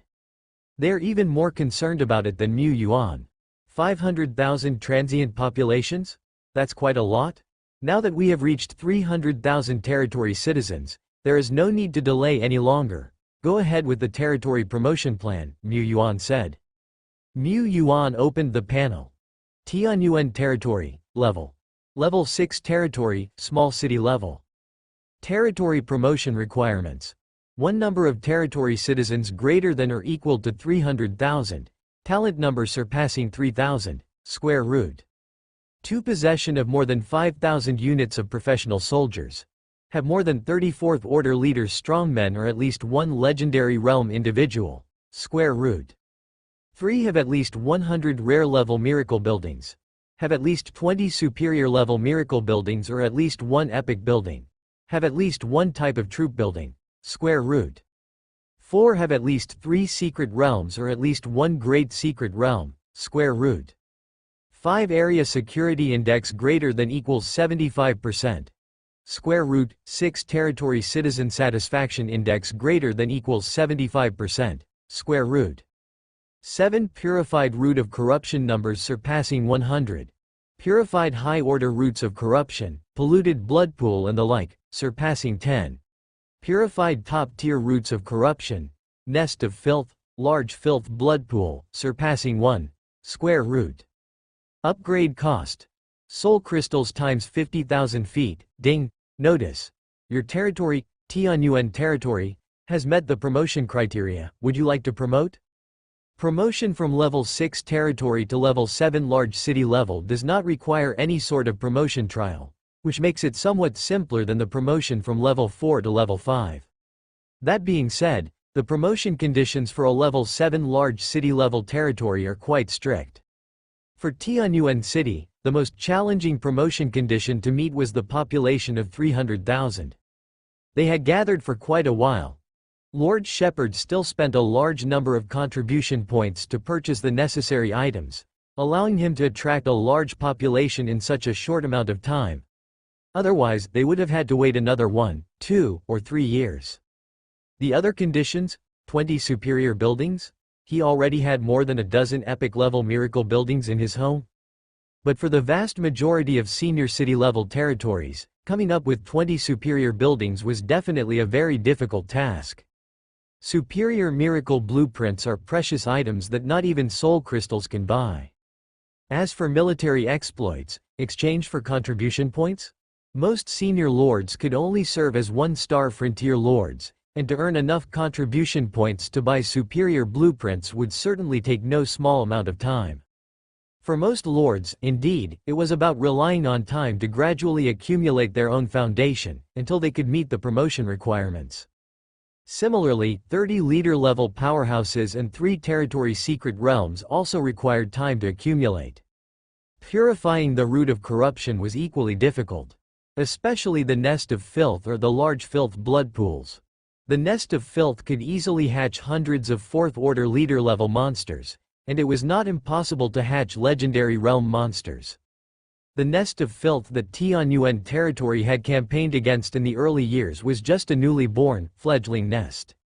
If the nest of filth were allowed to grow, the entire territory of Stone Ridge Town would have long been destroyed.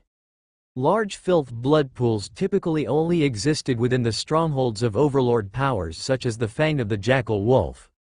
It was impossible for senior lords to challenge terrible overlords like the Fang of the Jackal Wolf. However, purifying polluted blood pools could be achieved with mixed assistance. As long as one could catch the coattails of legendary lords, meeting this condition wouldn't be too difficult. For Tianyuan City, all the above conditions were not a problem. What they possessed was even 100 times the requirement for promotion. Promote. As soon as the thought fell, immediately, the soul crystals, which had been stockpiled in several large warehouses and prepared in advance, were depleted in a whoosh. These soul crystals transformed into the purest force, merging into the territory. This force was merely a catalyst. At the same time, the heavenly and earthly great power descended. Ding! Notification. Your territory, Tianyuan territory, is in the midst of promotion. Invisible changes began. In places not visible to the naked eye, the land of Tianyuan City was rapidly expanding, and the borderlines were speeding outward. And to the naked eye, if someone was at the edge of Tianyuan City's territory at this time, they would notice that strands of red mist in the distance were quickly dispersing. Within the boundaries of Miracle Territory, all corruption was cleansed. Expansion. Expansion. Expansion. A normal territory, even one with military species buildings, would only be expanding these lands. And Tianyuan City. Along with the basic land expansion, there were also 4 major military species buildings semi-mystic realms expanding. Rumbling. Deep in the skeleton cemetery, the earth cracked open like it was breaking into the void, constantly carving out new black soil from the void. The soil was filled with a cold breath, and segments upon segments of gleaming white bones surfaced one after another. Deep within the Royal Gunners Association, the land expanded, and empty yet still majestic buildings rose from the ground. Deep in Treeman Forest, it was like the earth dragon turning over. The constantly shaking ground gave rise to new sprouts breaking through the soil. The sprouts rapidly grew into large trees, lush and full of vitality. These changes mostly happened deep within secret realms. The World Vine Secret Realm also took this opportunity to absorb the void power tremendously. This already expanding great secret realm grew even faster. At the same time, outside the secret realm, the South City district of Tianyuan City was bustling with excitement. Have you guys noticed anything? What? I feel like something has happened. The power of heaven and earth seems to have become richer. A four-order prodigy spoke somewhat uncertainly. As soon as his words fell, he saw a sturdy ancient tree not far away growing at a speed visible to the naked eye. The tree's leaves became more clear and translucent, and upon them seemed to condense plump, mouth-watering fruits that looked like treasures. And that wasn't the only ancient tree undergoing change at the same time. Tianyuan City seemed to be bathed in a rich breath of life, and one after another, ancient trees were sublimated. Meanwhile, whoosh, the great river bisecting the city roared even more turbulently. Fish leapt from the surface of the river, their scales shimmering in the sunlight. The fish seemed nourished by some power, growing more elongated, embodying aerodynamic beauty.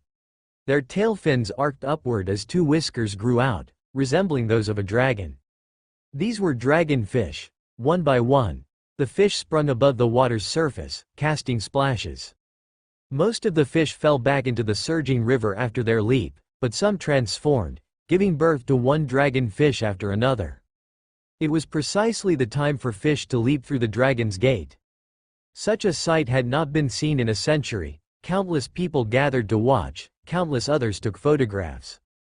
Powerful professionals constantly marveled, and even those from the legendary realm passing by admitted it was their first time witnessing such a spectacle.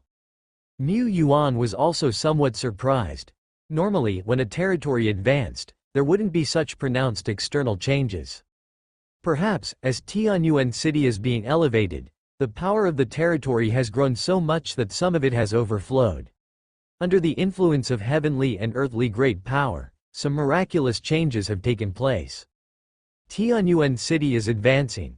Professionals who were passing through Tianyuan City to do business or for leisure were either already outstanding among their peers or were outright lords or senior lords. Through various phenomena, they quickly deduced that the Tianyuan territory was advancing. Before this, Tianyuan City was at LV6, so does this mean it is now advancing to a senior city-level territory of LV7? It's only been 2 years since the Lord of Tianyuan City established the city, and he's already advancing to Great Lord? However, given the force the Lord of Tianyuan City possesses and the accomplishments he has made, far exceeding most great lords, him becoming a great lord now isn't really a surprise. Well, we can't call it a surprise, but this evolution of ancient trees and fish leaping through the Dragon's Gate is indeed a rare scene. Is the advancement to a level 7 territory so remarkable? That's not usually the case. I have seen the advancement of level 9 territories and they didn't have these phenomena. Maybe Tianyuan City has some special buildings or some unique power? While people discussed and were amazed, it was just that, amazement. After all, the advancement of a territory had nothing to do with them. They had seen territory advancements before. Major territories, or rather, almost all great territories would not close off and lock down. The only difference was to what degree they were open. Naturally, the process of a territory's advancement was not a secret. Strong, wandering professionals who had seen numerous territory advancements firsthand, including that of great territories. Although the Lord of Tianyuan City was powerful, the advancement of Tianyuan territory from LV6 to LV7 was nothing special. Of course, being fortunate enough to witness a territory's advancement and such marvels was also a fine topic of conversation. People looked towards the distance. The mighty river flowed on, clouds and mists ethereal. The advancement of the territory neared its end as the heavenly and earthly great power bestowed a luminous baptism. Each soldier of Tianyuan's direct lineage bathed in the radiance, their aura climbing instantaneously.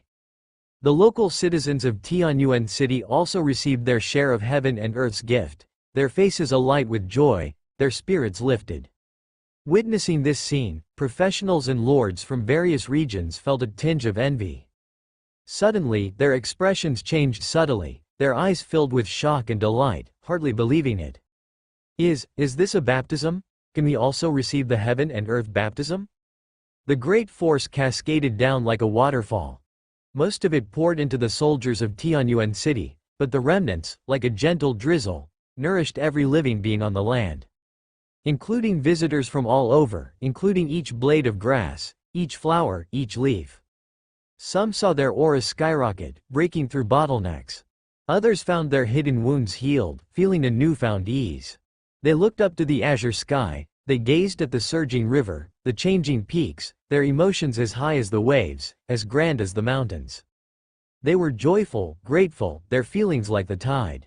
This surge of intense emotions gathered together, bits and pieces, tufts and tufts of miracle light began to rise and then converge.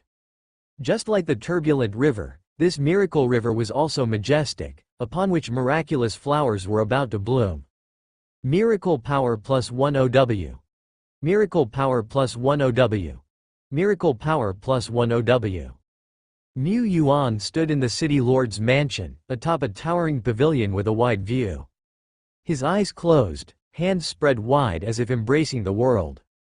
In his eyes, the world was deep and dark, gray, black, desolate, lightless. Yet, within this somber world, suddenly appeared a streak of rainbow-colored light. Then, more and more rainbow-colored light spots emerged one after another. These light balls ascended, like beautiful fireflies drifting. The fireflies grew more numerous, gradually illuminating this bleak world like a sky full of stars. These stars gathered to form a brilliant rainbow-colored star river. This miracle river, starting as a stream, grew stronger, resembling a small river, a large river, a great river. The river's surface surged majestically, with splashing waves as blooms symbolizing miracles. A vast gathering of miracle power. Lord Shepherd's lips slightly curled up, perfectly according to his plan. No, it was even more perfect than planned. The miracle power gathered this time can be coined as the historical best. He had never seen such a dazzling miracle river. Previously, the most miracle power he gathered was during the domination of the Shattered Isles Warzone, defeating the vanguard army of Dragon Sleep Valley led by Ice Burial Duke. At that time, the Warzone's 300,000 soldiers contributed a total of 4 million miracle power. He became rich overnight. Today, Tianyuan City has an external population of about 500,000, with over 300,000 more citizens of Tianyuan City. It seems much more than in the Shattered Isles Warzone, but it cannot be compared this way. In the war at the Shattered Isles Warzone, hundreds of legendary realm powerhouses from the Dragon Sleep Valley emerged, along with countless creatures and war machines besieging the city. The pressure brought upon the defending forces by the army of Dragon Sleep Valley was insurmountable. They faced an overwhelmingly powerful enemy with no way out. Moreover, the presence of Ice Burial Duke, whose aura enveloped half the island, could alone cause despair and left little room for resistance. It was a battle of despair, a battle with their backs to the water, a battle for life and death. Their ability to repulse, and even defeat, the army of Dragon Sleep Valley was nothing short of a miracle. An epic battle, immense and miraculous. Under such a grand miracle, Mu Yuan hardly had to exert effort to naturally gather all the surrounding miracle orbs. The gathering efficiency was 100%. Later, the division generals of the Tianyuan department patrolled various areas, slaying fearsome monster elites, and he collected some miracle orbs during those times. But the efficiency was low then, maybe only 10%, or just a few percent. He simply aimed to win by volume. This time, Mu Yuan thought back to when he refurbished Tianyuan City not long ago, gathering miracle power with the momentum, ready to emulate it once more and create a grand scene to facilitate collection of the miracle power without waiting for a miracle battle. After all, there are not so many miracle battles. Collecting miracle power should not be so inconvenient. Mu Yuan delayed the upgrading of his level 7 territory just to create this appropriate event to gather miracle power. He still had some confidence. Level 7 territory upgrades are not rare. There are few level 7 lords, yet those who have witnessed a level 7 territory upgrade are not in the minority. Merely upgrading a level 7 territory was not enough. Tianyuan City was different, holding 4 semi-mystic realms and 1 legendary level-derived secret realm.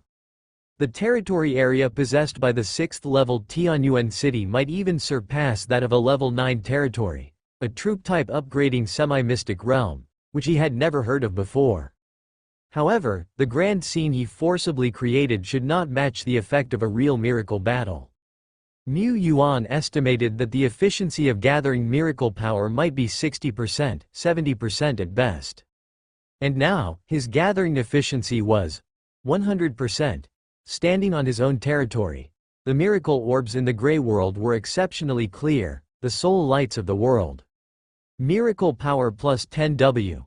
Miracle power plus, after a long time.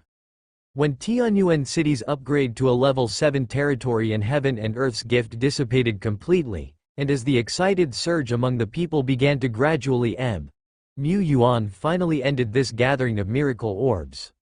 He glanced around. The miracle power gathered amounted to approximately 750 W. It truly was the historical best. At that moment, in the vast lake of miracles before him, the accumulated miracle power was 1050 W. 10 million level miracle power. Back when, collecting a few thousand points of miracle power, we used to scrimp and save, reluctant to use them, and now, in the blink of an eye, we've reached a 10 million level of wealth. True to myself. The grand scene had ended. Next, he would consider how this batch of miracle power should be used. The upgrading of Tianyuan City had concluded. The sublimated ancient trees, the fish leaping the Dragon Gate, the reign of heaven and earth, all marvelous scenes had disappeared. But the craze in people's hearts was ongoing. Heaven and earth baptism, even we outsiders benefit from it? Thank the Big Boss Tianyuan, praise Big Boss Tianyuan. The Primordial Spirit Support Association is recruiting, spots are limited, act quickly. My bottleneck of 2.5 years seems to be loosening. No, I need to rent a breakthrough room. Let's go together. Count me in too. Despite the fact that only those with lower ranks have achieved their breakthrough through the baptism reign, such as those at the professional level, elite level. But for the vast majority of professionals, the peak they can reach in their lifetime is also at the elite level. This breakthrough, or the ones about to break through, there are still quite a few of them, each one brimming with excitement. Some have followed their bosses to work in Tianyuan City. Others headed to the outer domains, making a temporary stop in Tianyuan City. Before coming, how could they have imagined such an opportunity? A ticket for the World Tunnel is already affordable enough, and to have freeloaded such a major opportunity as well, by what merit or ability, really? They all felt a bit unworthy and that they must do something. They simply must indulge in some serious spending. Cheng Wei is just an ordinary elite-level professional, an external correspondent for the Sky Blue Bird newspaper. This time, he was the first to represent the newspaper to arrive in Tianyuan City to record all manners of things, every little detail. How mysterious is Tianyuan City? Despite the numerous heroic deeds created by the Lord of Tianyuan City, trial fame, dominating festivals, fierce battles in Dragon Court, miraculous campaigns in the battle zone, and so on. News about Tianyuan City itself is extremely scarce. Most people's understanding of Tianyuan City exists only in their imagination. The information about Tianyuan City is the current traffic password. How the Lord of Tianyuan City started from scratch and built such a vast foundation. The Lord of Tianyuan City survived 100 life and death situations, and it's precisely because of these that he achieved numerous feats beyond the reach of ordinary people. Genius? What genius? It's all just surviving through bloody battles and mountains of corpses.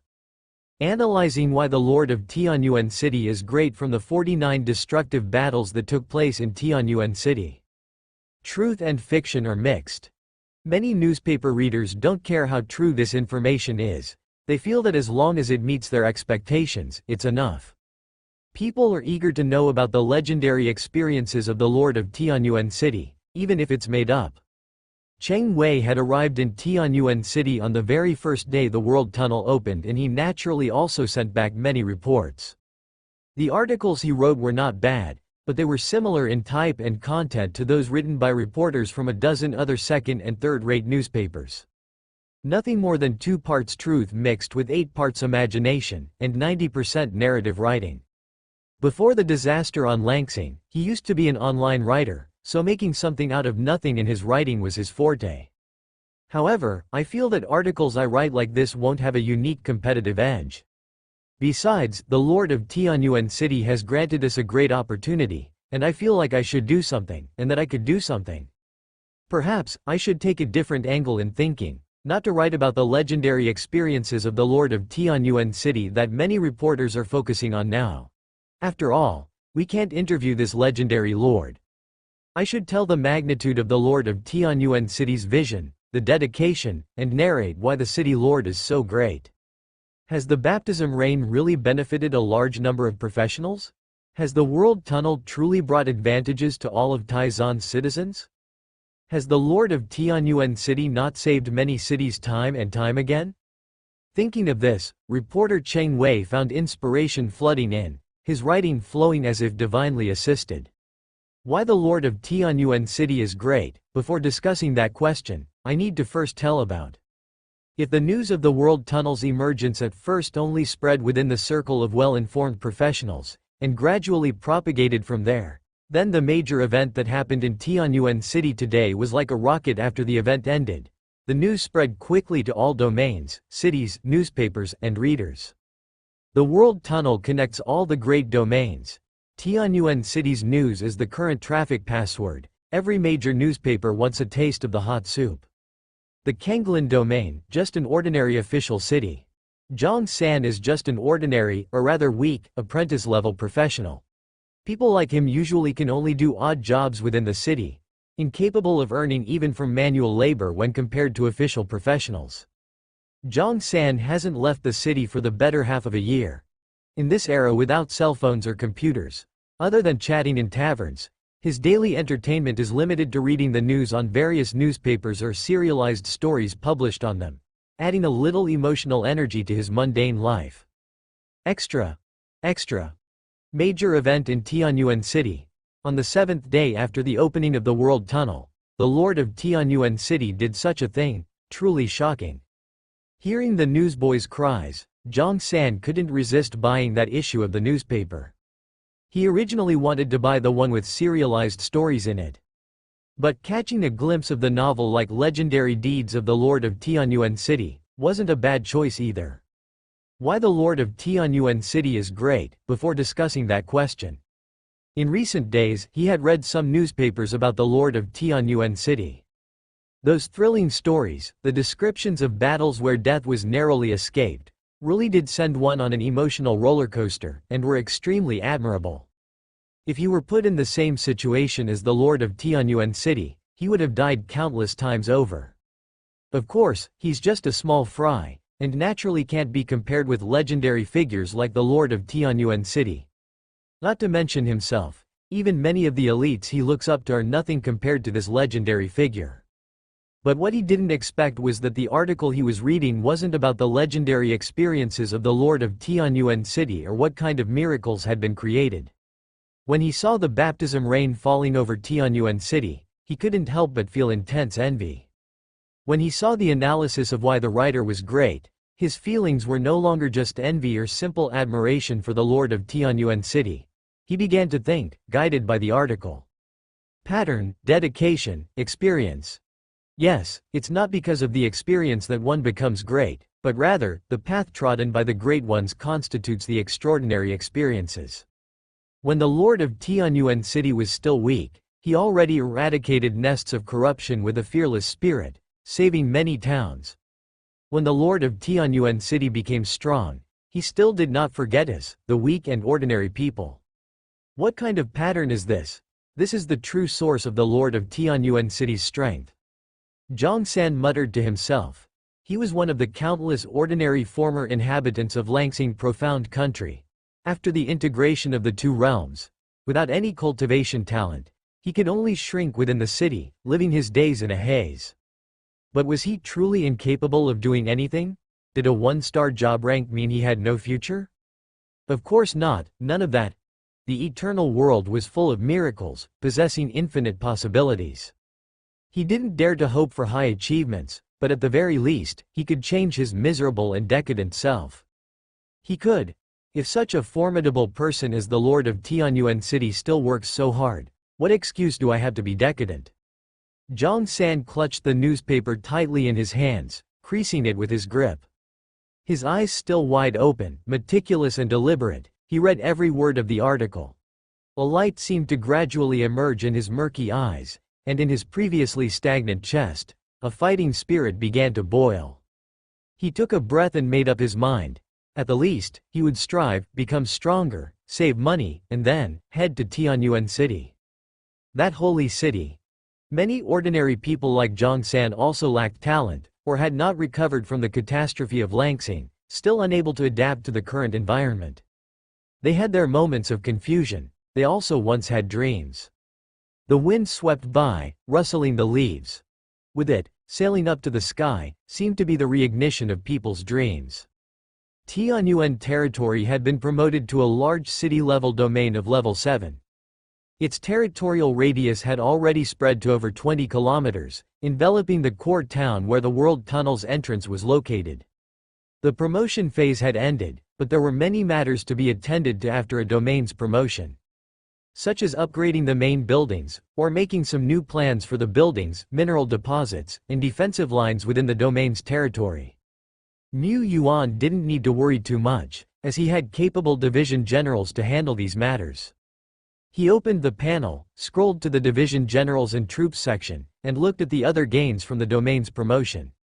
With the promotion of Tianyuan City, blessings descended from heaven and earth, benefiting even foreign travelers who received just a bit of the baptism rain, let alone the direct forces of Tianyuan City, recruited by either the Great Lord Shepherd or a hero unit.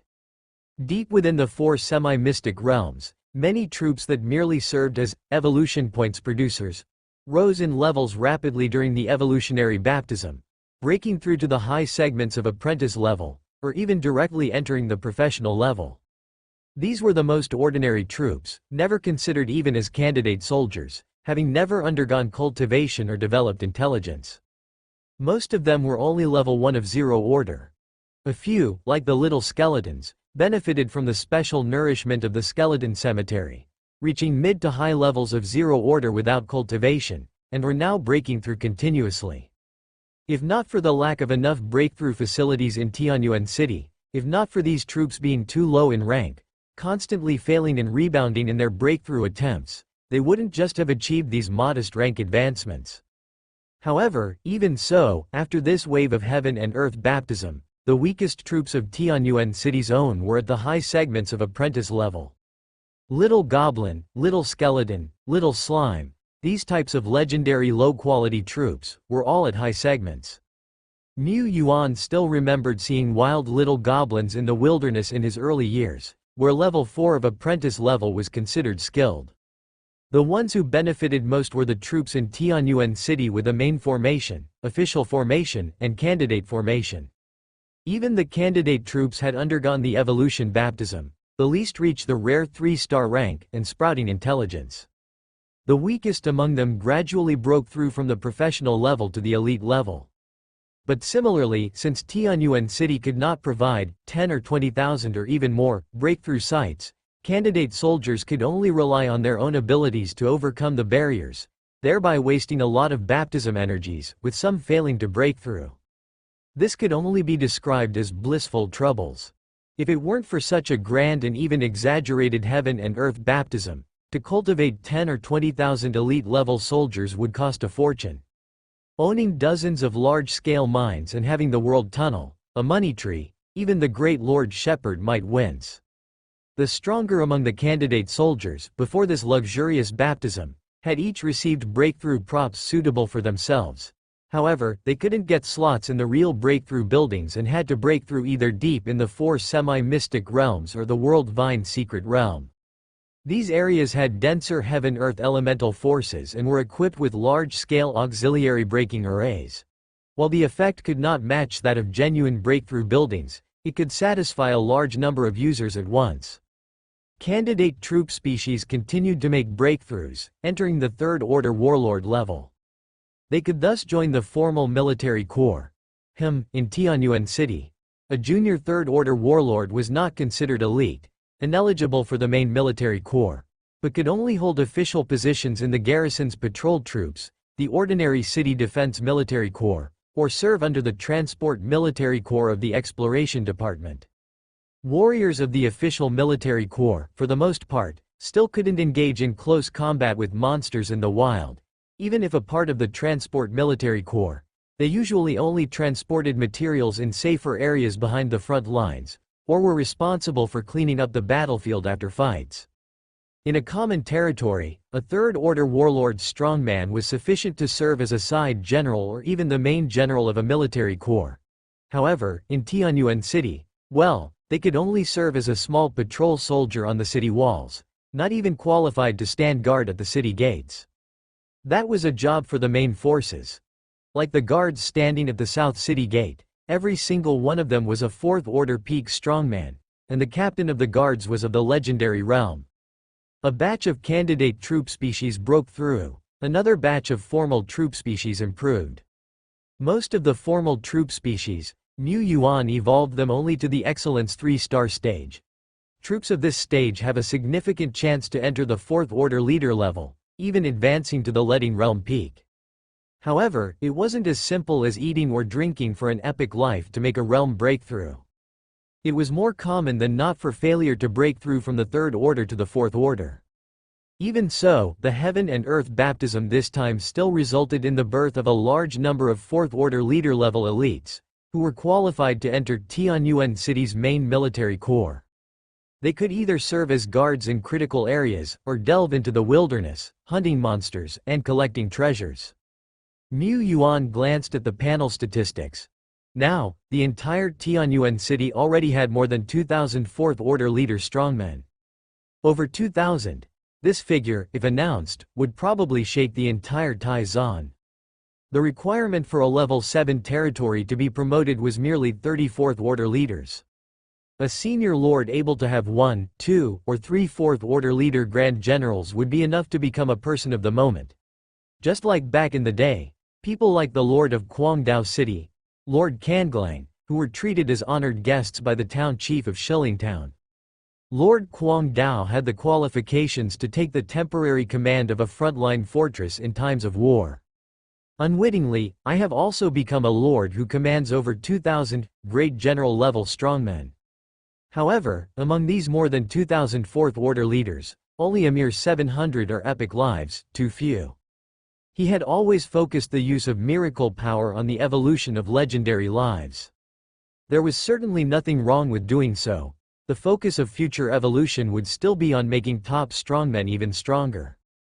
However, evolving an epic troop species for him had already ceased to be a major consumption.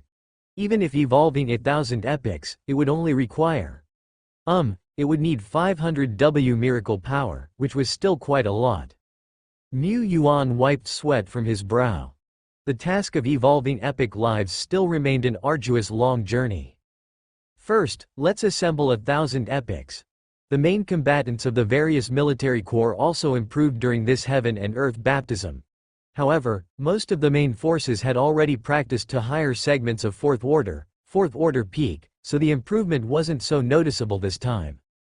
Bathed in the glory of heaven and earth baptism, at best, it could only polish a 4th order strongman's body to the limit but wouldn't allow them to seize this opportunity to create a domain, much less attempt to break through with this wind, which was as hard as ascending to the heavens. The current mission of Tianyuan City's elite was still to develop their own domains or to find and seize a breakthrough opportunity. Conversely, the minor experts of Tianyuan City who had already broken through and entered the legendary realm showed obvious progress under this heaven and earth baptism. The legendary ones basically increased their domain realm by 7 or 800 mi level, or even as much as an extra 1,000 or 2,000 mi in domain radius. Sophia's domain radius, for example, increased by a full 2,600 mi. However, this was not her limit but rather the limit of the heaven and earth baptism. Although this heaven and earth baptism was magnificent, Sophia was nearing the perfect domain realm, and the several thousand mi level increase was particularly difficult to achieve. For a potentate like Lord Shepherd in the Divine Soul realm, gains were even scarcer. During his explorations in the World Secret Realm, he had spent a significant time practicing intensely within the Divine Tower, where he fully utilized such a precious opportunity. Even so, he had not managed to attain completeness in the Divine Soul realm. After all, before this, Lord Shepherd was merely a green hand in the Soul realm, having only recently entered it. Dead Bone and Duo Lai also failed to reach the Divine Soul realm peak. According to them, they had completed roughly 70%, 80% of the journey of Divine Soul realm cultivation. The remaining path was neither long nor short. Even given their exceptional talents and rapid progress without any insurmountable barriers, it would still take about several months. That seemed too long. Mu Yuan frowned. However, within the Tai Zon alliance, he could not find any shortcuts to the Divine Soul realm cultivation that were immediate. Some auxiliary cultivation treasures and realm breakthrough treasures that could be found were mostly ineffective for legendary lives like Dead Bone. Unless he could find opportunities akin to those in the Divine Tower. But such wild miracle buildings were random in appearance. The chances of such top-tier constructions emerging within the Taishuan territory and happening to be discovered were exceedingly slim. Waiting for such a chance was even less efficient than practicing on his own. Given the circumstances, it's time to start cheating. Mu Yuan thought. Before the Wraith had evolved to a Legend 2 Stars life form, he had already attempted to evolve further, receiving feedback that another evolution would require 30 million miracle power. Expensive, yes, but he could afford it. In fact, the most straightforward way to cultivate a national-level combat power in a short period of time was to evolve a legendary building life, Angel King Labis. When Labis evolved from epic to legendary, Her realm leapt from the peak of the heaven and earth realm to the peak of the law realm. Should she evolve again, her realm was bound to soar to a terrifying degree under the operation of the rules. By then, what dragon Sleep Valley? Why should his Tianyuan city fear it? However, he tried it. The miracle power acting on Libis elicited not the slightest response. This could only mean one thing. The amount of miracle power needed to evolve this legendary building life exceeded the entire storage limit of the Lake of Miracles. Perhaps 15 million? Perhaps 20 or 30 million? Or even more? Mu Yuan was unclear. It might be difficult to gather such a vast amount of miracle power in the short term, especially without a target. The vast miracle power could not be kept idle indefinitely. Only by continuously evolving, creating life forms of higher ranks, could one increase the storage limit of miracle power. 3 days later, in the Worldvine Great Secret Realm. Compared to when it was born, this secret realm had doubled in size, much larger than the adjacent Dragon Mound Fertile Land Secret Realm. The heaven-earth elemental force here was abundant, and various ordinary, rare, and even superior materials were seen everywhere, making it a resource secret realm that Mu Yuan had explored in his early years, where he could fill sacks with money everywhere he went. The Worldvine Secret Realm also had a unique advantage. Its barrier was particularly sturdy, such that even a full-force strike from a law realm existence couldn't break through. This was the best place for the breakthroughs and evolutions of top powerhouses. The first powerhouse of Tianyuan City, currently the most potential being, the Bone Emperor, Wang Lingji Wang. King of the Undead, ruler of the Bone Mountains, lord of countless undead beings, Wraith, would undergo a miracle evolution in this land. The evolution to a Legend 3 stars life form. The most noticeable increase in combat power occurs during major rank breakthroughs.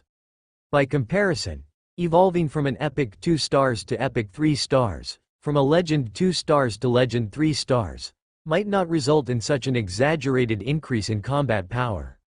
However, Wraith is always going to evolve. If this evolution could prompt an ascension in Wraith's own level, reach divine soul perfection, it couldn't be more wonderful. This was his expectation. If Wraith could achieve divine soul perfection, it could instantly enter the law realm, as it could already see the patterns of the heaven and earth laws. Of course, having already mastered the vast conceptual power, which is the power of the law realm, Wraith's ascension to this legendary third realm would not see a remarkable increase in combat power. However, once Wraith entered the law realm, the heaven and earth principle patterns it could perceive would become clearer. It could more clearly understand and resonate with the power of heaven and earth. Its cultivation speed would be faster. It could command more powerful conceptual power, even allowing its conceptual realm to truly break into the third realm. Unlike Libis, Wraith's power came from its own arduous cultivation. Its foundation was incredibly solid. Libis's foundation was certainly solid as well, but she understood nothing, completely clueless about the path to ascension. Wraith, presumably, was different. Mu Yuan believed that when Wraith reached the peak of the law realm, it would have insights. My son Wraith has the makings of a great emperor. Evolve.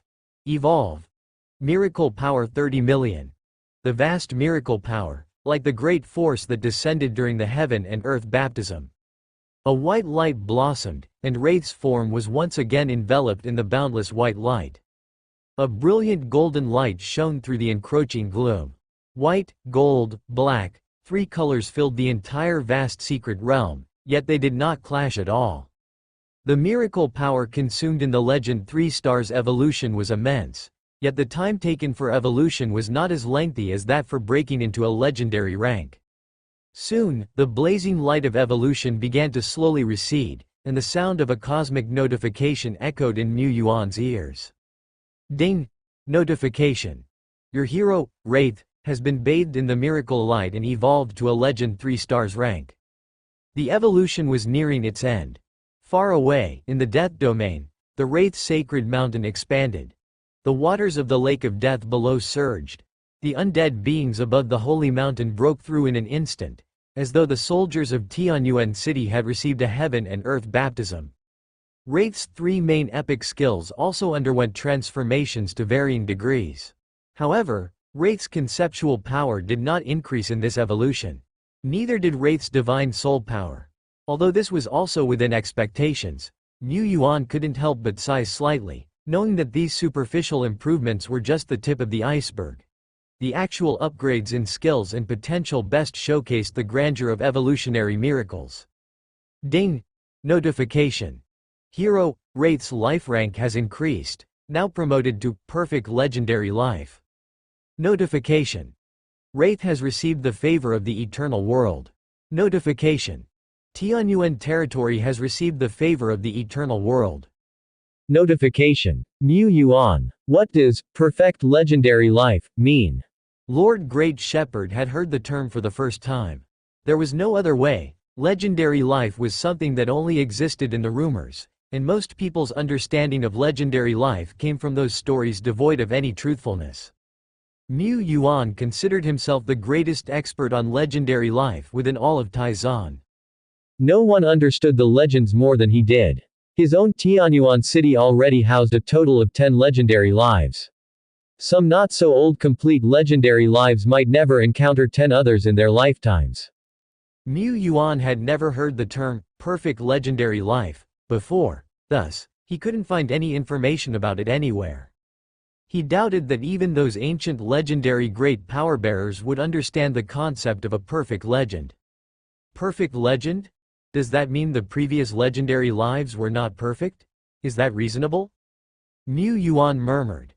How could there be any imperfection in a legendary life, born under the great momentum of heaven and earth, and favored by the world? Each legend wielded great power, their unique forces unreachable even for those above the law realm, such as the Saint Realm. Like that time, inside the world's secret realm, he encountered the Twilight Dragon, a legendary giant dragon wielding an incredibly terrifying time power. Perhaps it's not that the previous legendary lives were not perfect, but that reaching the 3-star rank signifies reaching a certain peak that tacitly aligns with the cosmic world? At that moment, the evolving white light cloaking Dead Bone was slowly dissipating. Dead Bone was still immersed in the enlightenment from evolution. Mu Yuan looked on. The white bones resembled an endless range of mountains, from which streaks of black mist, like the clouds covering a vast plain, constantly churned.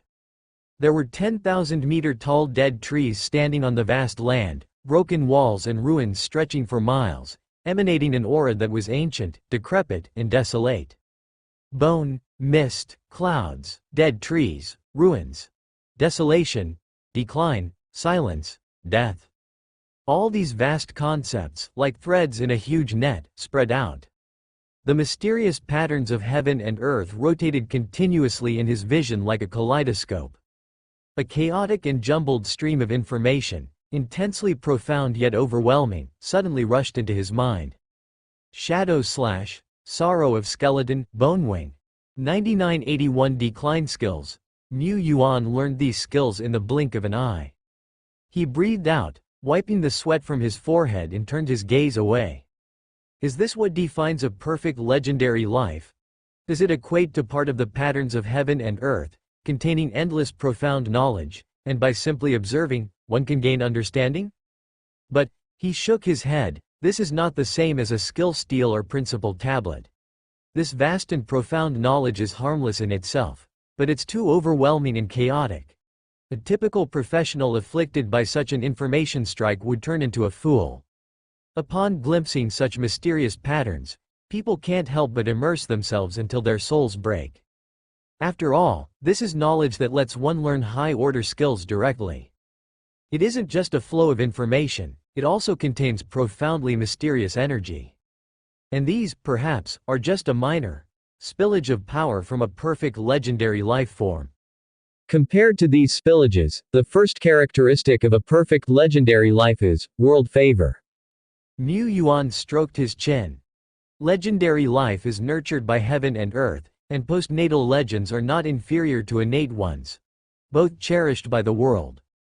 Essentially, legendary life is already favored by the world, possessing capabilities like turning misfortune into fortune and stumbling upon treasures easily. Of course, turning misfortune into fortune can't change the greatest calamities. Forces at the peak law realm or even the saint realm can't be altered by simple luck. However, with the world's favor, most young legends can hide themselves and rarely perish prematurely. But it wasn't like now, directly receiving a panel notification, marked, received world favor. Including Tianyuan territory. Including himself. Mu Yuan focused, faintly noticing that he and his Tianyuan territory were a bit different. It was hard to describe. This feeling. Wait, where have I seen this description before? He frowned, tirelessly tracing his memory. In the vast palace of his memory, he searched out those accumulated, fragmented, and voluminous pieces of information stacked in the corners, which he normally didn't regard as important. But he had never heard of perfect legends. How then could he have memories related to this special favor? As the shards of memory flitted past the corners of his eyes, they suddenly paused. As if droplets of rain abruptly were suspended mid-air. Inside the vast palace, among the suspended droplets, a fragment of memory flew out. Mu Yuan tapped his fingertip. Ah, I see, it's the national fortune. Countless large and small countries exist in the eternal world. And because this place is exceedingly vast, even a small island territory could be compared to the entire Langsing, hence even small countries possess not insignificant lands. But whether it's a minor country, a mid-sized nation, or a near-major country, none can possess national fortune. Assessing whether a living being's force qualifies as a major country is not actually contingent on the number of saint realms present. Some near-major countries, or hidden ancient nations, or remnants of former major forces, might not have fewer saint realms than Taizan or Shenyao, which were established just decades ago. But they are not considered major countries. Taizan and Shenyao, possessing faction-level power, are. Mu Yuan still remembered when he first arrived in the eternal world, his panel had recorded. Faction. Taizan Alliance, factions with national fortune wield power. And national fortune influences various aspects. It could mean faster cultivation speeds. It could mean simpler barrier breaking. It could mean precisely developing new technologies. It could mean higher probabilities of recruiting high-order troops, acquiring precious designs. The impact of national fortune wasn't directly reflected in the data, and it might not be apparent for an individual, but for a vast nation, possessing national fortune versus not was a world of difference. Moreover, national fortune could be used as a tangible force. One of the four pillars of the nation, Mr. Lin, had said that with national fortune, they could exhibit power matching that of great lords, or even surpassing them. This was the foundation of Taizan's resistance against many top overlords. This national fortune power could not be casually used even by the four pillars. It was reserved for situations fitting the overall needs of Taizan. For instance, in combating external enemies. After all, this was the national fortune crystallized by the residents and territories of Taizan. However, now Tianyuan City also possessed its own national fortune, which could be freely used. Mu Yuan carefully sensed it for a moment. He found using national fortune was not difficult. Of course, that was just for him. The use of national fortune and the forces of the territory, the power of the small world, were not much different. He, governing the miracle power and adeptly manipulating the power of the territory, found handling this high-status, mysterious national fortune not challenging. However, Mu Yuan frowned. This national fortune is considerable but is a completely non-renewable resource, unlike territorial power that can gradually recover over time. Without being used, the national fortune enveloped the Tianyuan territory, bringing some invisible, passive benefits. Once the national fortune was exhausted, there would be no benefits left. Mu Yuan, of course, did not plan to use the national fortune. However, if it comes to a worst-case scenario, when it's absolutely unavoidable, this national fortune will stand as the top asset of Tianyuan City. It would be used by him. After all, as Lord Shepherd, Lord True Body, with 7th level Tianyuan City power, in small world power mode, he was already one of Tianyuan City's 3 trump cards. On the foundation of controlling such a level of power, using this strand of national fortune, Mu Yuan dared not contemplate the extent of power he could unleash. He hadn't had the chance to try or test it, but it was undoubtedly terrifying. Having said that, he of course hoped that such a desperate situation would never arise. He was always preparing various trump cards and foundational methods to avoid putting Tianyuan City in a situation where they would have no choice but to fight with their lives. Hopefully, with evolution, the time it takes for Dead Bone to cultivate to the divine soul realm peak will also shorten. Under perfect legendary status, the transformations within Dead Bone itself should also be substantial. At this moment, Death Domain, Wraith Sacred Mountain Region. This place was already the stronghold of the Emperor of Skeletons, where on the sprawling, bone-white mountain ranges, various forms of undead beings could be seen. There were skeletons, walking corpses, and specters among the low to mid-rank undead.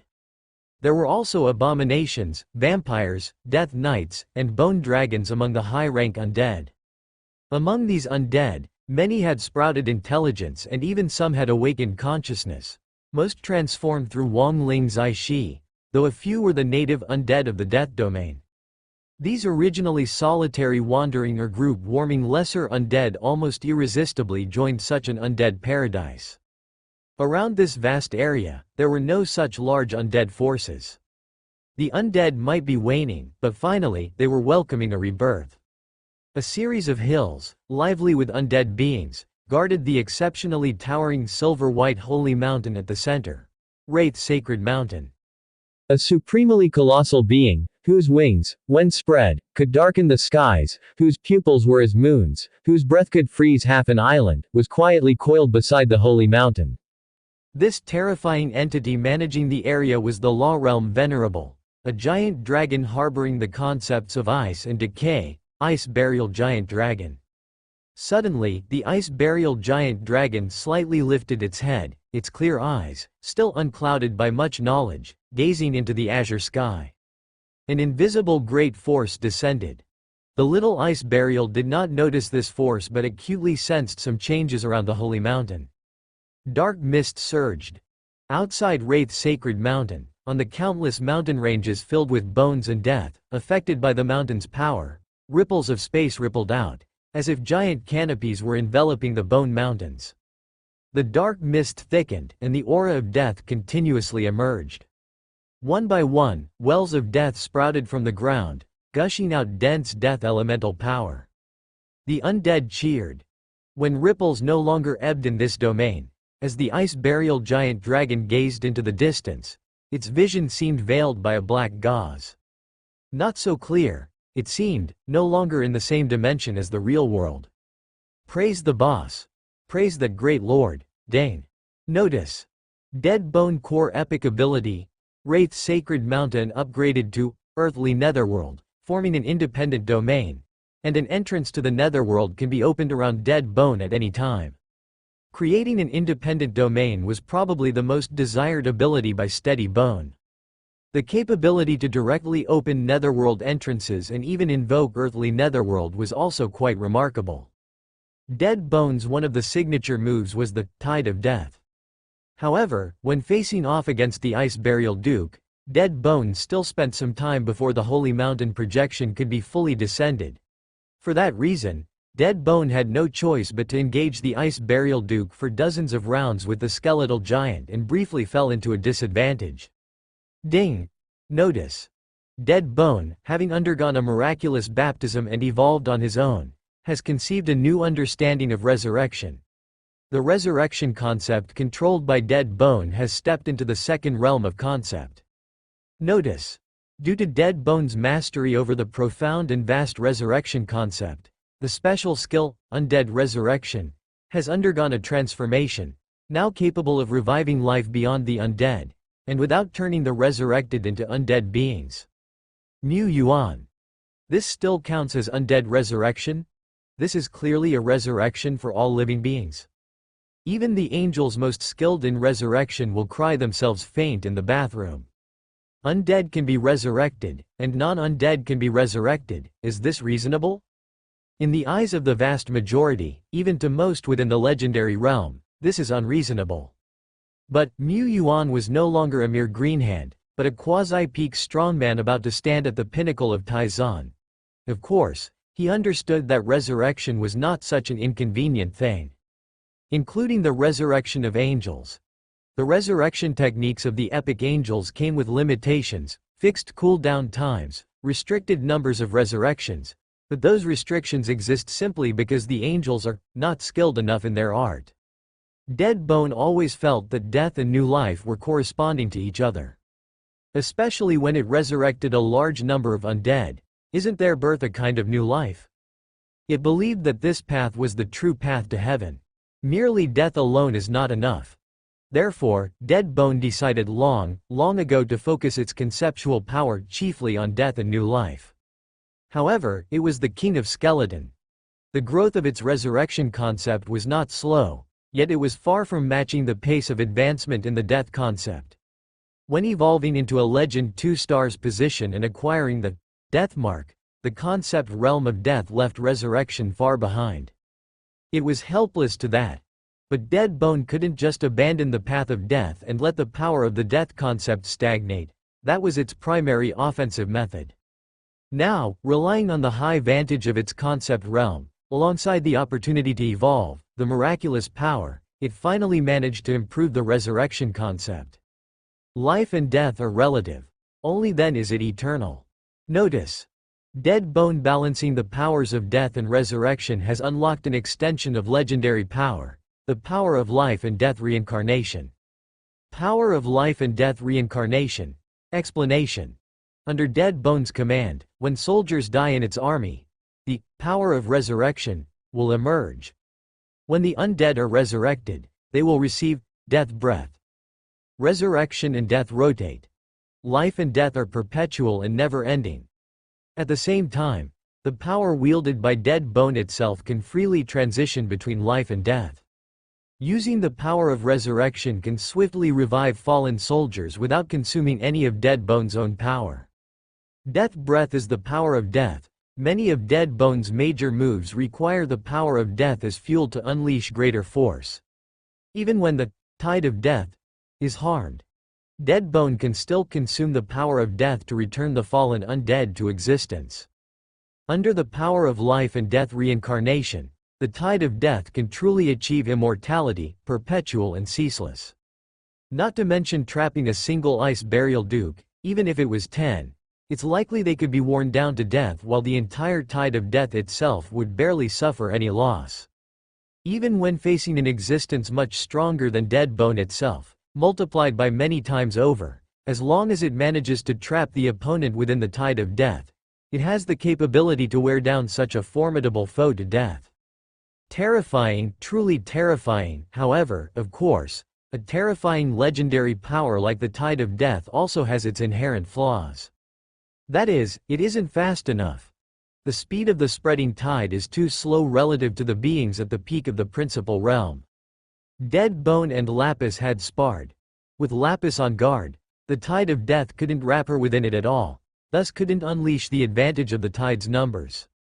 Dead Bone made technical improvements to this, including but not limited to using long-distance projection from the Holy Mountain or using the giant human of death remains for carrying an explosive delivery. These methods could make up for the tide of death's shortcomings to a degree, but only just. At this moment, ding, notice. Your hero, Dead Bone, has evolved into a perfect legendary life, and its core legendary power, Wang Ling Zai Shi, has undergone a transformation and been perfected. Explanation. Under the influence of Wang Ling Zai Shi, wherever Dead Bone or the undead beneath its command pass, an atmosphere of death aura will be pervasive. Additionally, when the undead engage in battle and slay enemies, a substantial amount of death aura will be generated. Explanation 2. The denser the death aura, the more Dead Bone and its undead will have their combat power enhanced, drawing upon an endless source of strength. Conversely, those not aligned with them, non-undead living beings, will be suppressed and even suffer bodily decline and life exhaustion. Explanation 3. Dead Bone can use the aura of death to extend its great force and domination. Explanation 4. The death aura spawned under Dead Bone's influence possesses a very high position and cannot be influenced by non-conceptual powers. It also has substantial resistance against conceptual power. Explanation 5 Death's Grasp. Dead bone can designate an area or a target to apply a death mark to. Targets or areas subject to the mark will be engulfed by a significant spread of death aura. This is the necrotic plague breath, second phase, but is it because the legendary power isn't complete that the previous legendary life wasn't called perfect? Mu Yuan stroked his chin. At first glance, Dead Bone hadn't acquired any new legendary skills, but the second phase of the necrotic plague breath was equivalent to several skills, offering a huge practical combat value.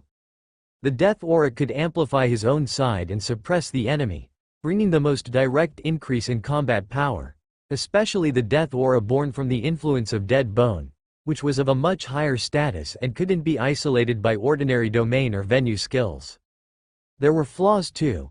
Non-undead life forms, even if they were allies, would still be suppressed. Mu Yuan felt this issue was insignificant. Dead Bone's combat system was about dominating a large number of undead. It represented an army or a nation by itself and didn't need any cooperation from others during battle, so this minor flaw was of no concern. Dead Bone could use the death aura to extend its great force, a capability that could directly break the limitations of a massive undead tide. For instance, it could deploy the tide of death in areas where the death aura was particularly dense. The wave of the undead could also spread along the path blazed by the death aura, arriving in an instant. When war intensified, and an entire region or island domain was filled with the dense death aura, the tide of death could be omnipresent. Where there was death, there would be the tide of death. Dead Bone and its army could arrive anytime, casting more rites of death. When necessary, it could also use Grasp of Death to transform an entire region into a realm of death, creating the perfect battlefield for itself. This was the epitome of perfect legendary life. Of course, Dead Bone's core legendary power, Necrotic Plague Breath, still had plenty of space for development. In the future, it might unearth derivative abilities of the legendary level similar to Tide of Death or Life and Death Cycle. Half a day later, Dead Bone awakened from the reverie of its evolution. It restrained its entire power, and the divine rhyme containing endless information was gradually hidden by its secret patterns. Since Dead Bone's evolution didn't lead to an advancement in realm, Mu Yuan decided not to evolve Duo Lai to a 3-star legend for now. 3 million miracle power. With over 7 million miracle power left in his hands, Mu Yuan planned to first use about 2 million to evolve a batch of main forces in his army, cultivating more epic species. If he could gather 108 legends in Tianyuan City, including a certain number of magic mastery legends and those in the Soul Realm, they could attempt to unleash the second tier of great force from the ancient Mage Tower. As for Dead Bone, Duo Lai, including his own cultivation in the Soul Realm, as well as Lapis's search for the path to ascension, Mu Yuan could only think of other methods. Rushing was useless. He wasn't in a hurry, he just wanted to do everything he could. In the next few days, Lord Shepherd embarked on the epic Great Evolution. He had never thought before that he would find evolving epic species too cumbersome. Epic evolution had to be paired with the Land of Evolution and required a certain level of concealment. He had to evolve one by one, at most arranging 2 to 3 evolutionary rites simultaneously. Evolving hundreds of new epic beings was both time-consuming and laborious. Lord Shepherd indeed had it hard. Just as Mr. Mew was reflecting on his exhaustive efforts for the development of his territory. Outside Tianyuan City, beyond the Ten Directions Island domain, beyond the Taizan Alliance, outside of the Eternal World. The mysterious merchant Kie was on his way to a certain miracle territory, following a predetermined route. Counting the time, it's been a year or even longer since this merchant has been to the Tianyuan territory. I wonder how my friend, Lord Tianyuan, has developed his territory. He is a genius among the miracle lords. I think, after a year, the territory must have undergone significant changes, and my friend has probably cultivated more powerful leaders. Kie remembered the young lord who had surprised him and was certain that the Lord Tianyuan would achieve notable success in the future as long as he didn't die young. However, Kie was no longer a minor mysterious merchant like before. Over this year, He had encountered many opportunities and had now become a high-ranking merchant within the mysterious Merchants Alliance. He had the authority to form his own merchant team and enter the eternal world to sell goods. With his elevated privileges, the quantity and grades of products he could list for sale had greatly increased. This visit to Tianyuan territory, my friend, you will surely be surprised and incredibly grateful. Ding! Notification. Special visitor, mysterious merchant, will arrive soon. That day, Mu Yuan, along with Dead Bone and other heroes from Tianyuan City, such as Isloa, all heard the voice of heaven and earth. At the same time, outside Tianyuan City, in a place that could not be measured by spatial distance, thick white fog drifted, enveloping the entire world. Mountains, trees, soil, rocks. This place seemed empty, as if even the pathway they trod upon didn't exist, as if people were merely standing on a path made of clouds formed by the fog. Within this intense fog, there was only a single small marker, visible from afar. It was a landmark. A landmark that even the white fog couldn't obstruct. A special caravan was following the guidance of this mysterious landmark, treading on the established path.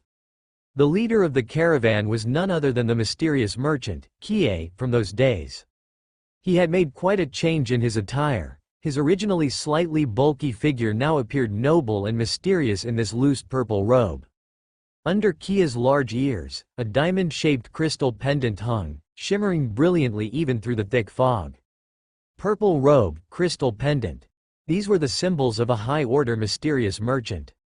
Within the Grand Mysterious Merchant Alliance, high-order mysterious merchants held a highly respected status, with many great lords seeking them out, inviting them to their territories. Beside Kie followed a beast of burden. But this beast of burden was no longer the ordinary one from those days. It had undergone a mysterious transformation and could now swallow vast amounts of space, a space-herding beast. Behind the space-herding beast were several ordinary beasts of burden of the mysterious Merchant Alliance, led by a few attendants. Among these beasts, vaguely, the shadow of some mysterious structure emerged. "Boss, we're about 8 landmarks away from Tianyuan City," said a young man. He looked ahead at the obese Kie, greatly admiring him. Kie was quite a legend in this branch of their alliance. He had attained the status of a mysterious merchant only a few years ago and had rocketed up to high-order merchant status, gaining the authority to lead a caravan traveling through vast realms. It was said that Kie's rapid rise began with his first bucket of gold from the miracle territory of Tianyuan. Now, with Kie's current status, power, and wealth, that first bucket of gold seemed trivial. But Kie was a man who cherished old ties, always reminiscing about his old friend, Lord Tianyuan. The young followers, who had never met the young lord, were quite curious about him. As Kie often said, a talented miracle lord, if not deceased early, would probably have made significant progress, and might have even elevated Tianyuan town to Tianyuan City by now. As for the possibility of an early death, that was indeed impossible. Their mysterious caravan's visit to the miracle territory was guided by the heaven and earth rules. In other words, as long as they could visit Tianyuan territory, it meant that it still existed, not toppled by various disasters. "We're almost there." "Excellent," Kie said with a smile and glanced at his followers. "You must not underestimate Tianyuan territory just because it is a new territory. My friend Lord Tianyuan is a very talented and equally mysterious lord. That time when I first arrived in Tianyuan territory, it was just a small town, but even then, Lord Tianyuan offered me this very rare first bucket of gold that many senior lords couldn't match. Do you understand?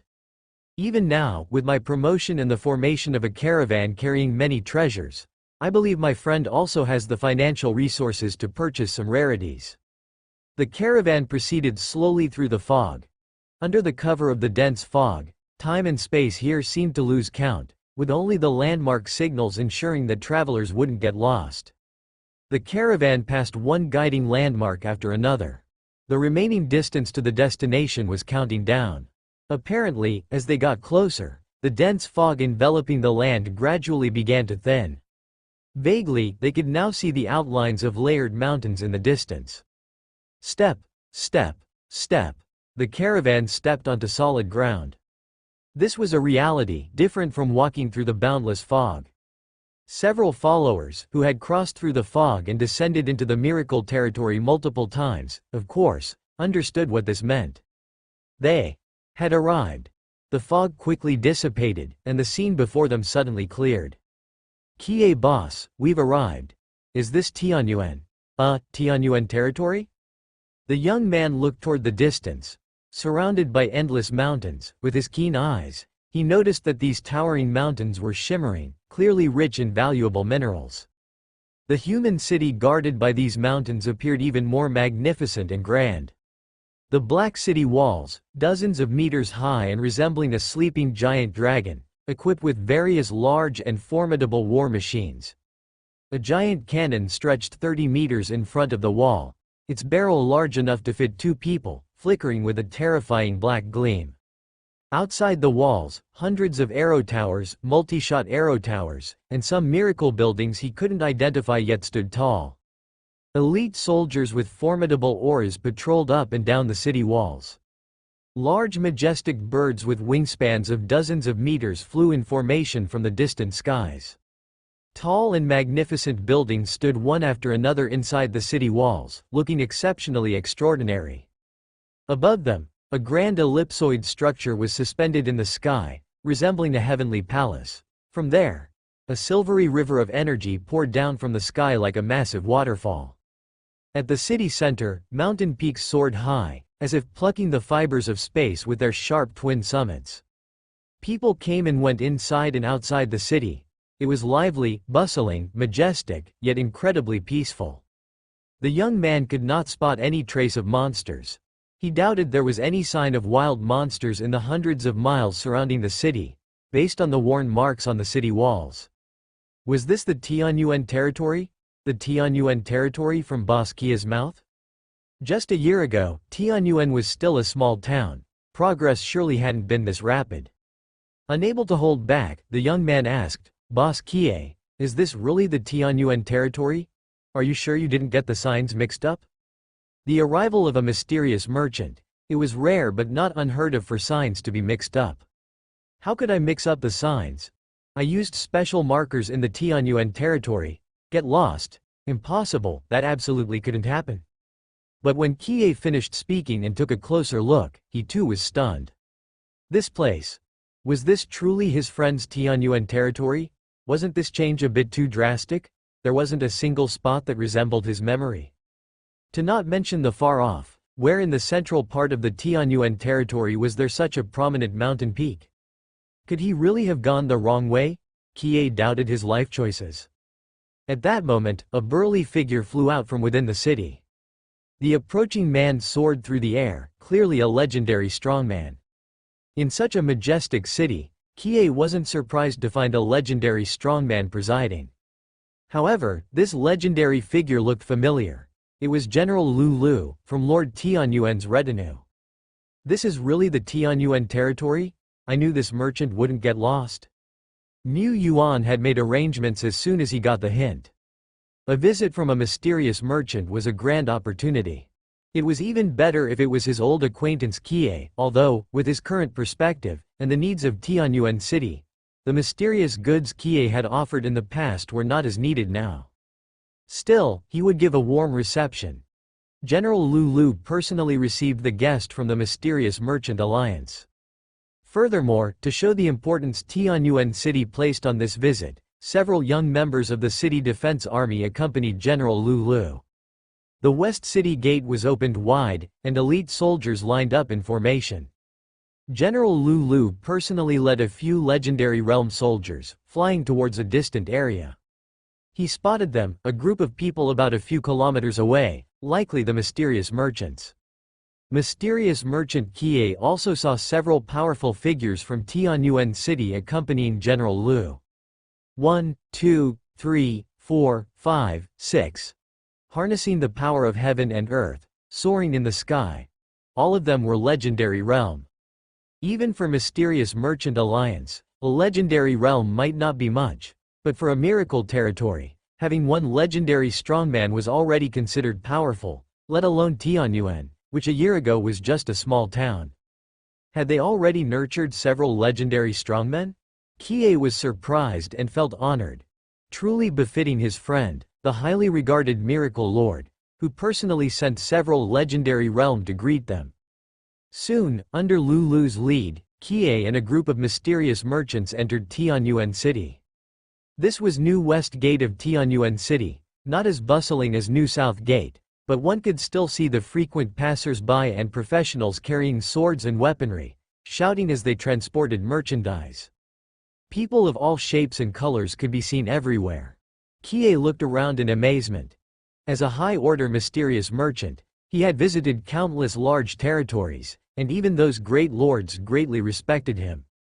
Coming from the Mysterious Merchant Alliance and having undergone special training at the headquarters, his vision and judgment were superior to most great lords. Yet, even so, Kie couldn't help but be surprised. Tianyuan City was vastly different from the town of Tianyuan. He remembered, the change was more than tenfold. Whether it was the architecture, the citizens, the economy, or others. And the Tianyuan territory is now a level 7 large territory. Kie thought confidently, having his unique methods to observe and gauge the level of a territory. He trusted his judgment was accurate. That's why he was even more astonished. Back in the day, Tianyuan was merely a level 4 small town level territory. In 1 year, it had jumped to level 7, which was incredibly exaggerated. Moreover, even compared to many large territories I've seen, Tianyuan City ranks high. This city is grand, developed, with an intense martial spirit. If a different mysterious merchant who had never visited Tianyuan territory came here, they absolutely wouldn't believe that such a majestic city was established only 2 to 3 years ago. Thinking this, Kie couldn't help but admire himself for recognizing the extraordinary nature of Lord Tianyuan early on. Although, he had never imagined he could be extraordinary to this extent. Then, Mu Yuan held a grand banquet to entertain mysterious merchant Kie. Speaking of which, it was Kie's recent promotion, allowing him significantly more leisure time to stay in miracle territory, that afforded such indulgence in eating and drinking. The master chef of Tianyuan City, Master Peoding, had displayed his unique culinary skills, dishes that were oddly shaped but exceptionally delicious and came with remarkable benefits.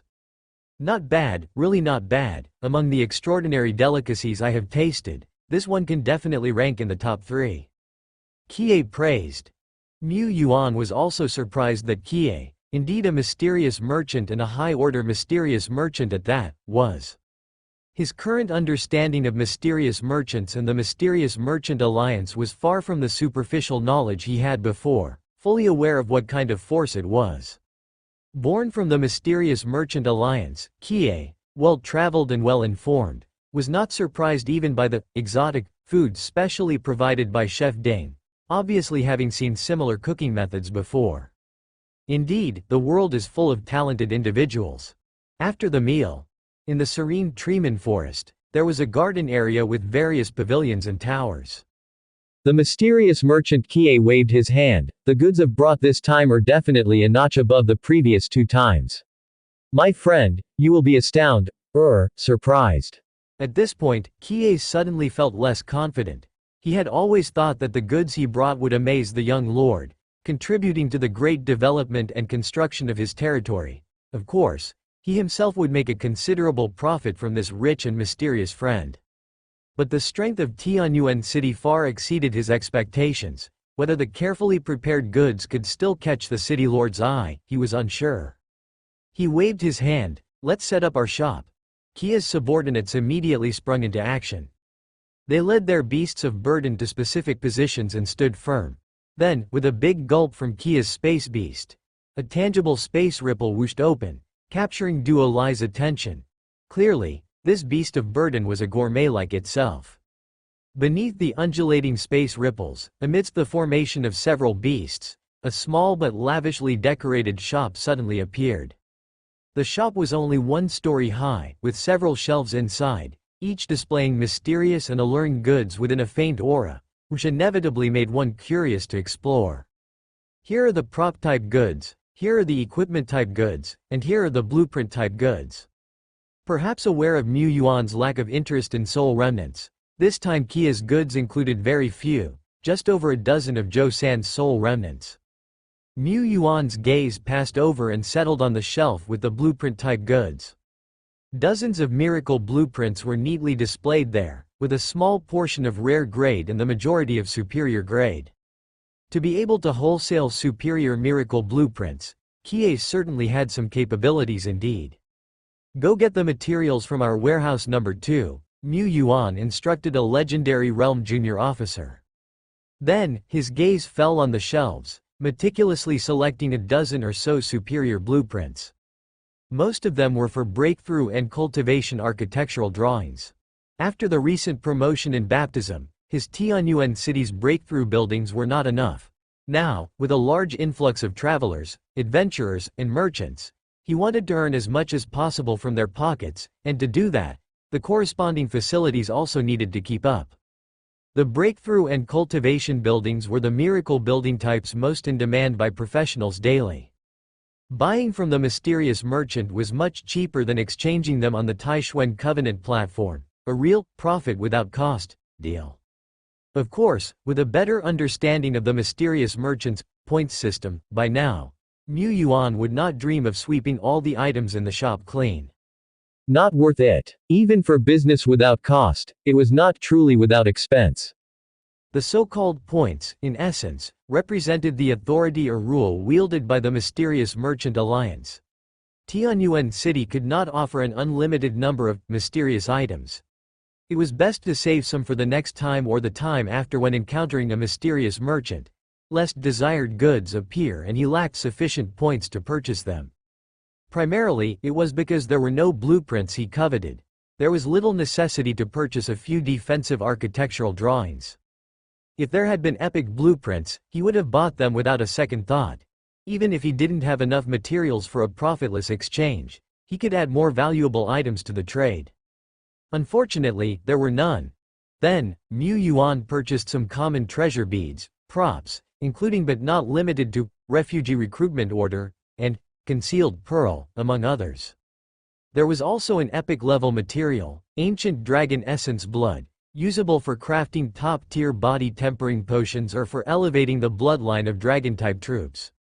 That will be all. Mu Yuan concluded the sizable purchase. Kia's subordinates, the elite staff of Tianyuan Chamber of Commerce, quickly tallied the goods and completed the transaction. Soon after, they packed up. The trade was finished. It was like going to a supermarket and buying a few bags of items. Plenty in quantity but nothing extraordinary, not deserving any special attention. The volume of this transaction was actually quite substantial. The city lord of Tianyuan City had purchased well over a dozen superior blueprints. To Kie, this trade had earned him a significant profit, but he could also tell that none of the items truly whetted the city lord's appetite, not even that piece of epic material. The fact that he as a mysterious merchant couldn't satisfy his customer was truly a failure. He hesitated for a moment, took a deep breath, and slowly, with great care, pulled out an item from his pocket. A black and gold card.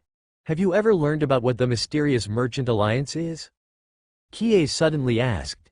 At this time, he was no longer disheartened about being unable to satisfy his customers. His entire being seemed half immersed in darkness and half in sunlight, mysterious and extraordinary. This is the merchant who appears randomly throughout the various worlds, bringing lords rare and precious goods. The mysterious merchant. He represents the mysterious merchant alliance. Of course, Mu Yuan wasn't completely in the dark about it. The mysterious merchant alliance was a faction that stood outside the eternal world. The Taizan Alliance, Yangqing Empire, and Holy Griffin Empire were all faction-level powers. The mysterious Merchant Alliance was as well. However, factions also have strengths and weaknesses. Taizan couldn't compare with the strongest human empire, the Holy Griffin Empire, while that alliance standing outside the heavens was even more powerful and mysterious. Outside the eternal world, there still exist numerous forces. However, the eternal world itself is quite special. Here, the land is vast, the resources are abundant, and the number of native powerhouses that have emerged is countless. Those mighty forces outside the world might not necessarily be stronger than the major nations. But within the external factions, the mysterious Merchant Alliance was probably also ranked among the first tier. Thus, the direct lineage members of the mysterious Merchant Alliance were allowed limited entry into the eternal world. The alliance had reached a collaboration with the consciousness of the world. The superior guiding landmark he obtained that year was a product of the mysterious Merchant Alliance's authority, conforming to the rules of the eternal world. The mysterious merchant Kie pointed to the black card in his hand. This card represents a membership spot for a privileged trading alliance customer. As long as you hold this card, you can open up a secret realm that leads to our mysterious Merchant Alliance's trading platform of the worlds. There, you can purchase a wide and precious array of goods, far more numerous and valuable than here, with limitless possibilities. Naturally, this one spot was exceedingly precious. Kie only had one, and he had only received it after being promoted to a high-order merchant. To whom he gave this spot to among his customers was related to his future development. There wasn't a chance for him to obtain a second black gold card in the short term. Before his arrival, he hadn't intended to offer the black card. After all, friends are friends, but business is business. Those who were qualified to spend on the Trading Alliance's platform were all powerful figures. A common lord, even if he were lucky enough to gain access, could only gaze in envy at the dazzling array of treasures. Just a moment ago, Kie hesitated whether to offer the black card or not. And now, Kie was even more certain that he should put the black card on the table.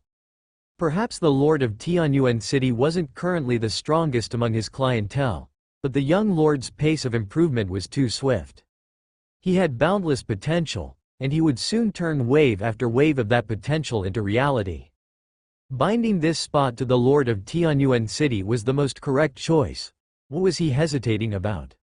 My friend, I must make you understand just how marvelous our mysterious Merchant Alliance's platform truly is.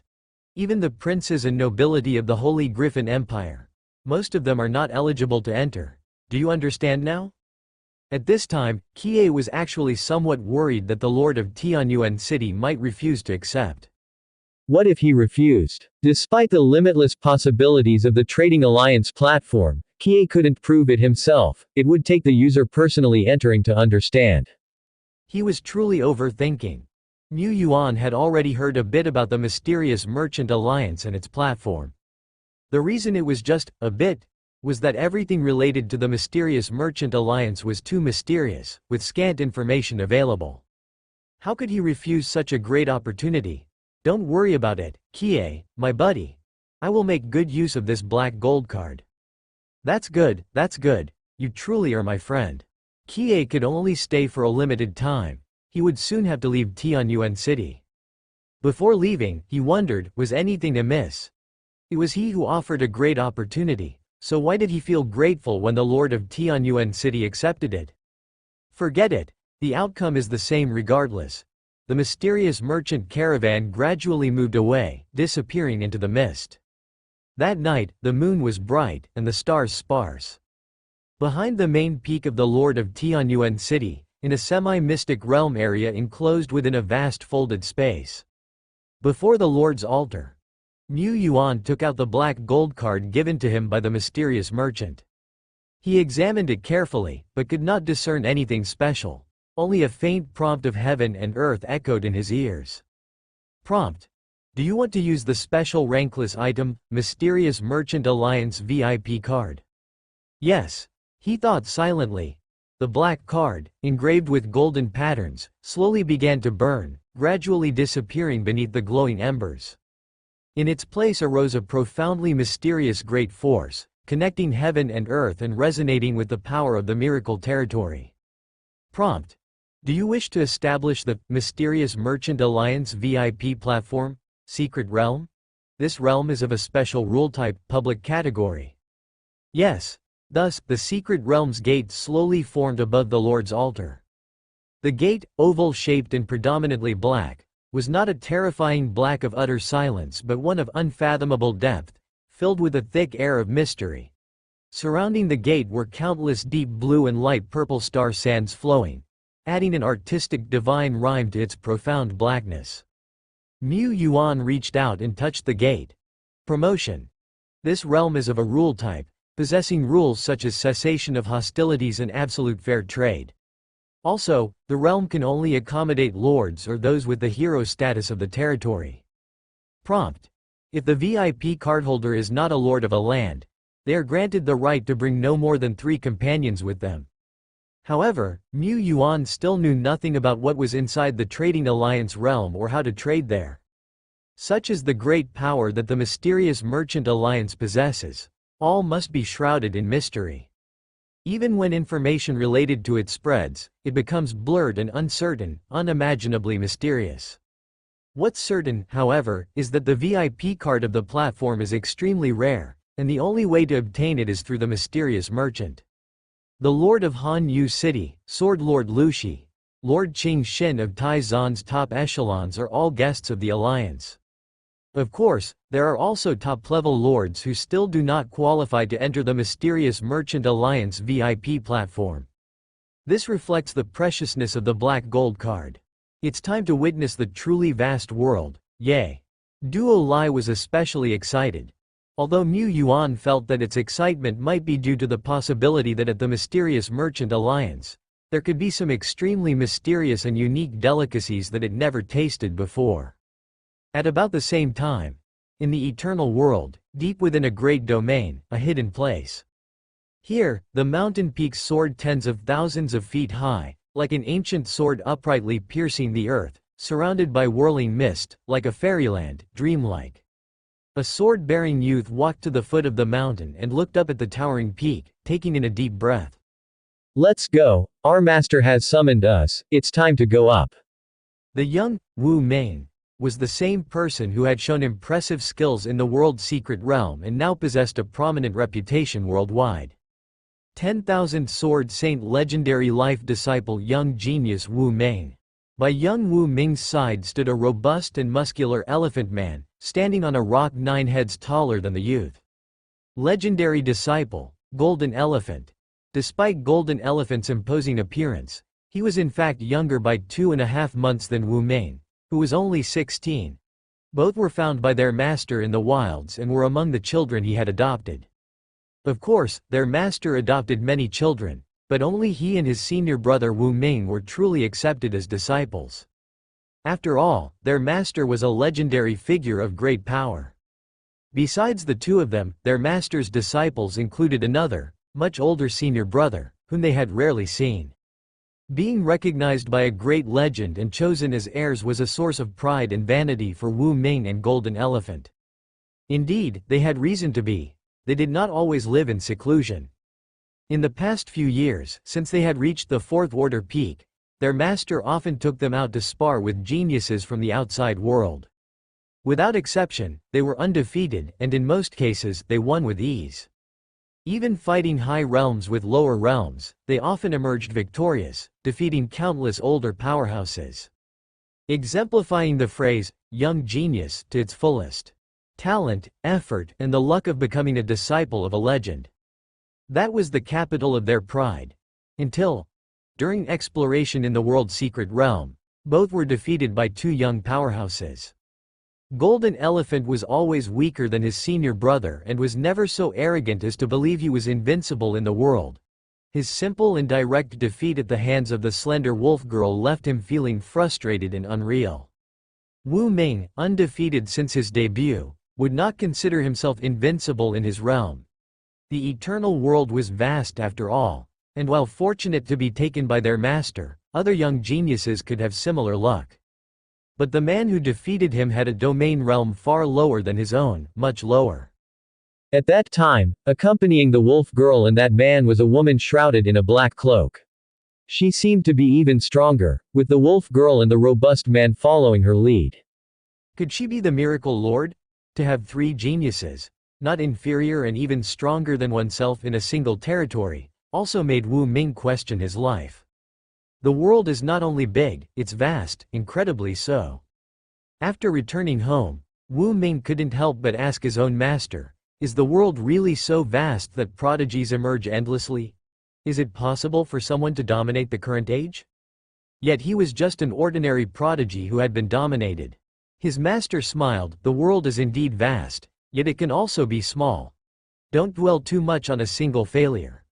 Only by turning this failure into a honing of your sword heart can you make further progress and become a disciple I can be proud of. Once you break through the soul realm and clear away your own confusion, bring your junior brother up to the peak of the heavens with you. Wu Ming indeed had broken through the soul realm.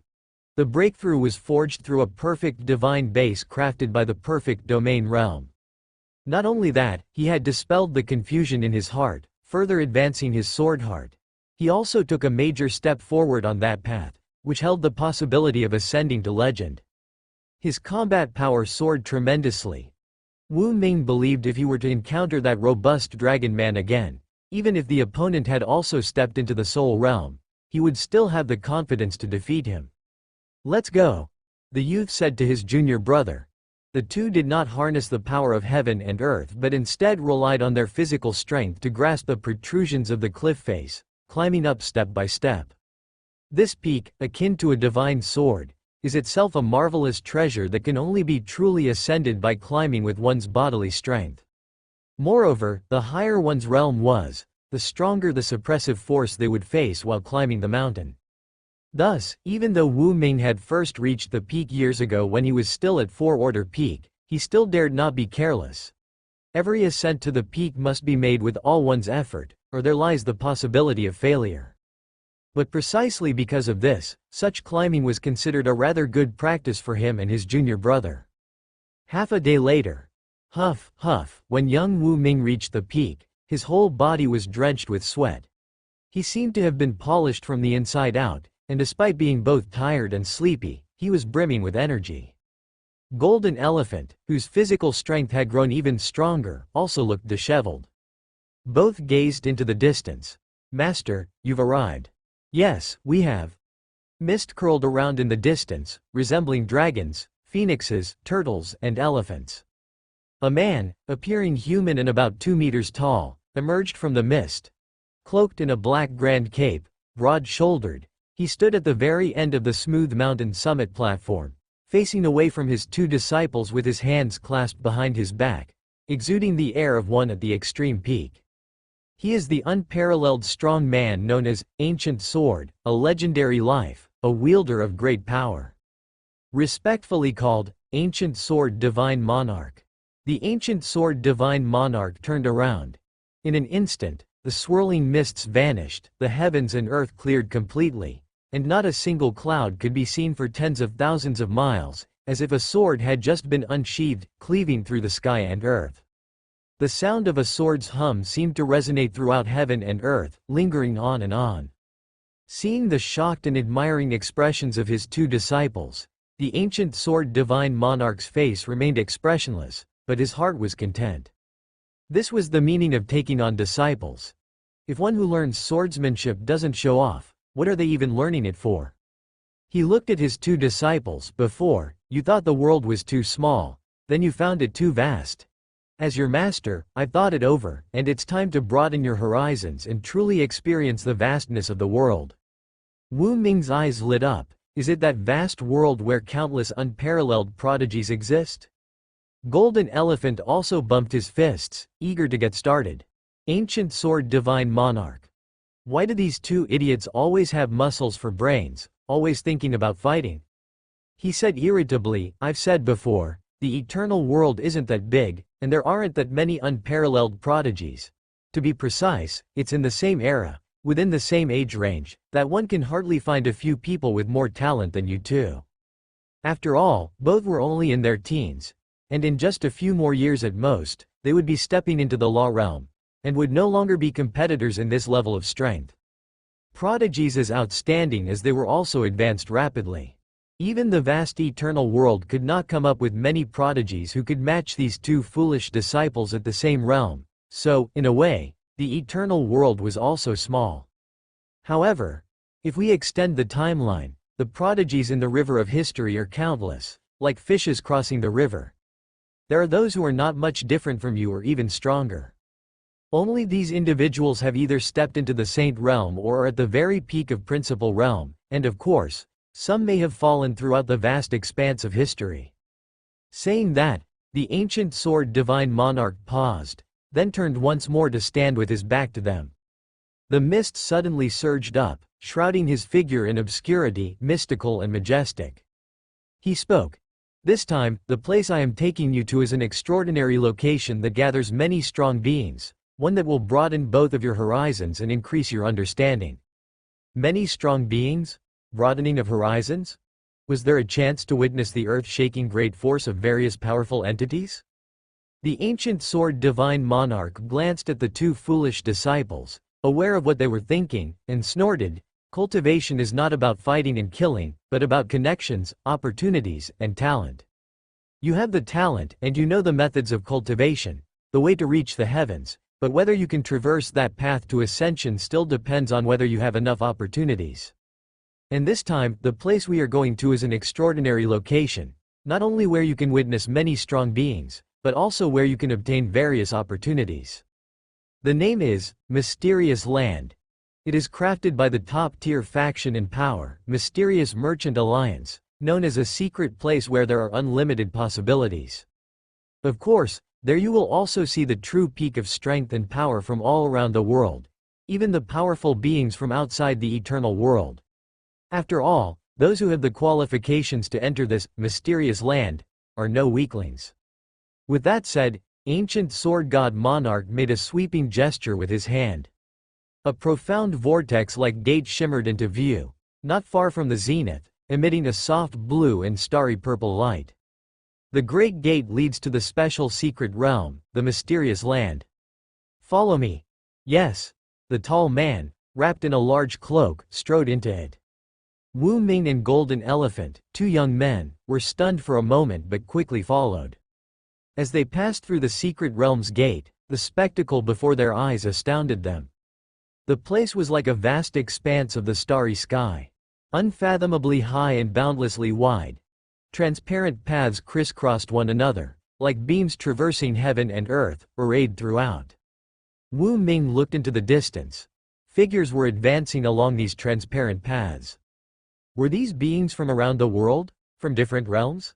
He widened his eyes, but no matter how hard he tried to see clearly, everything seemed veiled, as if behind a sheer curtain. At first, these figures appeared only slightly blurry, but upon closer inspection and review, he was shocked to find that he couldn't even distinguish their height, weight, or build.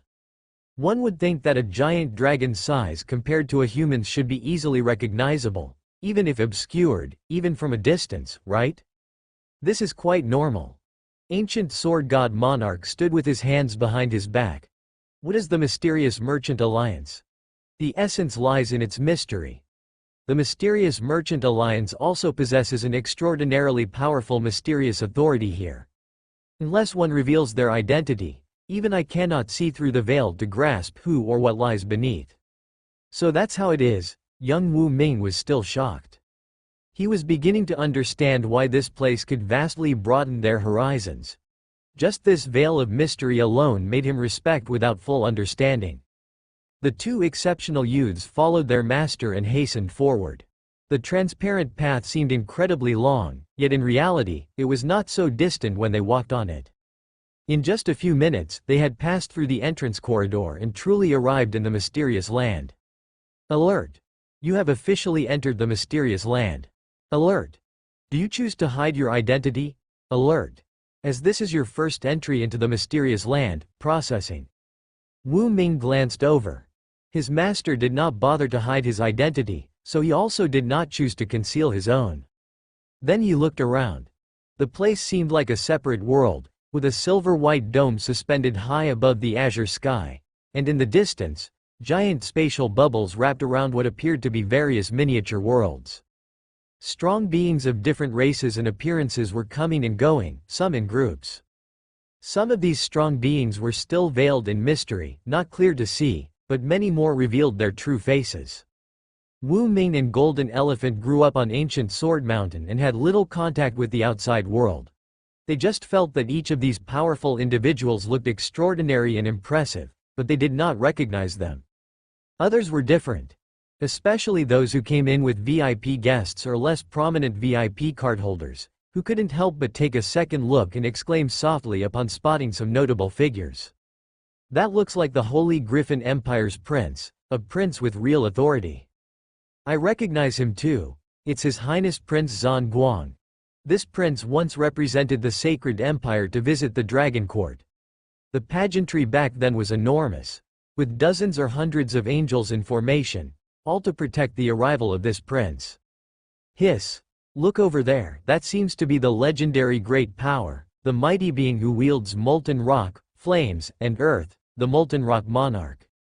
Exactly, in this mysterious land you can see legendary beings. This is awesome. Is the ancient sword god monarch here too? Miracle lords worthy of a VIP card might not be of the law realm, but they are at least world-class strongmen, or like the Sky Dragon Lord, who control massive groups and possess immense wealth. Such figures, even on a world scale, are absolutely significant, and in some small to medium countries, they could even be above the royal authority. But compared to the most revered and esteemed legendary great powers, they aren't much. How could they not be excited to witness such beings in person? Perhaps they might even benefit from some legendary fortune. Wu Ming and Golden Elephant, the two youthful prodigies, were also emotionally stirred. However, at the moment, they had to carefully perceive the voice of the world's alerts. It concerned their opportunities and paths to growing stronger. Invisible Rule's power descended upon them, and soon, it materialized into a substance that could be collected in their hands, winding around the two young prodigies. Ancient Sword God Monarch said, "Those who enter the mysterious land for the first time will receive a certain number of mysterious points. These points are the currency you will use for a long time in this mysterious merchant alliance until they are spent. Once exhausted, it will be difficult to obtain more, after all." Ding! At the other end of a passage, Mu Yuan stepped into this mysterious land. Alert! You have entered the Mysterious Merchant Alliance Mysterious Land. Alert! As this is your first entry, you will receive a certain number of mysterious points. The amount of points depends on the visitor's identity, status, strength, and stature. After points are exhausted, you can still obtain a batch of mysterious points as you enhance your realm, status, and stature. Alert! We wish you a pleasant shopping experience. Invisible Rule's power fell. In front of Mu Yuan, the numbers on the panel also began to change. Mu Yuan had only General Duo Lai and Isloa following his side as he entered the mysterious land this time. The secret realm of the mysterious land was right there, impossible to run from, allowing entry at any time without the need for haste. At that moment, a faint Rule's power cascaded over both Duo Lai and Isloa. Mystery Points Acquisition. Assessment in progress. Identity Assessment. Influence Assessment. Realm Assessment. Mysterious Value Assessment. Lines of numbers scrolled by. When Mu Yuan was about to enter the mysterious land, he only had a partial understanding of it, but the moment he set foot inside, many hidden details became naturally known to him. Including the operational logic of the place, including the assessment of mystery points. Just like his trade with the mysterious merchant, where he used items of sufficient mystery to make an equivalent exchange, within this mysterious merchant alliance platform, mystery points were the only currency. And such currency was exceedingly difficult to obtain. Identity assessment completed. Current status, 7th tier Great City Division General, mystery points earned, 1. General Duo Lai passed the identity assessment, but only obtained 1 point. The same went for Isloa. Exceedingly pitiful. It meant their statuses were worth next to nothing. Lord Shepherd. Likewise, his lordship title could only net him a meager 2 points, whereas his status as the commander of a medium battle zone could secure a full 5 points. He wasn't surprised. This is the mysterious land painstakingly crafted by the Mysterious Merchant Alliance, where only the powerful among the powerful, significant figures among the significant figures, have the privilege to enter. Among those holding VIP cards, a 7th tier Great Lord is akin to the dregs of the sewer. But at least they could earn 1 or 2 points, and for a lord entering the mysterious land, those points were obtained for free, making their arrival worthwhile. But without substantial status, strength, or power, even if one had the good fortune to step into this land of great opportunity, one could not enjoy many benefits. No wonder they always say, Ordinary lords who luckily obtain a black gold card can only drool in envy, likely disturbing their peace of mind.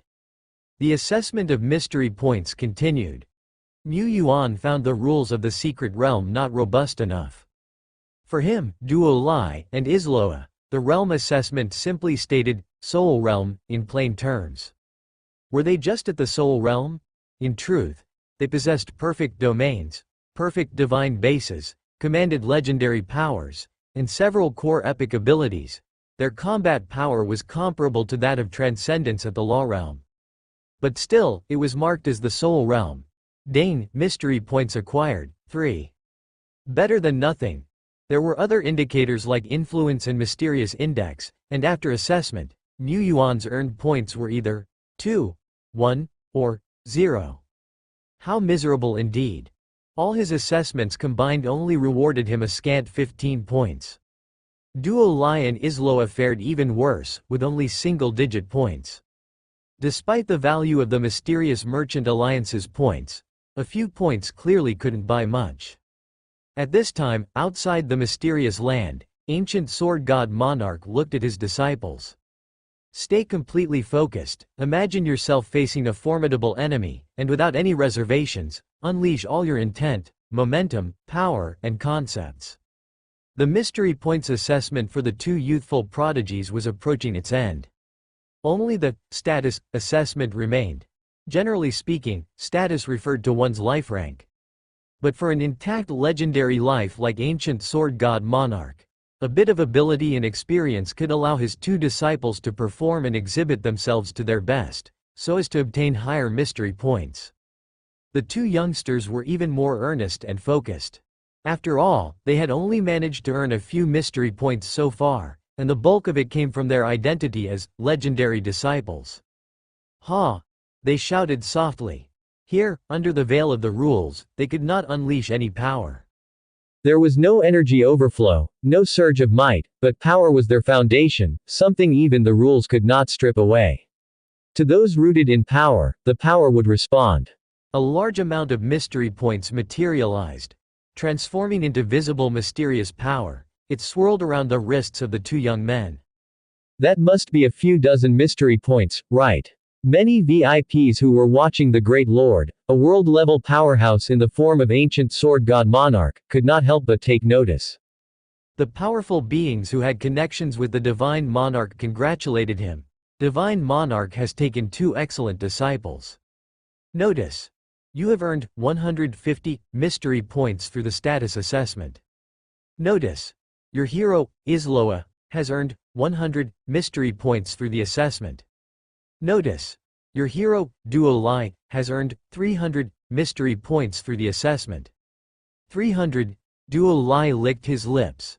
Mu Yuan pondered, after all, it's a legendary status, and there are probably not many legendary entities among the mysterious Merchant Alliance's VIPs.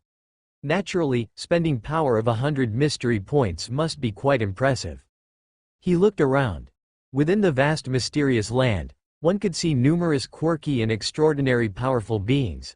Of course, the majority were human. Or at least human-like life forms. Some of these powerhouses wore mysterious masks, while others did not. There were also some whose figures appeared slightly transparent, as if they were merely avatars come to descend. It was indeed almost the case. The mysterious land was not singular. The one he had entered was a public secret realm constructed by the mysterious Merchant Alliance according to the rules of the world, situated within the eternal world. Similarly, only those from the eternal world could enter this world secret realm. Mu Yuan saw figures that appeared like projections, and they were the beings from beyond this realm. To them, Mu Yuan and his companions were also mere projections. Here, unlike a real public secret realm, visitors could not freely trade. In this place, the distinguished guests could only purchase treasures from the trading alliance, and the currency was mysterious points. They were currently on a transfer platform. Within their view, those small worlds wrapped in giant spatial bubbles were the shops. Go have a look around on your own, he said to Duo Lai and Isloa, then emphasized to Miss Duo, don't waste money recklessly. If you do, you won't have any pocket money left in the future. Duo Lai. QAQ. It understood the principle, but it was so hard. However, it quickly realized there wasn't much place to squander money on. There were many treasures here, but there wasn't anything that made itself drool. Was this all the mysterious Merchant Alliance had? Weren't there any legendary level ingredients? Terrible review? Mu Yuan was drawn by the power of the secret realm and in the blink of an eye, entered the first small world. Whoosh! It was like passing through a curtain of water. The entire world suddenly changed, revealing rows upon rows of huge stairs that seemed to stretch into the distance like vast terraces. And on these stairs, one light ball after another, all glowing with the luster of treasures, quietly hovered, waiting for the destined ones to take them. The radiance of each individual light ball wasn't particularly dazzling, but when hundreds, thousands, tens of thousands, or even more of these glows converged, they formed a brilliant azure light screen that soared into the clouds and stirred the heavens, resembling the aurora borealis. Deeper inside the small world, there was even a swath of purple aurora shimmering, resplendent and mesmerizing. Mu Yuan had never seen so many treasure light balls before, nor had he seen such a vast and diverse array. It was just a pity that these treasure light balls still cost money to purchase. Inside the small world shop, there were also many customers flying up and down, checking the names and prices of these light balls. Mu Yuan flew up to one light ball, taking a closer look around. Light ball. The hero's proof, sale price, 1 mysterious point. Here, the vast majority of blue light balls could be bought with just 1 point. But considering how rare mysterious points were, the 1 point valued hero's proof was not cheap. At least, Mu Yuan didn't plan on buying this hero's proof. He moved continuously through the vast world, much like many customers who were carefully considering where to spend their limited mysterious points, hesitant to make a rash decision. He could only look on with envy. Compared to them, Mu Yuan was relatively wealthy, holding a fortune of nearly 200 points. Many great lords might not amass 100 points even after decades. Mu Yuan spent about half a day to quickly scan through this small world shop. The number of treasure light balls was extremely high. He couldn't quite grasp how many kinds of treasures were available for purchase. Those that could be exchanged with Taizan were here, and there were also those that, even though Mu Yuan had never seen them and Taizan didn't have, were still available here. Item. Profession stripping scroll. Description. The user can completely strip away their own profession heritage abilities or certain externally implanted bloodline abilities, returning to a pure state. Price. 3 mysterious points. Note. Unable to completely purify epic job rank or epic bloodline. Some strong individuals, due to various conditions in their early years, adopted lower grade or less suitable profession stones, could use this item to reset their abilities. After returning to a pure state, using a high-order heritage stone would not cause any conflict. Mu Yuan had only heard of such an item and could not find any way to purchase it in Taizan. Others included items like body exchange secret treasure, one-time use portal, potion capable of dissolving excellence equipment without harming the body, super wanderer recruitment order, and more. Many of the treasures he saw for the first time, some surprisingly. But that was just surprise. Like the body exchange secret treasure, it helps two individuals swap bodies to comprehend each other's skills, but it can't touch upon laws or conceptual levels, and the exchange time is limited, hence it's not very valuable.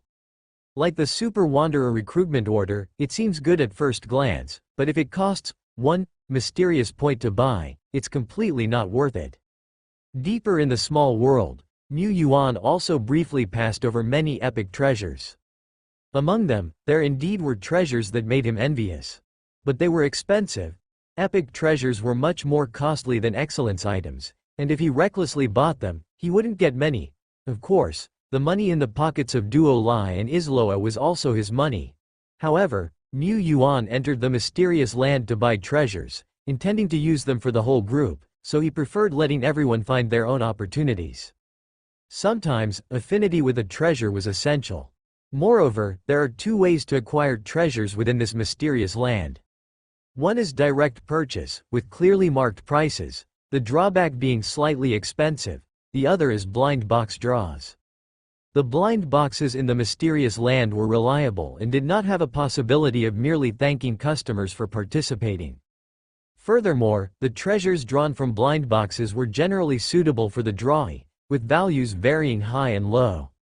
When faced with such a dazzling array of treasures, it was sometimes truly overwhelming not to know what to choose. Hence, opting for blind boxes became a viable option. In reality, most people did indeed spend their mysterious points on blind boxes. Everyone who came here was a strong individual, a significant figure, a child of heavenly destiny, who firmly believed in their luck. Moreover, when simply using mysterious points for purchases, at most, they could acquire upper epic treasures. But if they drew from blind boxes, then everything had potential. Mu Yuan strongly agreed with this. Who wouldn't want to try their luck at turning a bike into a luxury car? The rule that the items from the blind box were basically suitable for oneself also made this method of opportunity more cost-effective. Mu Yuan didn't go immediately to the mini-world of blind box drawing. He left the mysterious land and went to warehouse number 1 on the rear hill, opening it to take a look. Only hero units can enter the mysterious land. Otherwise, even legendary lives can only grope around at the secret realm's gate. That's a rule limitation. Of course, rule limitations couldn't be broken, but getting some hero proofs wasn't difficult for Tianyuan City as it was now. Currently, in Tianyuan City, among the T0, T1 level division generals, the hero units were Dead Bone, Duo Lai, Isloa, Lulu, Sophia, Rakshasa, Shi Lu, Xie Yi, a total of 8 people. Uda and Tree Demon Granny, these Soul Realm powerhouses, were not heroes. Lapis, the strongest in Tianyuan City, was also not a hero. Mu Yuan did have hero proofs in hand. He had accumulated a total of 3 over time, but the slight increase in combat power that came with the hero identity was little, and generals like Uda seldom commanded soldiers in battle.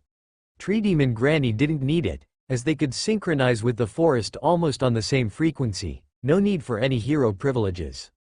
These 3 hero proofs were kept for a rainy day. Now, it was time for these hero proofs to prove their worth. Yesterday, I even bought the last 2 hero proofs from Kia's shelf, so now I have a total of 5. The number of line commanders in Tianyuan City without hero status far exceeded 5. However, those who were legendary lives but not heroes were exactly 5. Tree Demon Granny, Uda, 17, Hong Yi, and Lapis. It was useless for non-legendary lives to enter the mysterious land without much money, so for the time being, he just needed to arrange for people like Uda to undergo the hero trial. As for what comes next, Lord Shepherd would certainly not let down the remaining commanders, and he would make arrangements one by one for Jun, Sario, and Lien Yu.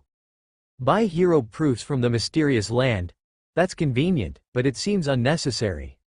Mu Yuan figured that exchanging for hero proofs on the Taishuan Covenant platform wasn't difficult either. With his current strength and status, hero proofs were no longer a rare treasure, it just depended on whether it was worth spending money to buy. For him, it wasn't necessary before, but now it was essential. Other miracle lords who have obtained VIP cards also have the ability to easily acquire hero proofs. However, even with a hero status, if the domain's generals aren't strong enough, or the life rank isn't high enough, entering the mysterious land is pointless. Like the Lord of Han Yu City, her subordinates who enter the mysterious land, perhaps, maybe, might not find a single warrior who could earn more than 10 mystery points. Cough cough. Mu Yuan called some of the great generals who were still within the territory. Soon, powerhouses like Uda quickly passed the hero trial. Mu Yuan briefly watched the trial process, which could probably be described like this. Uda went up and blasted the trial site. The higher the level of the entrant, the stronger the enemies that appear in the trial land. However, this balancing mechanism isn't endless.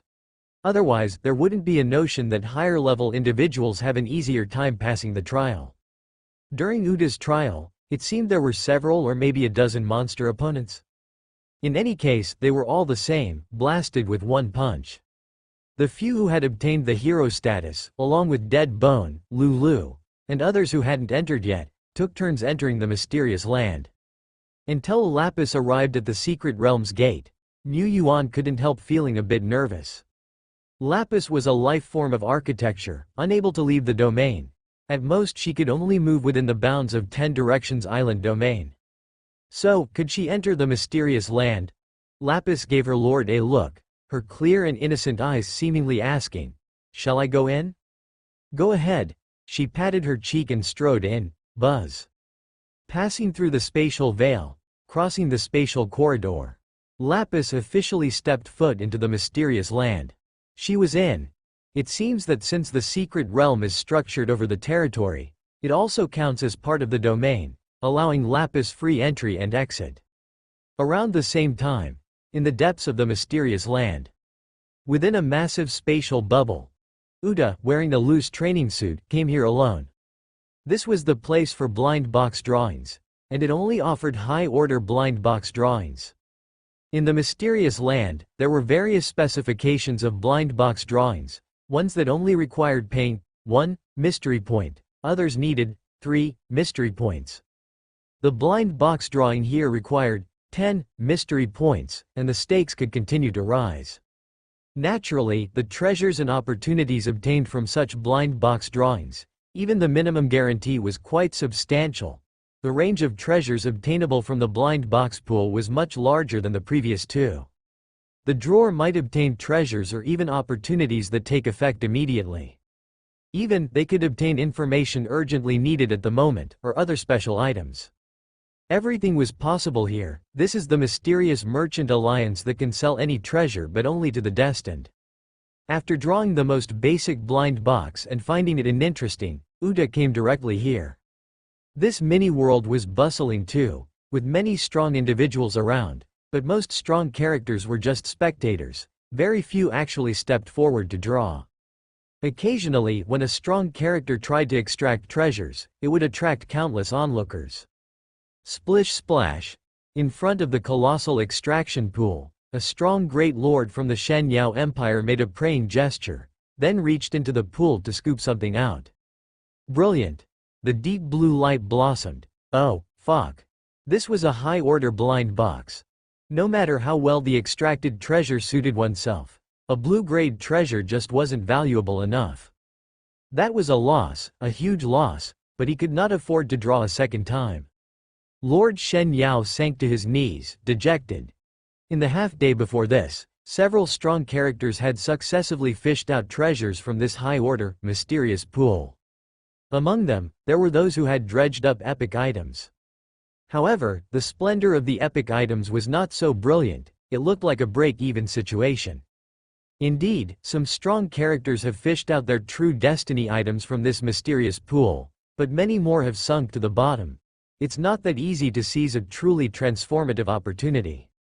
Some shook their heads and sighed, accustomed to seeing people like Lord Shen Yao go all in and come out at a loss. But many more understood this mentality. For them, at such a level of strength, it could almost be said there was no way forward. They had reached the extreme peak, and under normal circumstances, it was very difficult to advance further, whether in power or realm, unless they encountered an earth-shattering opportunity. And this place was the most likely location for them to find such an opportunity.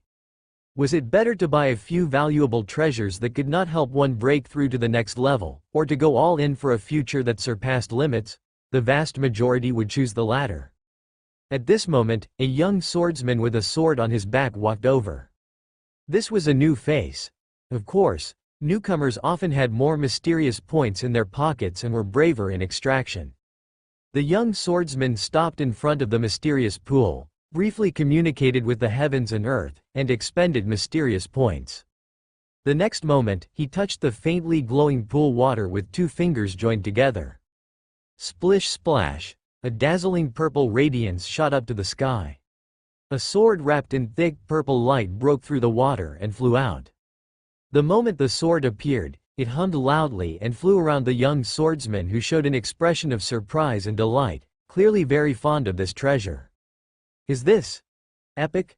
Upper epic? Not only that, this sword seems to fit the young man's path extremely well.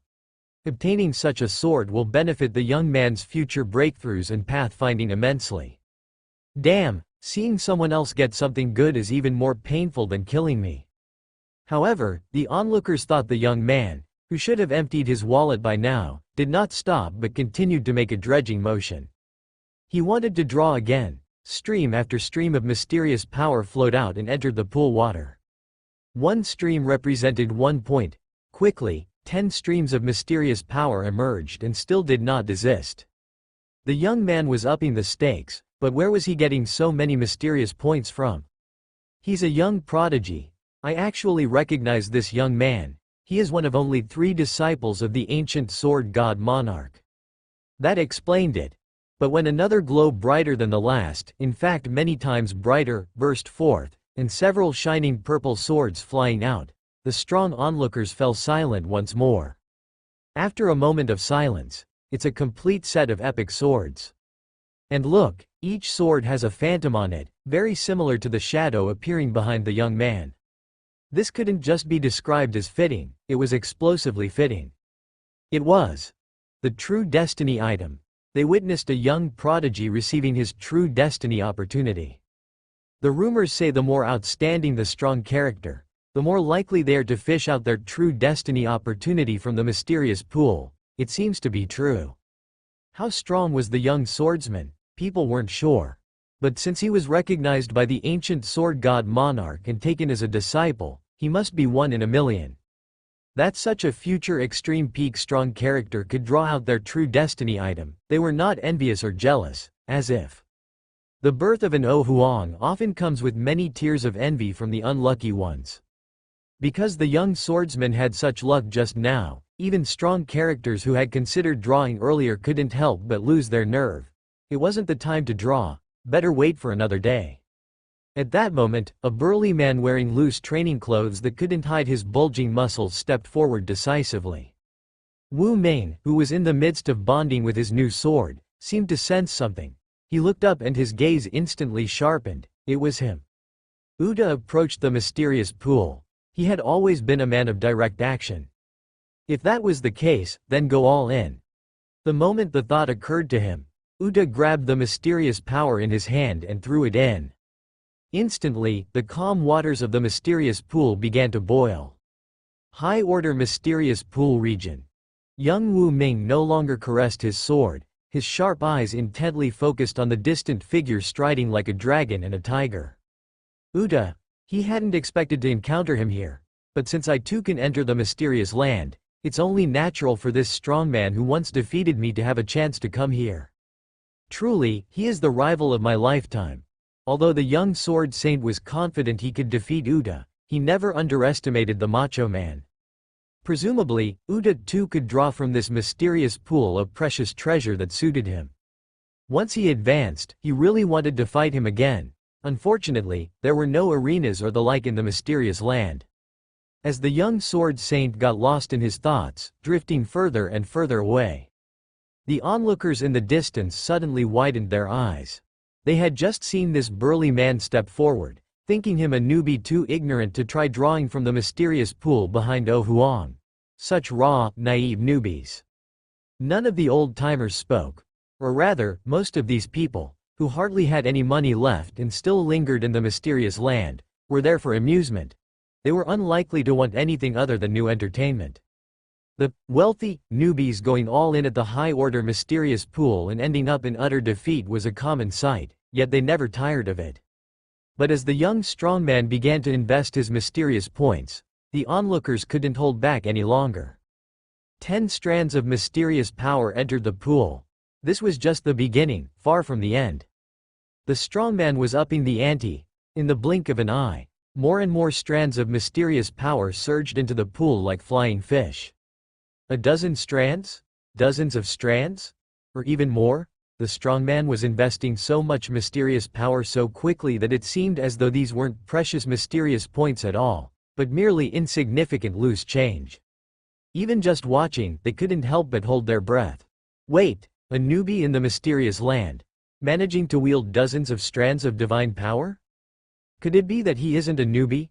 The mysterious land sees countless strongmen, even world-level and law-realm strongmen, and there are always some unfamiliar faces. Someone suggested.